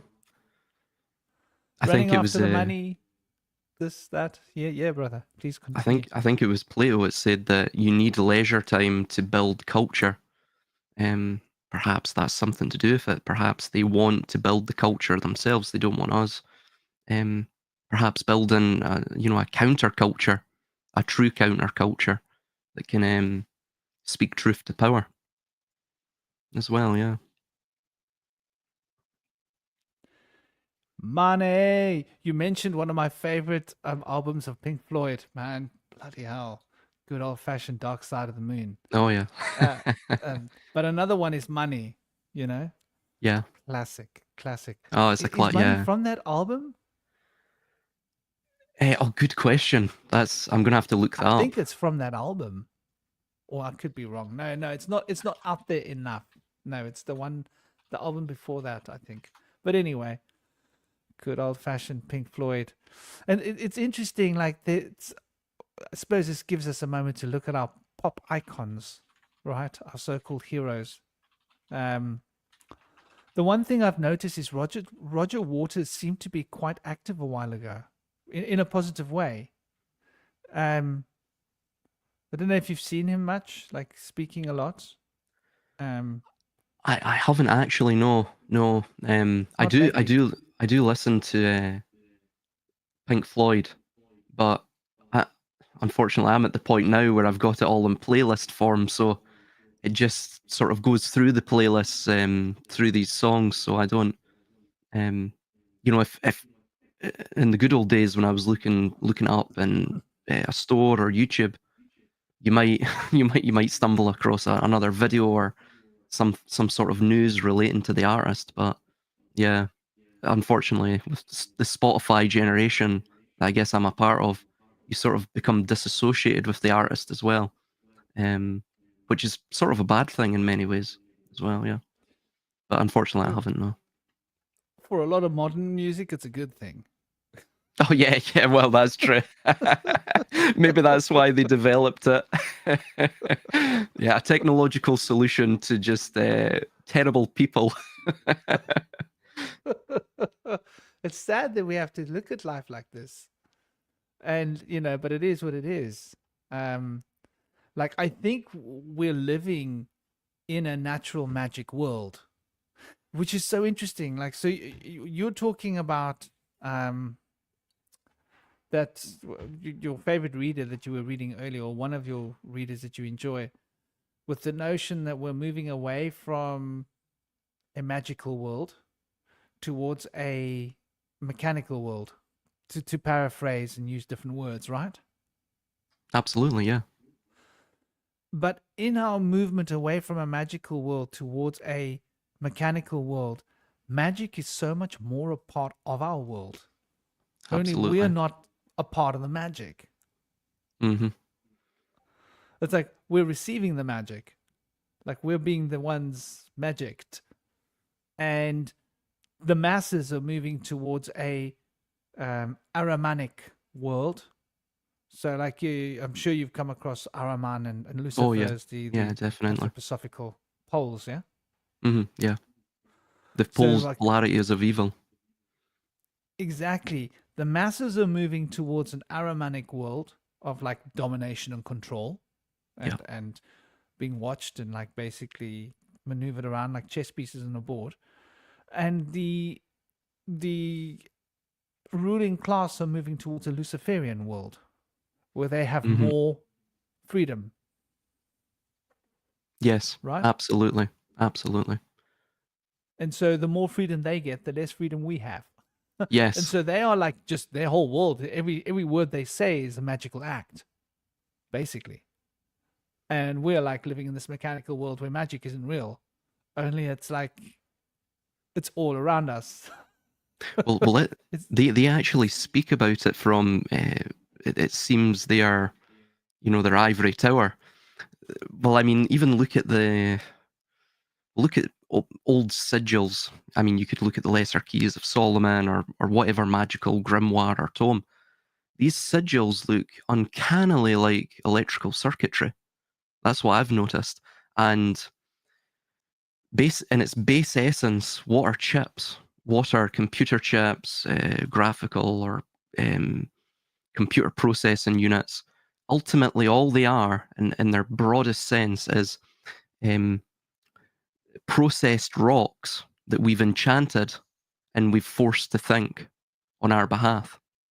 And when you get down to that base essence and that base understanding of the digital technologies and the mediums that they're using for that, it really shows that they are engaged in some form of, black magic, really, isn't it?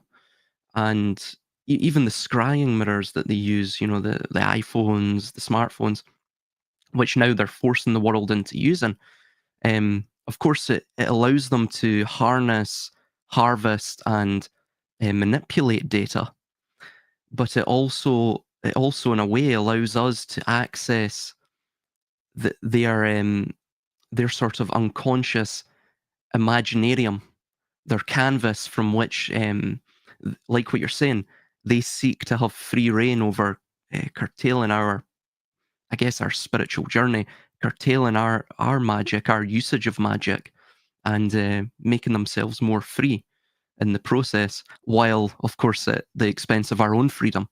So, yeah, absolutely. We need to become more in tune with the magic, both ancestrally and in our own contemporary world. There was this game that I played ages ago, and it was called Dark Souls, and there was a very poignant statement that was stated in that game, and it was that tradition isn't the worship of ash, it is the protection of the flame. So basically, I think that's ultimately what we need to strive towards. We shouldn't be looking at the past and looking at the ruin. We should be seeing what made our ancestors and the shamanistic cultures and all of that great. What is contained within us that was contained within them, that fire, and then just harnessing it, and building, I guess, parallel societies, a parallel culture, transcending beyond the digital confines. So yeah, I think ultimately that's what our great work is, our magnum opus.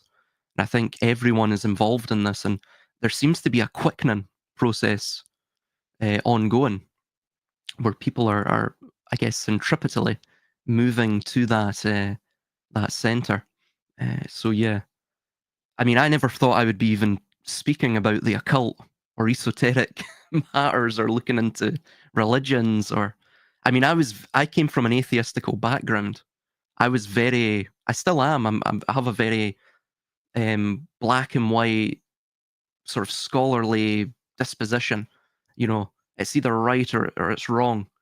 And I've had to do a lot of, I guess, introspection and viewing myself and viewing the limitations of that paradigm of thinking. So, I'm sort of a fish out of water, if you will.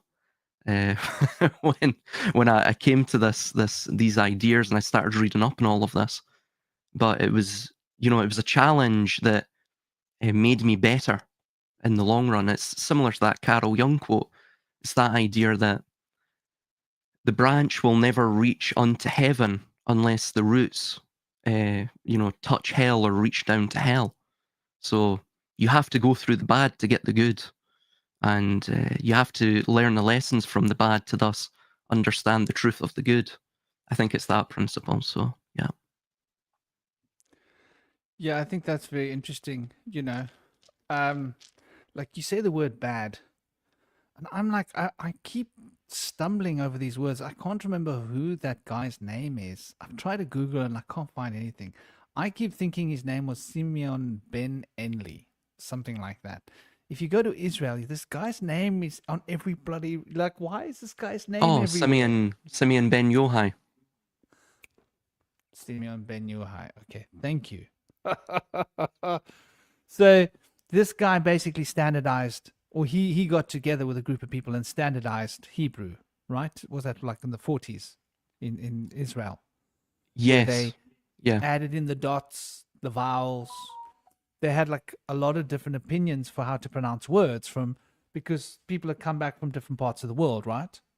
And like you had Jews coming from like Europe and from the Americas, and they all had different pronunciations. And so there was like a committee formed, and they sort of had a vote. Probably like those with the most money had the most vote, I'm guessing, because that's how the world works. Most power. And they were most influential, and everybody around them was like, well, if he's voting for that, I'm voting for that. You know how the world works. And so they standardized this pronunciation of the Hebrew language. And so many of the words don't seem to make sense anymore. Like hot. You hear the word hot, right? But when you hear the word head, head. Doesn't it make more sense? Like hot, the rational, decisive, intellectual function. Head, and there's so many of these words you can do that with. You can go, hold a moment. Like this pronunciation. The syllables seem to have been changed somewhere along the line. And like if you go to the Americas and you listen to the American Indians, right? So they'll chant like right?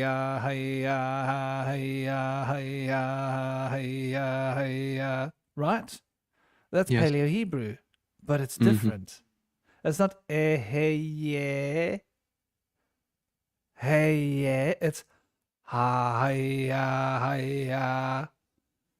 Different, same. It's a sort So of I think, like, transliteration. Yeah.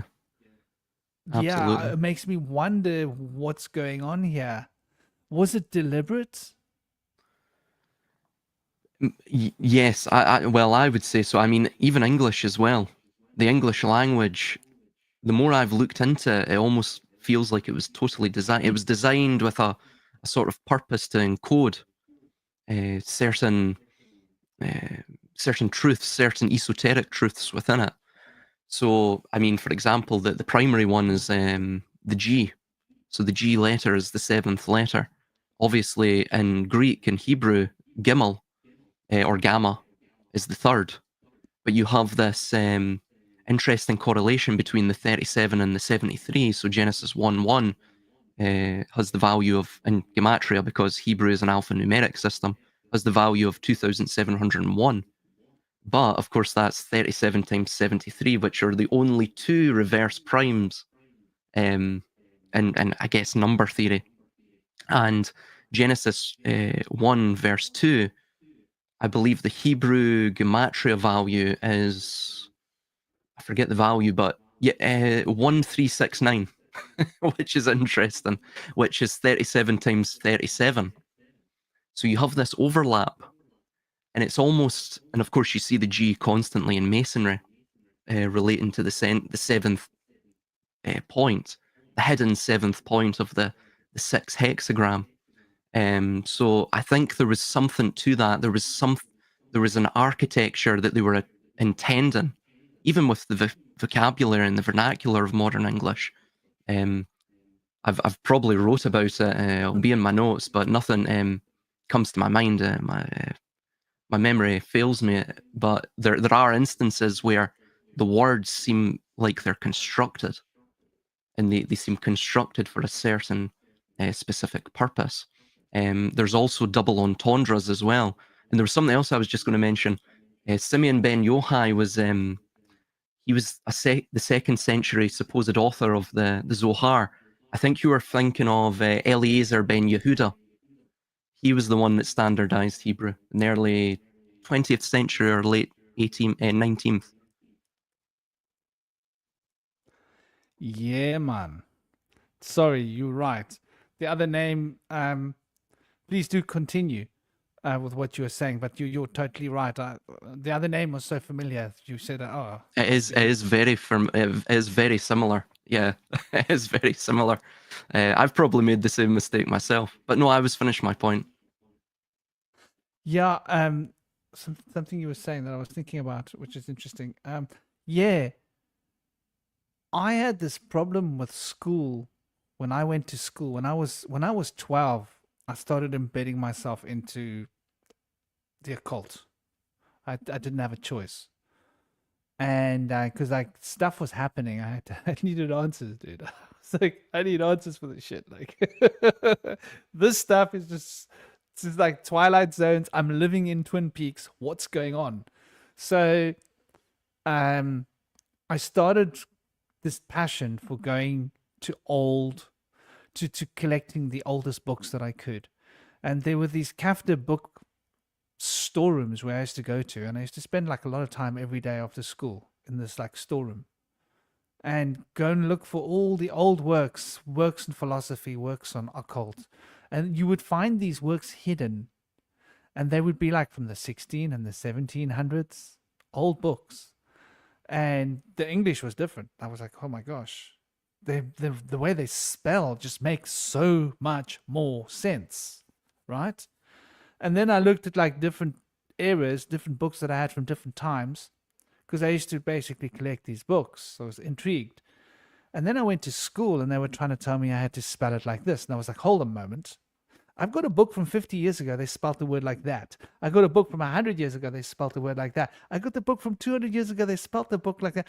On my bookshelf, my mom's boyfriend had a collection of old books. They spelled books even different. They spelled words differently in some of those books, which was what got me so interested. So I used to fight with my teachers about the spelling of words. I used to say, no, I don't like the way that word's spelled. It doesn't make sense to me. They'd be like, what do you mean? It'd be like, it just doesn't make sense to me. I'm sorry. Someone changed the spelling. It used to be spelled like that. And you know what? I prefer the way we used to spell it. It made so much more sense to me. So of course I used to get into a lot of trouble because I was cocky and I was rigidly repulsed by the idea of conforming. I hated the idea of conformity. So I used to get into a lot of trouble because I would refuse to use their spelling for their words because that it seemed immoral to me to go against what I knew was right. So they used to mark me. They used to mark it. That's actually why I started writing poetry, because when I wrote poetry, I could use less words. There could be less spelling errors minus from my marks. So I could use as little words to say what I wanted to say, and they couldn't penalize me because there's only like 5 spelling errors, but they have to give me like an A because like the poem is good or whatever. So it's interesting though, like looking at that, because now women. So I was speaking to someone who's a teacher. I was asking this teacher, I like, listen, I just need confirmation from teachers. Are you guys forcing kids to spell woman with an X? Yep, we are. I was like, holy crap. It's that quick. They are now teachers are being taught to teach children to spell the word woman with an X. Mm-hmm. And this isn't new. It's not just now, this woke thing. This was happening when I was at school. This was happening when our parents were at school. I did my research when I was 12 because it wound me up. Like this changing of the way we spell words isn't just a natural evolution, progression. No. It's from the roof down, from the education system designing the way we spell our words because they want to hide the roots of words. Where are they putting the X instead of the W? Yeah, I think it's an X. So they're taking out the W and put an X instead? No, they're taking out the A. Oh, instead of one man. I think it's an X. Gotcha. Yeah, it is an X. Yeah, it's part of intersectional theory. It's they do the same thing in Sweden where they use because it's a gendered language. They use a certain type of preposition. Got it. Hen. They use hen instead of, whatever their variant of he or she is. They'll use this term hen. It's probably similar to the idea of the woman with the X. That's interesting as well, using an X, which is obviously the Phoenician tav. or the last letter, the 22nd letter of the Hebrew and Paleo Hebrew and Semitic alphabet. You had the Aleph Tav eclipse very recently as well, where you had that eclipse that created both the A. The A is basically in its pictographic form, the triangle. It was also viewed as a bull. And this links with Marduk, because Marduk's earlier name was Amar Utu, which means bull calf of the sun god. So you have this sort of relation with Baal Hadad, Lago Baal. So it seems as well within both Akkadian, Sumerian, the general Semitic pantheons and their star catalogues, weirdly, the sun and Saturn were always intermixed. I don't know why. I still haven't stumbled upon that reason yet. But for some reason, you even have this cropping up in the Greco-Roman world with the golden age of Saturn. So this idea that Saturn was linked with wealth and the sun and all of this as well. But it's interesting because the whole feminist woke thing, it very much, to me, it seems like a controlled, formalized, subversive movement that appears on the outset to be subversive, but it was set up by the system itself, and it's a way to almost vent or allow the population to vent that sort of angst. Another thing as well is that it's almost like Saturnalia. It's a similar thing. You have an inversion of everything, and you had an inversion of everything for that prescribed period of time. Where, again, the population felt as though they were subverting the norms, the system itself. But in fact, it was the system, because all warfare is deception.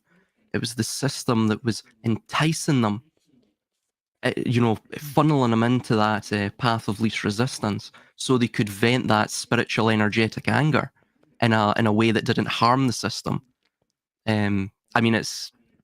So someone joined the chat, I think it was Agent Droga, and he was saying, what meme is warfare now? Yes, it is.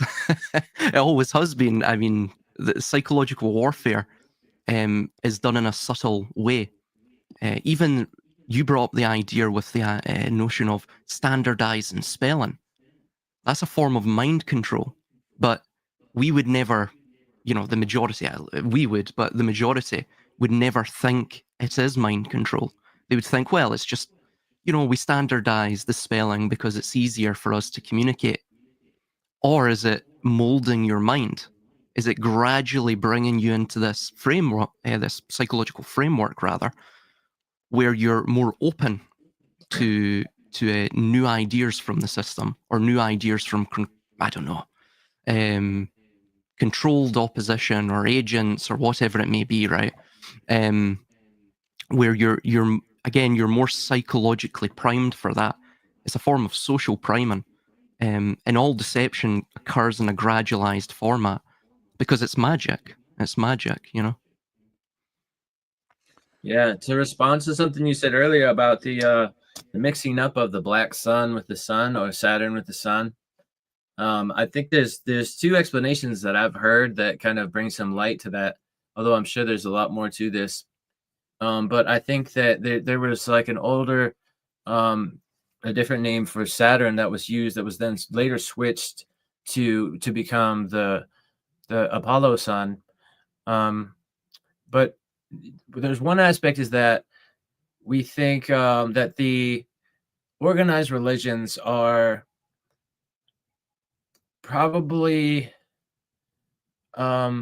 used as a control mechanism for the collective, but they're controlled by secret Saturn cults. Although it's somewhat questionable, because the Muslim movement symbol is the crescent with the star in the center, and of course, the moon could not have any star in the center if it were a crescent. So that's representative, if for those who don't know, of the morning star, or Venus. So it may be that the Islam religion has a secret cult of Venus, whereas the Judaic cult is of Saturn. And then the Black Pope would likely be of Saturn, a cult of Saturn.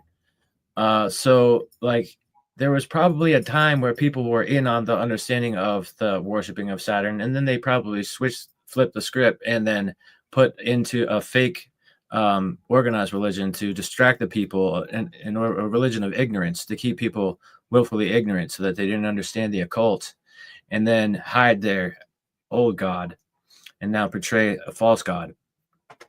So also there's David Talbot's Electric Universe, which suggests that the Earth used to actually orbit around Saturn as its sun, and we had more infrared light then, and things were more thriving. And then we were captured by our current sun, as Saturn may have collapsed in the process, and things are now bombarded by UV light. And so the green chlorophyll is a defense mechanism. Things are not doing as well as they were. So we see things doing better in like the deep sea, so having those purple and all those different colors that they can have when they're not bombarded by the UV. And they think that there was greater oxygen, and people were able to get bigger. I think gravity and pressure were lesser as well. And so people were able to be more gigantic, and the animals as well in the time when we orbited around Saturn. So there's some understanding about that. And that could play into the idea of maybe some of the scripture was from a time when that transition happened, and they hid away the old ways when maybe they lost track of them and didn't understand what it meant, or maybe they wanted to hide it. So it's an interesting thing. It's interesting. Yeah, I think you're onto something there. And David Talbot, an interesting author. There was another individual called Immanuel Velikovsky, and he had a similar idea. There was a couple of others as well, but they were the two main proponents of that idea. And I think, I think definitely the latter point you made there. I think there is a precursor civilization, and all the cautionary tales and myths, Tower of Babel, Atlantis. I mean, the Mayan Popol Vuh discusses this. There's folk tales from the indigenous peoples of North America as well that discuss this. So it seems to be talking about some sort of precursor civilization that was captured by perhaps even the Saturn and Sun. That idea of the transition was a sort of metaphor for a transition between, the Magian order, those of the sort of white magic or the good, if you will. And then you had, I guess, the dark sorcerers. This is something that I believe it was Blavatsky mentioned as well, regarding, I think it was Blavatsky. I may be incorrect there, but Blavatsky mentioned this notion that it was the dark sorcerers who or the wicked sorcerers rather, that destroyed Atlantis. They were trying to find something. They were trying to harness or control matter to become gods themselves. You see this with Yuval Noah Harari, the Homo Deus, the God men. I mean, these people are just on some kind of power trip. It's insane. But yeah, I think it perhaps links to that as well. So yeah, interesting. I know Edgar Casey also mentioned similar things. Mm-hmm. Changing of the healing crystal to the dark crystal. Yes, absolutely. Yeah. I forget. I have come across Edgar Casey before.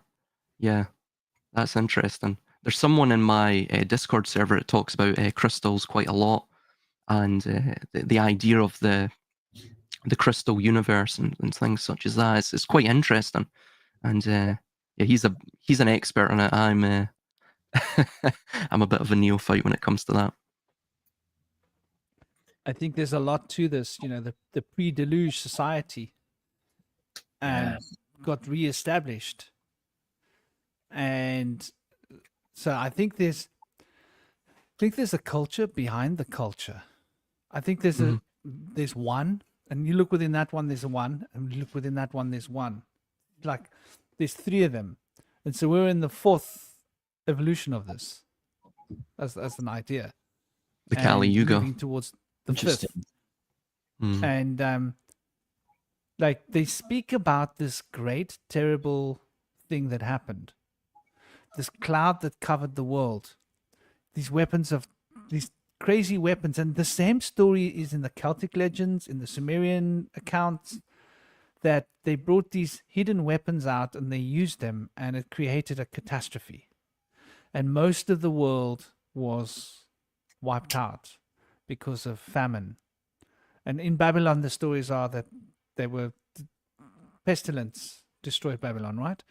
And there's like accounts of people in their homes with hooks pulling bodies up so they could eat them because there was nothing to eat. There were basically nothing would grow. So it sounds like a post-nuclear holocaust of something, you know, of that proportion. And who captured the place after that, it seems clear, was the dark brother sisterhood, because then after that we've suddenly got like Marduk then becoming known as Baal, right? And then they're like sacrificing babes, right? Yeah. Like what the heck? Well, what's going on here? Like some weird deranged stuff, and then suddenly like human, sacrificial rites became a thing. And then they were like, okay, well, that's not cool. Even Abraham was like, he was ready to do the deed. Like, best way to do it is your eldest son, right? Isn't that how you do it? And thank goodness that mental illness, which was sort of confused for divinity, is that right? Mental illness at some stage in ancient times was confused with divinity. Luckily, he had a wake-up moment and thought, no, I can't do this to my kid. The spirit came and said, no, dude, like, seriously, that's your kid. Like, what are you doing? So, and to this day, like, if you speak to people that are like, supporting the Bible, and you say, so was Abraham a nutcracker? Was he crazy? Was he delusional? Was he possessed? No, he wasn't. Have you had this conversation with people? Oh, absolutely. Well, I've wrote a book called Yahweh is Satan, so I've had a lot of these conversations where I just go through the Bible and I just show that the Old Testament Yahweh seems almost, well, based on the New Testament descriptions of Satan, is pretty much the same, almost verbatim in some places. So yeah, I've had many of those conversations, unfortunately. Yeah, so but the thing is that you notice how they will defend Abraham. Oh yeah. No. God told him to do it. Oh, God told him to do it, right? Really? Because that's what God does. God comes and says, hey, dude, take your child, tie him to the rock, take this here blade. He doesn't need that heart. You could take that heart, you could burn it in my honor. That's like what God does. That's what the Spirit expects of us. And then the Spirit goes, just kidding. Psych. Just wanted to see if you do it. I mean, come on, man. That's like weird, twisted crap. Yeah, it's like the right? ancient form of like candid camera, or like a psych, or like some very bad joke. It just, even understanding the story from its premise, if God didn't demand human or child sacrifice in this case, why did Abraham agree to it? Why did he, get ready to basically sacrifice his son if Yahweh previously never demanded that? But we know he did, because though they've tried to sanitize the Bible, the Old Testament, there's still places in the Old Testament that actually states that Yahweh demanded firstborn sacrifice. And the only reason he did not desire sacrifice, with the firstborn, because it was for other gods. Because remember, Yahweh's a jealous God. And even that idea of jealousy itself is totally, it's out of line with the idea of the Platonic good. So if God is good, he must be wholly good. He can't just be partially good. Sometimes he's good, but, sometimes he just wants to, for some reason, sacrifice babes, right? No. He has to be good 100% of the time. At least from that sort of simplistic view of it. But if he's jealous, it means that he is not in full control, because jealousy itself is almost an implicit admission that you do not have the power over something. I mean, we even see throughout the Old Testament where Yahweh has these dreams of grandeur where all flesh will come to bow down before him. I mean, that, to me, that, I mean, you even have, of course, he's the Old Testament description of Yahweh in Psalm 18 parallels almost, well, pretty much verbatim, that of Leviathan's description in Job 41. I mean, what the hell is going on there?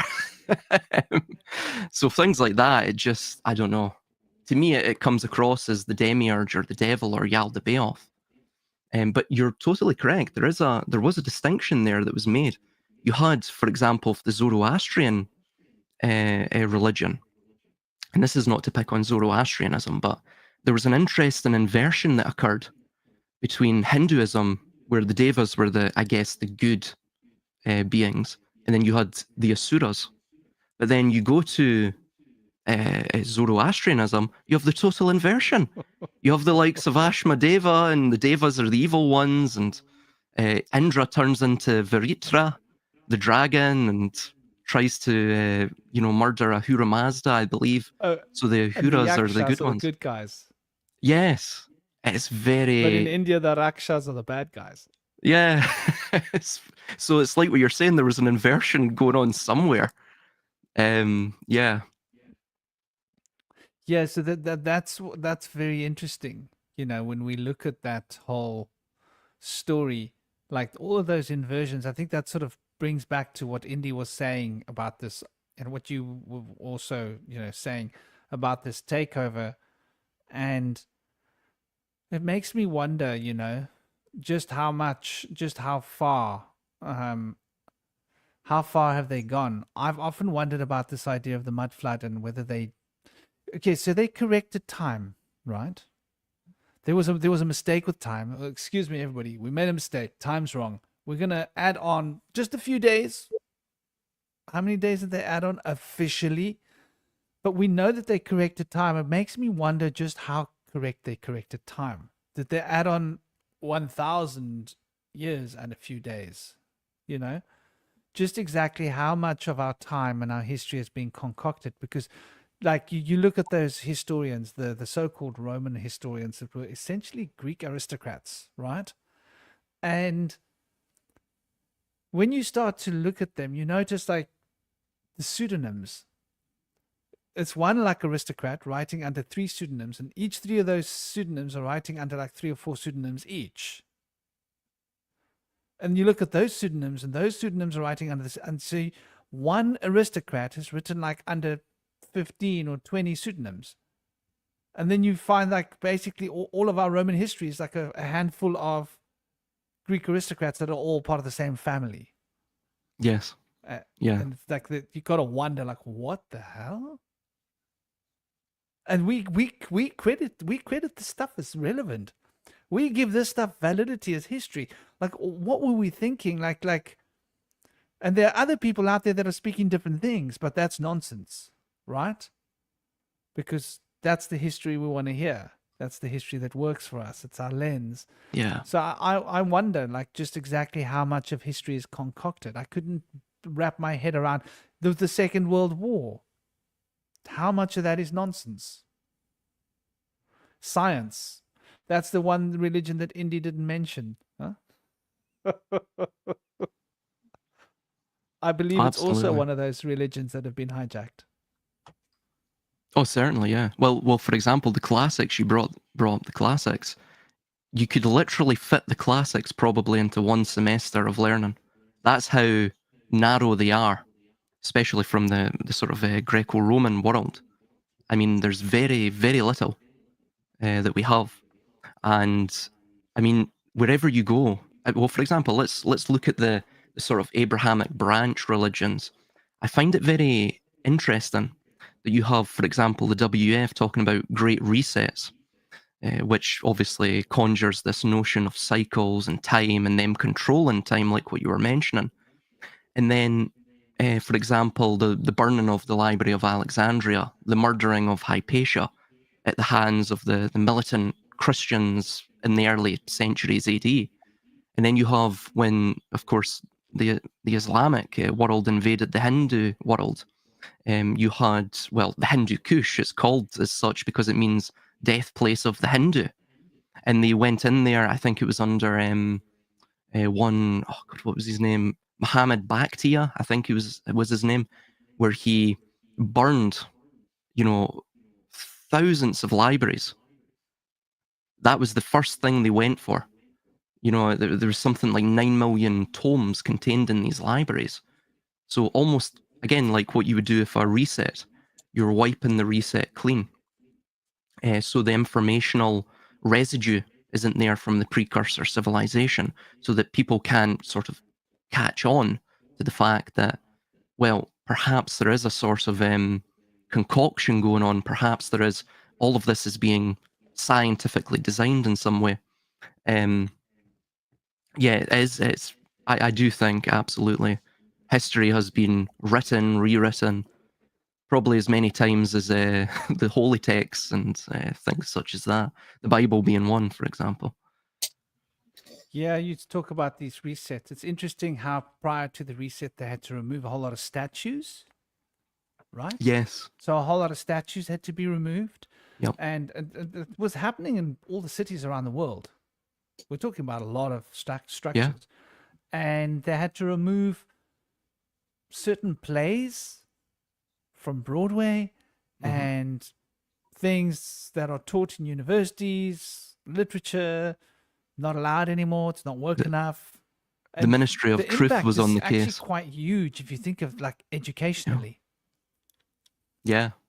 I was just making a little bit of a joke there. The Ministry of Truth was on the case. Yeah, so yeah, sorry to interrupt you. Please finish your point. 1984 is where we're living, brother. Right. Yeah, I think George science Orwell was on the money. I feel like science was used to discredit Antiquitech in the sense that they've created like indoctrination into ignorant, confused ways in a way that they can say that things that work better that are not able to be used to tax people and charge people to be able to use, like 0-point energy that Nikolai Tesla was creating some of his inventions.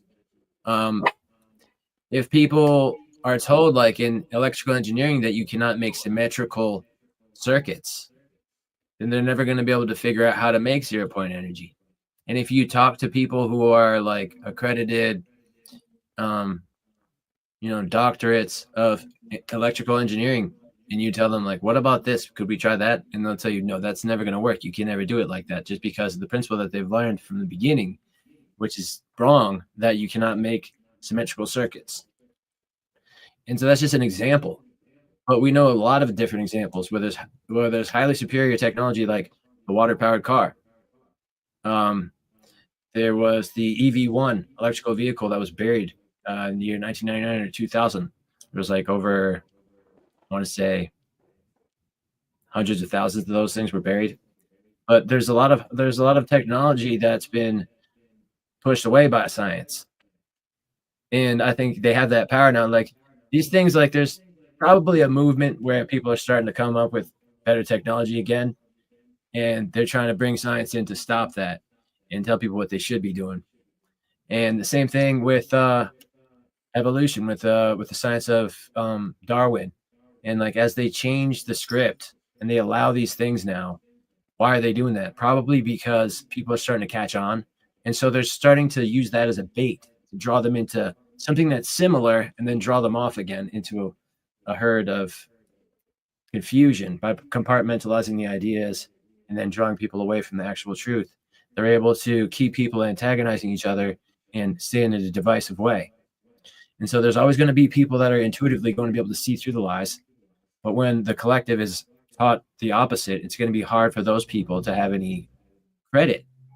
And it's similar to the story of like Plato's allegory of the cave, where once the enlightened one goes outside and realizes they were looking at shadows on the wall and they see the sun, they're going to be stumbling and confused in the dark when they get back, and people are going to see them in a bad light, because who's going to trust somebody that can't see and can't walk and is stumbling?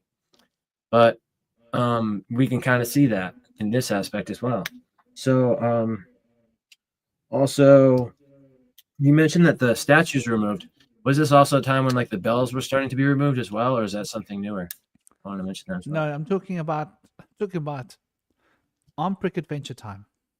Yeah. Took like the last 5 years. Oh man. Yeah.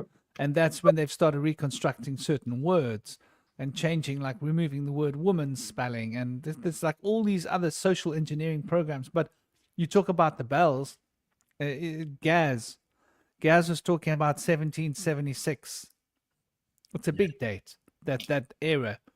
And it seems like something happened in the 1700s. Like, according to certain evidence, it seems to be quite credible. There was some kind of a phenomenon relating to a meteor shower and maybe a mud flood of sorts, or some kind of, there's evidence of people digging out buildings.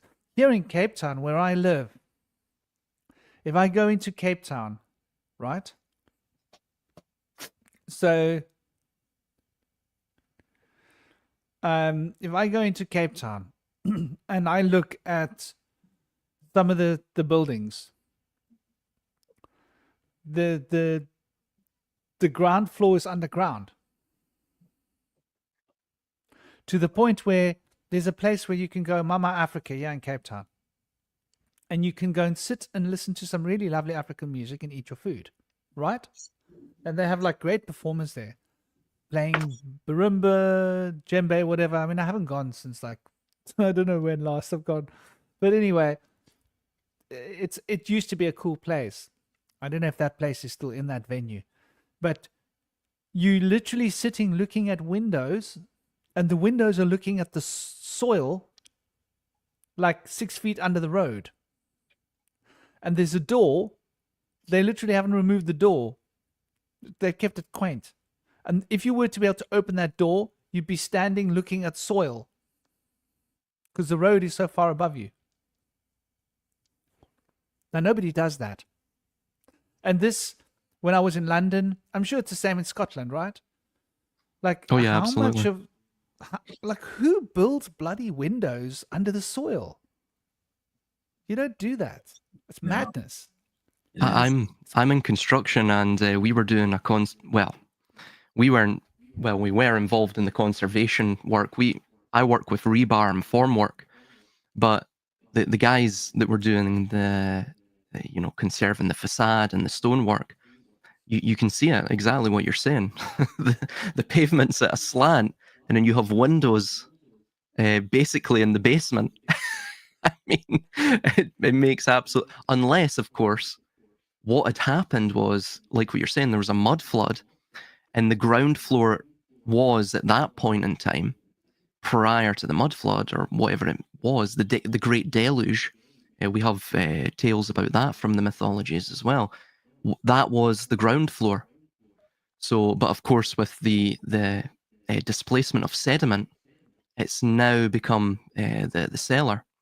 There's something else as well regarding Vimanas within the Hindu works. I think it's in the Mahabharata. I don't know if it appears in. I don't think it appears in the Rig Vedas. There's a couple of other works it appears in, and the Vimanas are the flying machines, and they talk about the Agnaya weapons as well. I think that's the most devastating weapon, and it seems to be likened in the descriptions and the stories to almost atomic warfare, interestingly enough, and it poisons whole cities and destroys them. But if you go to Mohenjo-daro, and some of the archaeologists that have done digs there, Mohenjo-daro is probably not the name of it. It probably went by the name, I think it was Kurukata Ma, or literally the city of the cockerel. So this idea of the rising dawn, the animal of the rising dawn, similar to what you see on Abraxas, the animal of the east, if you will. But anyway, you go there. This Mohenjo-daro literally means mound of the dead. Some of the ruins are actually totally radioactive, even to this day. So, I mean, this place is about 4,000 years old, something like that. Cropped up at the time of the Copper Age, mid-Copper Age. and it became a metropolis. You have Lothal as well, to the east, which is it's just north of Karachi, I believe. And Lothal, I believe in that local Indian dialect, also means mound of the dead. And a similar thing occurs there. But there was an Indian historian called Kutakahat Purushottama Chon, and he mentioned that the Asuras, now this is just his historical theory, the Asuras were a mercantile class that were so reviled that they were pushed outwards, sort of westward. So perhaps that accounts for the war there, the Vimanas, the stories of mass devastation, the deluge that you see as well in Indian. I believe, I forget what it's called. I think it's called the war between the Asuras and the Devas. You see deluges and great destruction and such. And of course as well, the complete and utter inversion of the Devas and the Asuras or Ahuras in the Persian myths, and then going all the way to the West. You also, I speak about it as well in my books, Blood on the Sand and Yahweh is Satan. There appears to be some strange correlation between Syria and Asura, and Assyria and Sura, or Asura, pardon. You even have where the term Asia comes from. There's some link there with Asura as well. You have the Asuan Confederacy at the Bronze Age, and in the Kemetic records, it was called Asiya, which is basically a transliteration of Asura. So it's quite it's quite interesting when you get into the etymology and trying to trace what the hell happened here, right? But there was something that happened, and modern contemporary mainstream history is being completely obfuscated, and they're trying to hide something. Definitely. Yeah, there's a guy called Michael Tellinger. You might, if you don't know him, you might find him interesting. He reckons he's found Enki's resting place here in Southern Africa, which makes perfect sense. The Abzu, Africa, all the gold was mined here. The gold mines are here. The evidence is here. He's quite an interesting researcher to take a look at. He's been collecting all these artifacts in Southern Africa, which is like technology. And Adam's calendar is something he's done a lot of work on. But getting back to the deluge, I think there's been a number of deluges. I think there was a really massive deluge. The original deluge they mentioned was so big that it covered every single mountain. The only few mountains that were exposed on the planet were those like in the Himalayas, and according to the descriptions. And they had to wait a long time for the water to settle. But I think since then there's been a couple of delusions. I think this war is repetitive and cyclic. I think it's happened a few times. I think there's one that literally is ancient, but I think there's one that's recent. And it's very interesting what you say, And I think that the mud flood might be as early as the 1700s, the latest one. And that they've reset us a lot of times. Every time we start getting, and my belief is that we're being farmed for technology. And every time we start developing a different type of technology, knock us down, reset, start with a new form of technology. Yeah. So we're being farmed to mine technology by some other civilization potentially that might be living here with us as hybrids, might be living under our feet, might be right in front of us in plain sight, but we might not be able to see them.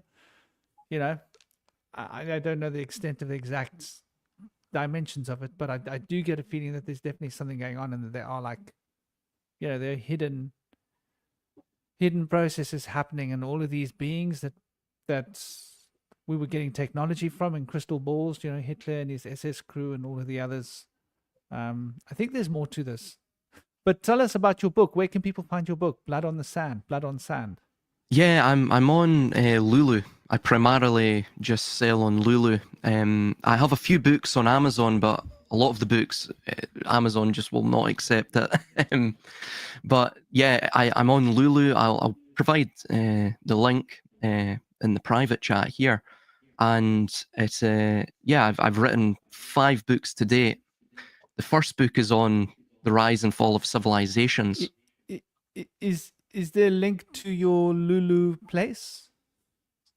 Yes. channels? Yeah, I can send you the link to the sort of landing page, and it has all of the books on there. But the last couple of books, so for example, the last one that I just did there was an esoteric analysis of Leave the World Behind, that movie that recently came out. And I've done Yahweh is Satan and that book. The new book that I'm going to be releasing soon, I've just finished, is called The Golden Age of Saturn's America. So that'll be published hopefully in the next month or two. So Wow, lovely. Well, shoot the link here in the public chat, because I can flash it onto the screen, and it's more practical, because then people can actually see it. Although you probably got it on your YouTube as well. So if people go to take a look at the recommended channels, you'll find Silas Speaks is there. And if you click on his Silas Speaks, I'm pretty sure right at the front of your description of your YouTube channel, the links are there to your book place. Am I right or wrong? yeah, absolutely. Yep. So that's probably the easiest way to get to the link directly. Go to the channel information. And that sounds like an exciting book, you know. I think the Americas is really core to our understanding the history of the giants. And a lot of what's happened has happened post-America and this whole American sort of culture that we're living in, which is really interesting. You look at the differences in language with Britain or UK and America. Do you know something? When I went to... have you been to Nova Scotia? No, but I probably should be in Scottish. Dude, if you go to Nova Scotia, the people are so Scottish there you can't understand what they're saying. Oh, that is basically the main characteristic of being Scottish, that you're unintelligible to everyone else. No, I mean, I like No. Scotland. Scotland's cool. Like, I love No, I Scotland. mean our accents are quite. I'm obviously I'm sort of hiding my accent now, but if I put on my actual accent that I use in day to day, it would be totally unintelligible. You wouldn't understand what I'm saying. I'd sound drunk. That's what Scots people sound like, drunk Englishmen. I think it was my English grandfather that said that. So, yeah. Well, I've always been able to understand like a lot of Scottish accents, maybe more. But when I went to Nova Scotia, I was just blown away. They still walk around in the streets with kilts. A lot of people wear kilts. Oh, brilliant! And Yeah. they play bagpipes. It's a big thing. And there's like processions of bagpipes every day, all the time. And it's just so Scottish. It sort of makes me wonder about the history of Scotland, right? Like, we think it's that one little country there. I think it's a bigger culture. You see what I'm saying? Like, it was spread out over a lot more. And like the Celtic tradition, Irish, I'm sure that as we look at this, we're going to find that there's a lot that's been done. And all of these orphan trains, you know, Oliver Twist and all of that. There's just so much out there that seems to suggest that there's been a tinkering with history in a big way. And I think America is where it happened. Like HQ, it was done from America. And what about all those photographs of empty cities? What do you make of it? Yeah, it's Early 1800s. yes, it is. It's very peculiar. COVID lockdown, let's do it. Yeah, it does actually. Yeah, I was just about to say that. It does remind you of that. Yeah. Bertrand Russell even mentioned in his very famous 1956 book, The Impact of Science on Society, and he mentions that the sort of men of power, every century or so, they have these types of, pandemic events. And, perhaps, of course, lockdown goes along with that. So I don't know. Maybe there's something to that. It's all cyclical, as you say. There's been many deluges. It's perhaps it's by design, perhaps it's natural. Who knows? I would imagine it's natural, but I imagine that like we're primed to be like, I don't believe it's by accident that we're living right by the sea. if that makes sense. Like, yes, it's practical for trade and all, but did we really need to trade that much? Like, we could have actually been much more functional further from the sea, having most of our infrastructure further from the sea, and had certain infrastructure that would move down rivers towards the ocean.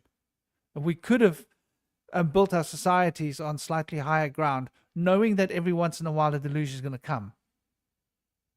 But yet we go and build our everything right on the ocean, most of our everything around the world. Almost as if like it's very convenient so that when the deluge comes, 80% of everything can get Yeah. sort of messed around. And most of the buildings will be intact. But have you noticed how cheap the quality of building has become for this cycle? Oh, absolutely, God. They're not We're looking for these buildings to last. The problem that they Yeah. have is that too many old buildings last, and we look at them and we go, "Wow, Sistine Chapel! Like who did Well, that? It's like who did these? Oh, right, no, they did it with a horse and cart. That cathedral was built with a horse and a cart. Like really? Like seriously? Have you looked at the damn thing? oh yeah. You know? It- well, it's also a form of psychological warfare because you notice buildings are becoming far less embellished, and there's less depth to the geometry of them. So currently I've been 10 years in the construction industry as a tradesman, but I'm now going into the quantity surveying and commercial management routes. And honestly, it boggles the mind when they talk about sustainability because, like what you're saying, the most sustainable material you can use is stone. There is no, and of course it has longevity, but that's not. They don't want that. They want planned obsolescence. It's like what you're saying. They want the ability for everything to be torn down quickly. So we're talking about in sustainability these ideas of using shipping crates or even using green roofs or using very perishable materials. It's all very perishable materials, which of course is completely antithetical to sustainability. But like what you're saying, it's great if you want to quickly reset the system. Do you know what else is great if you want to quickly reset the system? Moving everything from paper and pen in libraries to digital cloud. All of it's Yeah, being man. set up for, like what they say, a great reset. You Yeah. don't even have to reset the system if it's all digital. Exactly. Yes. Updates. Yep. Continual little updates. Like how many times I Googled this thing a while ago and there's been 25,000 amendments to the Bible. I was like, what? 25 little changes. hmm 25,000 words Yeah. have been altered. Like when you look at the scale of what we're talking about here, that's like that can change the entire narrative of the Bible. Oh, absolutely. And It this has is over hundreds compounding of years. effects. Yeah. And remember, the Bible is the single source, so all ideas develop from that. It's sort of the, if you will, the mouth of God, right? In that sense. So whatever you tell God to say, in that sense, all of the ideas of the adherents change along with that. So, like what you're saying, yeah, the 25,000 words, these little changes have a mass compounding effect that's reverberates out. Yeah. Well, dear brother, it's been absolutely lovely. Indy, Silas, if you guys have your last breaths, last things you want to say on the table before we wrap this one up. I hope you're with us, dear brother Indy. Yeah, you have to consider that like the Bible was kind of a bookmark in time as the ages have changed. And one of the zodiacal ages is about 2160 days, 2160 years for an age. So we're anticipating the age of the Aquarius to change, but it'll be in about 160 years from now if Jesus was the marking of the rise of the Piscean age. From the age before it, which would have been the age of Aries. And so we know that like the Old Testament God and the New Testament God are very different. And you can kind of see that in like a Piscean sagely God of the New Testament and like the wrathful warmonger God of the Old Testament. And so before that age of Aries was the age of Taurus. And so we see that like there's still control structures in power from each of those older ages that have been looming over us and continue to do so. And so they have these like different levels of secret occultism through those ages, which is interesting. It was pointed out earlier in the talk. Also, I wanted to point out that to this day we have mammonism being programmed into us in a debt-based society, slave society, in which people don't have the money they want, and so they value what they don't have, and they're shown that money could be the answer, and so they fall into this worshiping of mammon, the money demon. And so we're done. This is done through listening to the hypnotist in the living room to program us, or the television, also known as the bread and circus. And they do this by broadcasting media on us. Medea, the snake trickster goddess. So all this is done and the veil is pulled over our eyes. But at the same time, they create these different movements to hide the rising of the collective. Like Gnosticism was happening. They created Christianity to hide that and make it into something else, what it wasn't. But they used Christ as bait to reel people into it and confuse them. So in this new age, they're trying to wrap people up into different things to try to confuse them, because they see that people are finding these mystical principles again. They're creating quantum physics, and they're trying to create materialism versions of this so that people get wrapped up in compartmentalizing that and separating it away from spirituality. So you see that a lot of times these movements show that there's progress is being made by the collective, and they're trying to persuade us off to some herd on just a side of where we could be going to go forward. So there's been a really great talk, and it was really wonderful having everybody here with us, particularly Silas. It was really great having you here with us today. You brought a lot of insight to the table. Thank you so much. And special thanks to everybody in the chat. Always great to have you here with us. Thank you very much, everyone, and great meeting you all. Thank you. Thank you.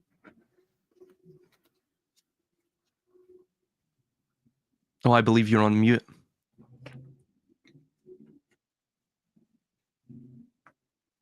You're on mute, Franklin.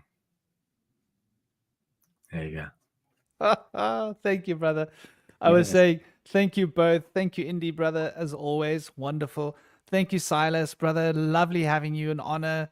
Both of you guys, wonderful conversation. Totally enjoyed it. Thank you, everybody in the chat. It was great. Thank you, Stein, the diehard podcaster who probably is doing another like 3 or 4 podcasts today. And Cosmic, of course. Always lovely having Cosmic's fresh breath of air. And I hope you all got what you came for. And I hope you all have a great day, a great week. I hope these 7 planets that are all in a string bring positivity. I think they're all well aspected at the moment. So it means that our potential energies can be harnessed at this point to bring about positive direction, focus, manifestation, and good results. So let's drive those results towards a positive air. And big love to you all. Om Shanti. Blessed be.